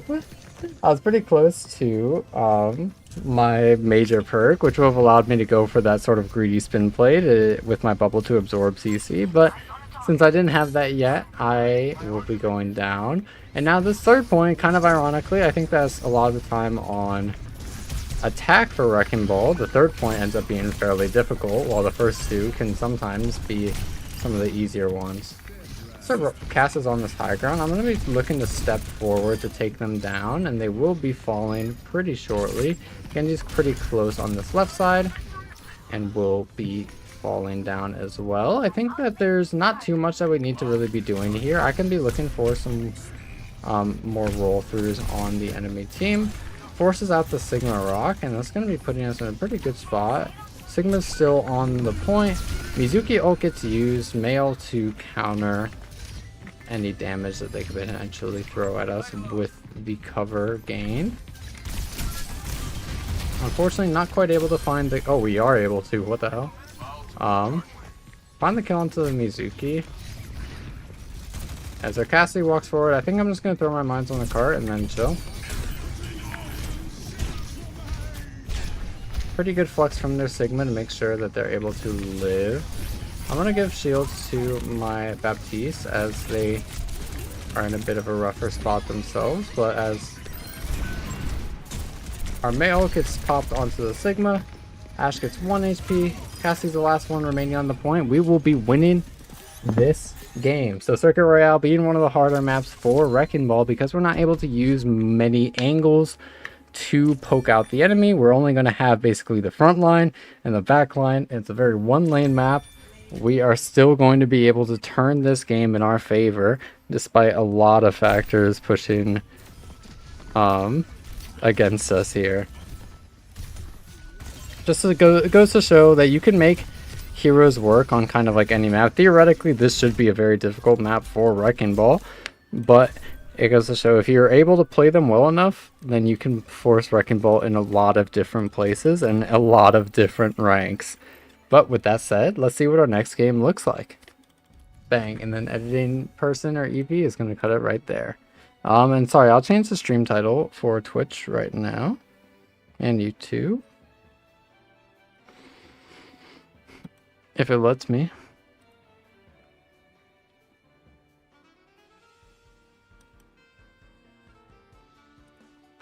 It just doesn't let me anymore.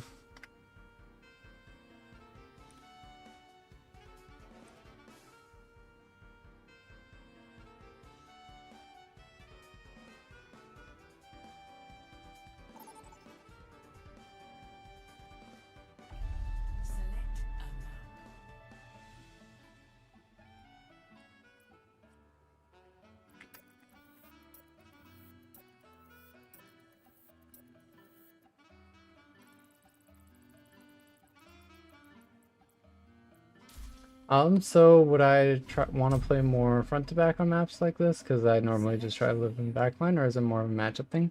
Definitely more of a matchup thing. If you're able to live in the backline, that's usually going to be pretty good, because despite Wrecking Ball being a tank, they actually really struggle in sort of raw front to back number trades, and they're going to be the weakest tank out of the entire cast at sort of raw brawling. Unless you get a good spin spot. Good spin spots can make up for Wrecking Ball's brawly weakness. So that's why you'll see whenever I'm playing Wrecking Ball that I'm just kind of like perma asking myself, can I grapple that? Can I grapple that? Because if you learn where you can grapple,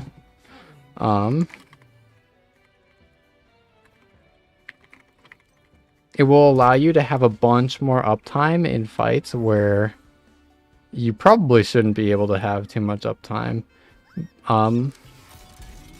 In terms of like the raw, like kind of like front to back brawl. Let me take a sip of my lemonade.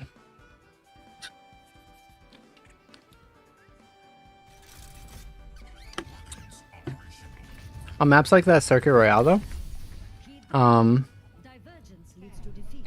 like whenever I could, I think living in their walls or playing behind them is really, really good.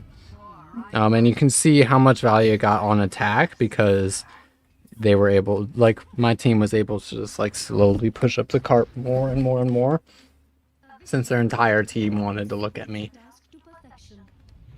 There's so much value in just like existing.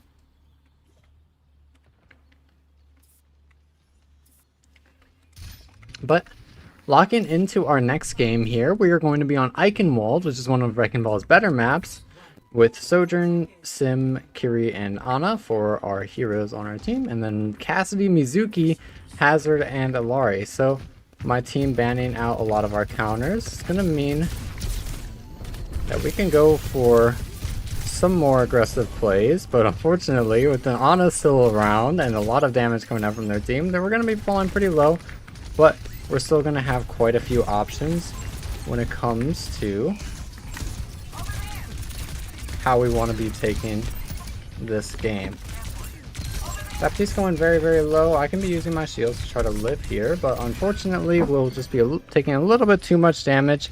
Though with us peeling their Ana and their Baptiste and their Genji's attention, our team is able to find quite a few kills. Definitely not optimal for us to die there, but it's still very okay in terms of like the value that we could get. And I thought that we could find the kill onto that Baptiste. With the slime on the Zarya falling very low. I'm going to be trying to follow that up a little bit, trying to get active in that sort of area.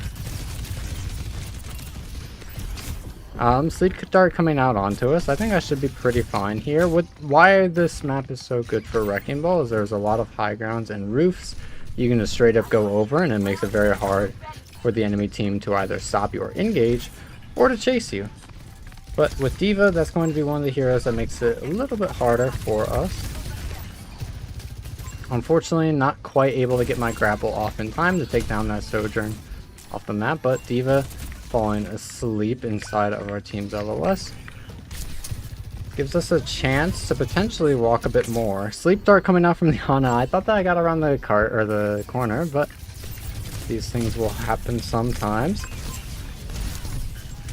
And I will be going down shortly afterwards from that Sleep Dart and not being able to get my HP back in time. I went for what I call, or what a lot of the Wrecking Ball sort of players call a strafe boop there, to see if I can get a double boop on the Ana by extending the duration between in which like I hit the Ana with my fireball by hitting them once at the start of the fireball and then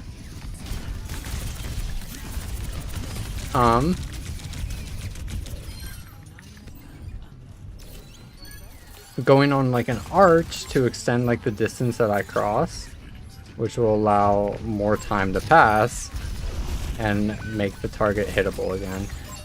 I really want to make a video kind of babble.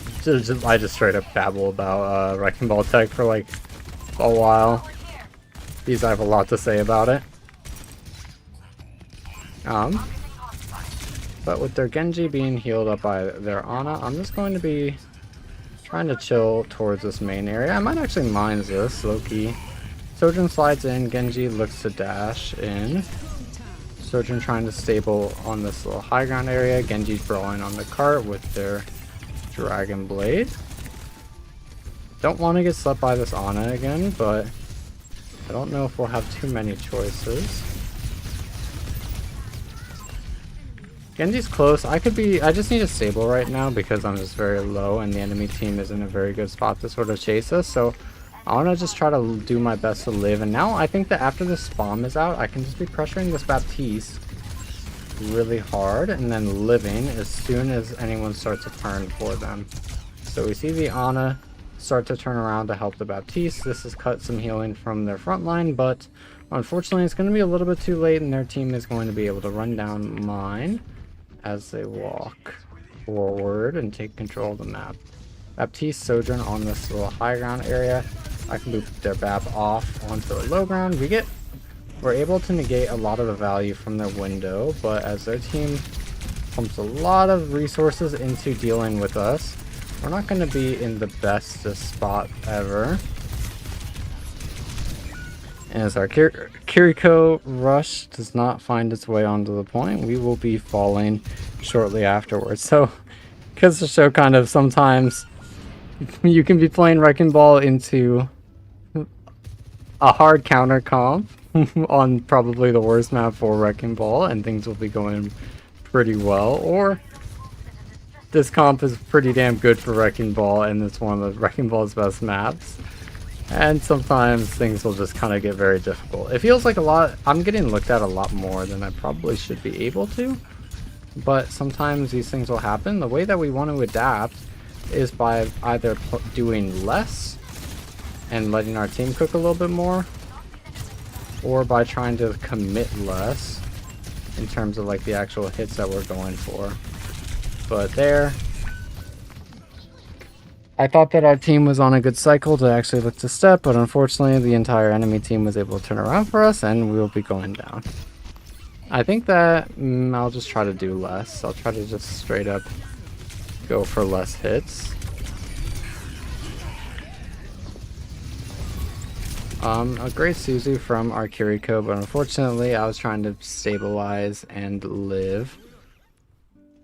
And we will be going down there. I think that as a Wrecking Ball player, it's important to keep in mind that there are going to be a lot of times where teammates, there's something that I've noticed in ranked, is that it's hard to see exactly the openings for a lot of in a lot of ranked games for your squishy players to sort of like step forward without like a clear opening, like a Winston bubble or a Diva fly, some sort of direct space that you're making.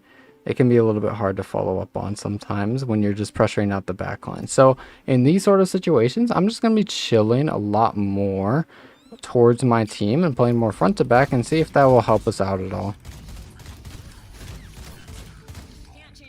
Because the big issue that I'm having right now is I'm getting looked at by going for plays a little bit too frequently. So I'm going to be trying to go for less plays, and hopefully my team is able to step forward a little bit more, or I could just be looking at the Diva a lot more. I don't think that that's theoretically correct. I think pressuring their backline should be very, very good in that matchup, but not always is the theoretically correct play the one that's going to win you the game. It's definitely important to keep that in mind because Wrecking Ball is a very, very fast hero. You need to be doing a lot of things and being in a lot of places at a lot of different times. It's important to just sort of trust your intuition on things when you're shaping your ideas to win. So we get the Baptiste to look at us. But as our Kiriko goes down, I'm going to be just turning around. We force out a lot of the healers from the enemy. And now we can help our team peel for the Diva. Unfortunately, I just take a gazillion damage. So I'm just going to be trying to live the best that I can. I think that that will be the correct play to win here. With Sojourn getting fairly low, I'm just going to continue shooting her. Because I've been trying to get too much value out of rolling around, I think that my guns are going to be what I want to lean into a lot more. But as their Amaga, I'm going to immediately retract that, as it's going to be very rare for me a lot of the time to win any gun duel with Malga in the lobby. With their team being very close, I can look for an early slam onto their Kiriko. We force out the Suzu and the Genji dash. Unfortunately, it still will find the kill onto our Kiriko. Malga on this high ground. I'm going to be looking for a roll through to boot some people off potentially. So as Malga starts to look at me a little bit, I'm just going to be chilling. Malga probably stepping to the point. Yeah. And Ana attempting to dodge our slam. I'm not able to do too much to that Ana at the moment. I don't know where they went. Oh, they're top right. Yeah. But since we see the Malga shout out, actually, that's going to be a pretty big trigger for us. Malga 1 HP will go down, so Genji on this right side on a main. I could just look to chase the Sojourn more, I think. I was trying to cut away her options there with how I was rolling. Not quite able to hit the straight group, but as the manga gets back, I can just be getting this mega area. And then walking forward a bit more. See if I can shoot out this Ana. And wait for my guns to reload before I actually start shooting. With their Malga sort of walking forward with this cage, we are able to sort of take down their cage here and then mess up their Suzu so that their Malga will be going down. Kiriko on this left side, they are going to be TPing into their Genji in just a moment. Fortunately, I did miss my slam there. But with their Genji and Sojourn walking up this right side, I can pressure this. I can take a lot of attention and make my team a little bit safer for a while. So I get a decent slam off. An amazing Kitsune rush from my Kiriko. And now I can look for a roll through. I still have my shield, so I can be staying forward up just a little bit. I did not get as many shields as I was expecting to, or maybe I took more damage than I was expecting. But nonetheless, we are going to be able to live, and then I will be immediately in a spot I do not want to be.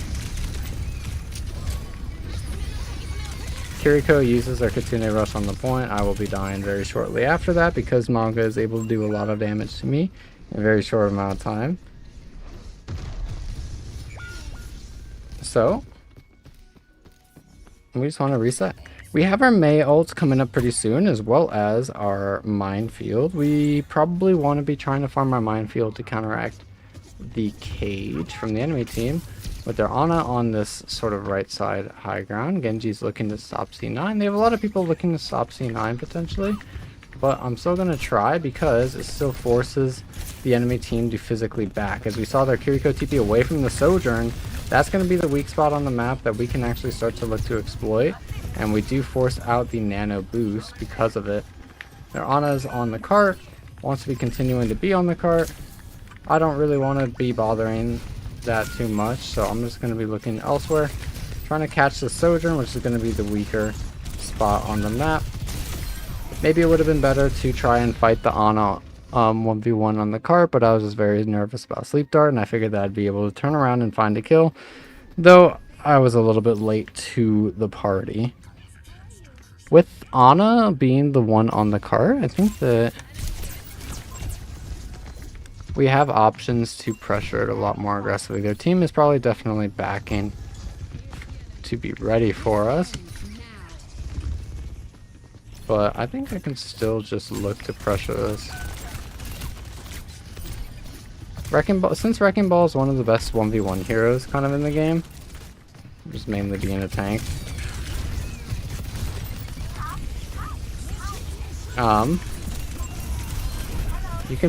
You want to be looking for opportunities to kind of put yourself in those sort of like 1v1 positions.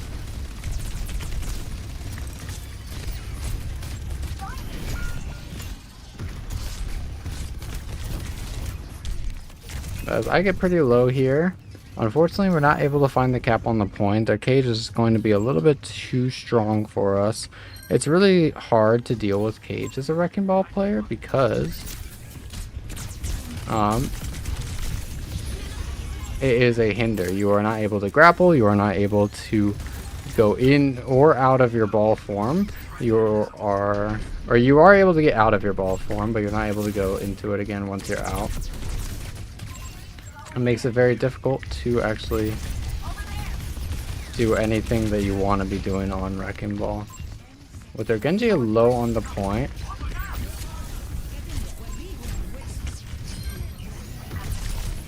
we get a huge boop onto the back line, and we're going to be able to follow up with more kills onto the point very shortly afterwards.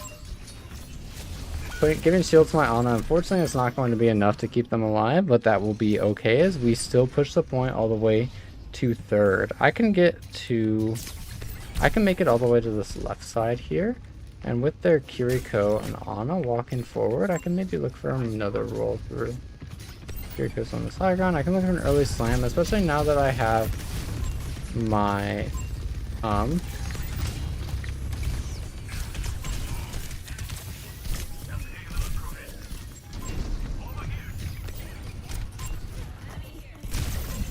Now that I have my bubble perk, I can be looking for a little bit more aggressive plays.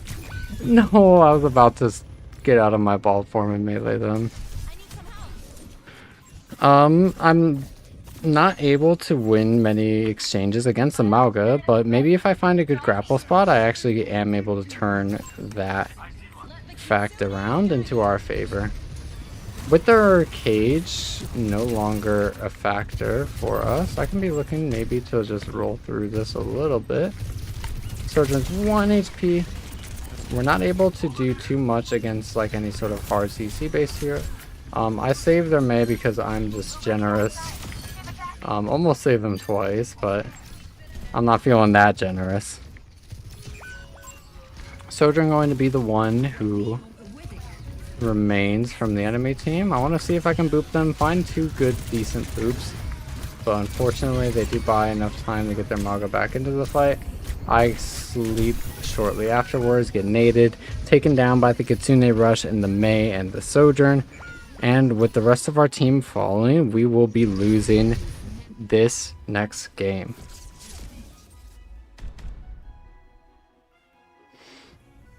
Very unfortunate, definitely sucks, but that will be okay. Sometimes, no matter how hard, like, you want to be trying to make space for teams, especially in ranked, it's important to adapt or recognize when you are not actually making space that is taken. So you want to make sure that you adapt in a way that will allow your team to play a little bit more coherently and together. But I think that probably will be the end of today's ranked lessons on Wreckingball. Do not worry, there's going to be a lot more ball content in the future. Like a lot. This is one of my very comfortable heroes. But for my YouTube video audience, thank you guys so much for watching, and I will see you tomorrow. Bye-bye. Bang. I cut it right there. Wow. Okay, I think this is a pretty fun stream. I probably am going to be ending it here because I'm getting quite tired. We had a really fun run with our Overwatch randomizer Nuzlocke, getting all the way up to champion. I'm still really surprised about that. Also, I don't know if I ever said thank you for the follow, Kid Cash. Loving to see Wrecking Ball and taking notes and hoping to see more content about his tech. Yep, I can definitely do. I'm definitely going to be doing a lot more content about his tech. I will preface in the video and right now though, the tech is not that important. I'm going to be so for real. You do not need a bunch of tech to be good at Wrecking Ball. Do you think playing a lot is beneficial even if you didn't win games? Yes, very much so. Building up your subconscious to just play the game. Like, playing games while you're autopiloting is still really good. Or especially even if you're not autopiloting, and if you're actually able to try out different ideas and whatnot, and developing your knowledge of the game, even if you're not winning, that knowledge is going to help you win later. But for my YouTube stream audience, I'm going to end stream here. So thank you guys so much for tuning in. On the next few days, maybe tomorrow, probably. I don't know. Next few days, I will be announcing my Discord server when my next stream is, or a few hours before it goes live. Probably with more of the randomizer Nuzlocke and quite a bit of ranked lessons as well. And I think also my team scrims. So my competitive team scrims, I'm got the green light to stream, so I'll be streaming those as well in the near future. But for my YouTube audience, I'm going to end it here, and then for my Twitch audience, we're just going to find someone to raid really quick. But bye-bye, YouTube.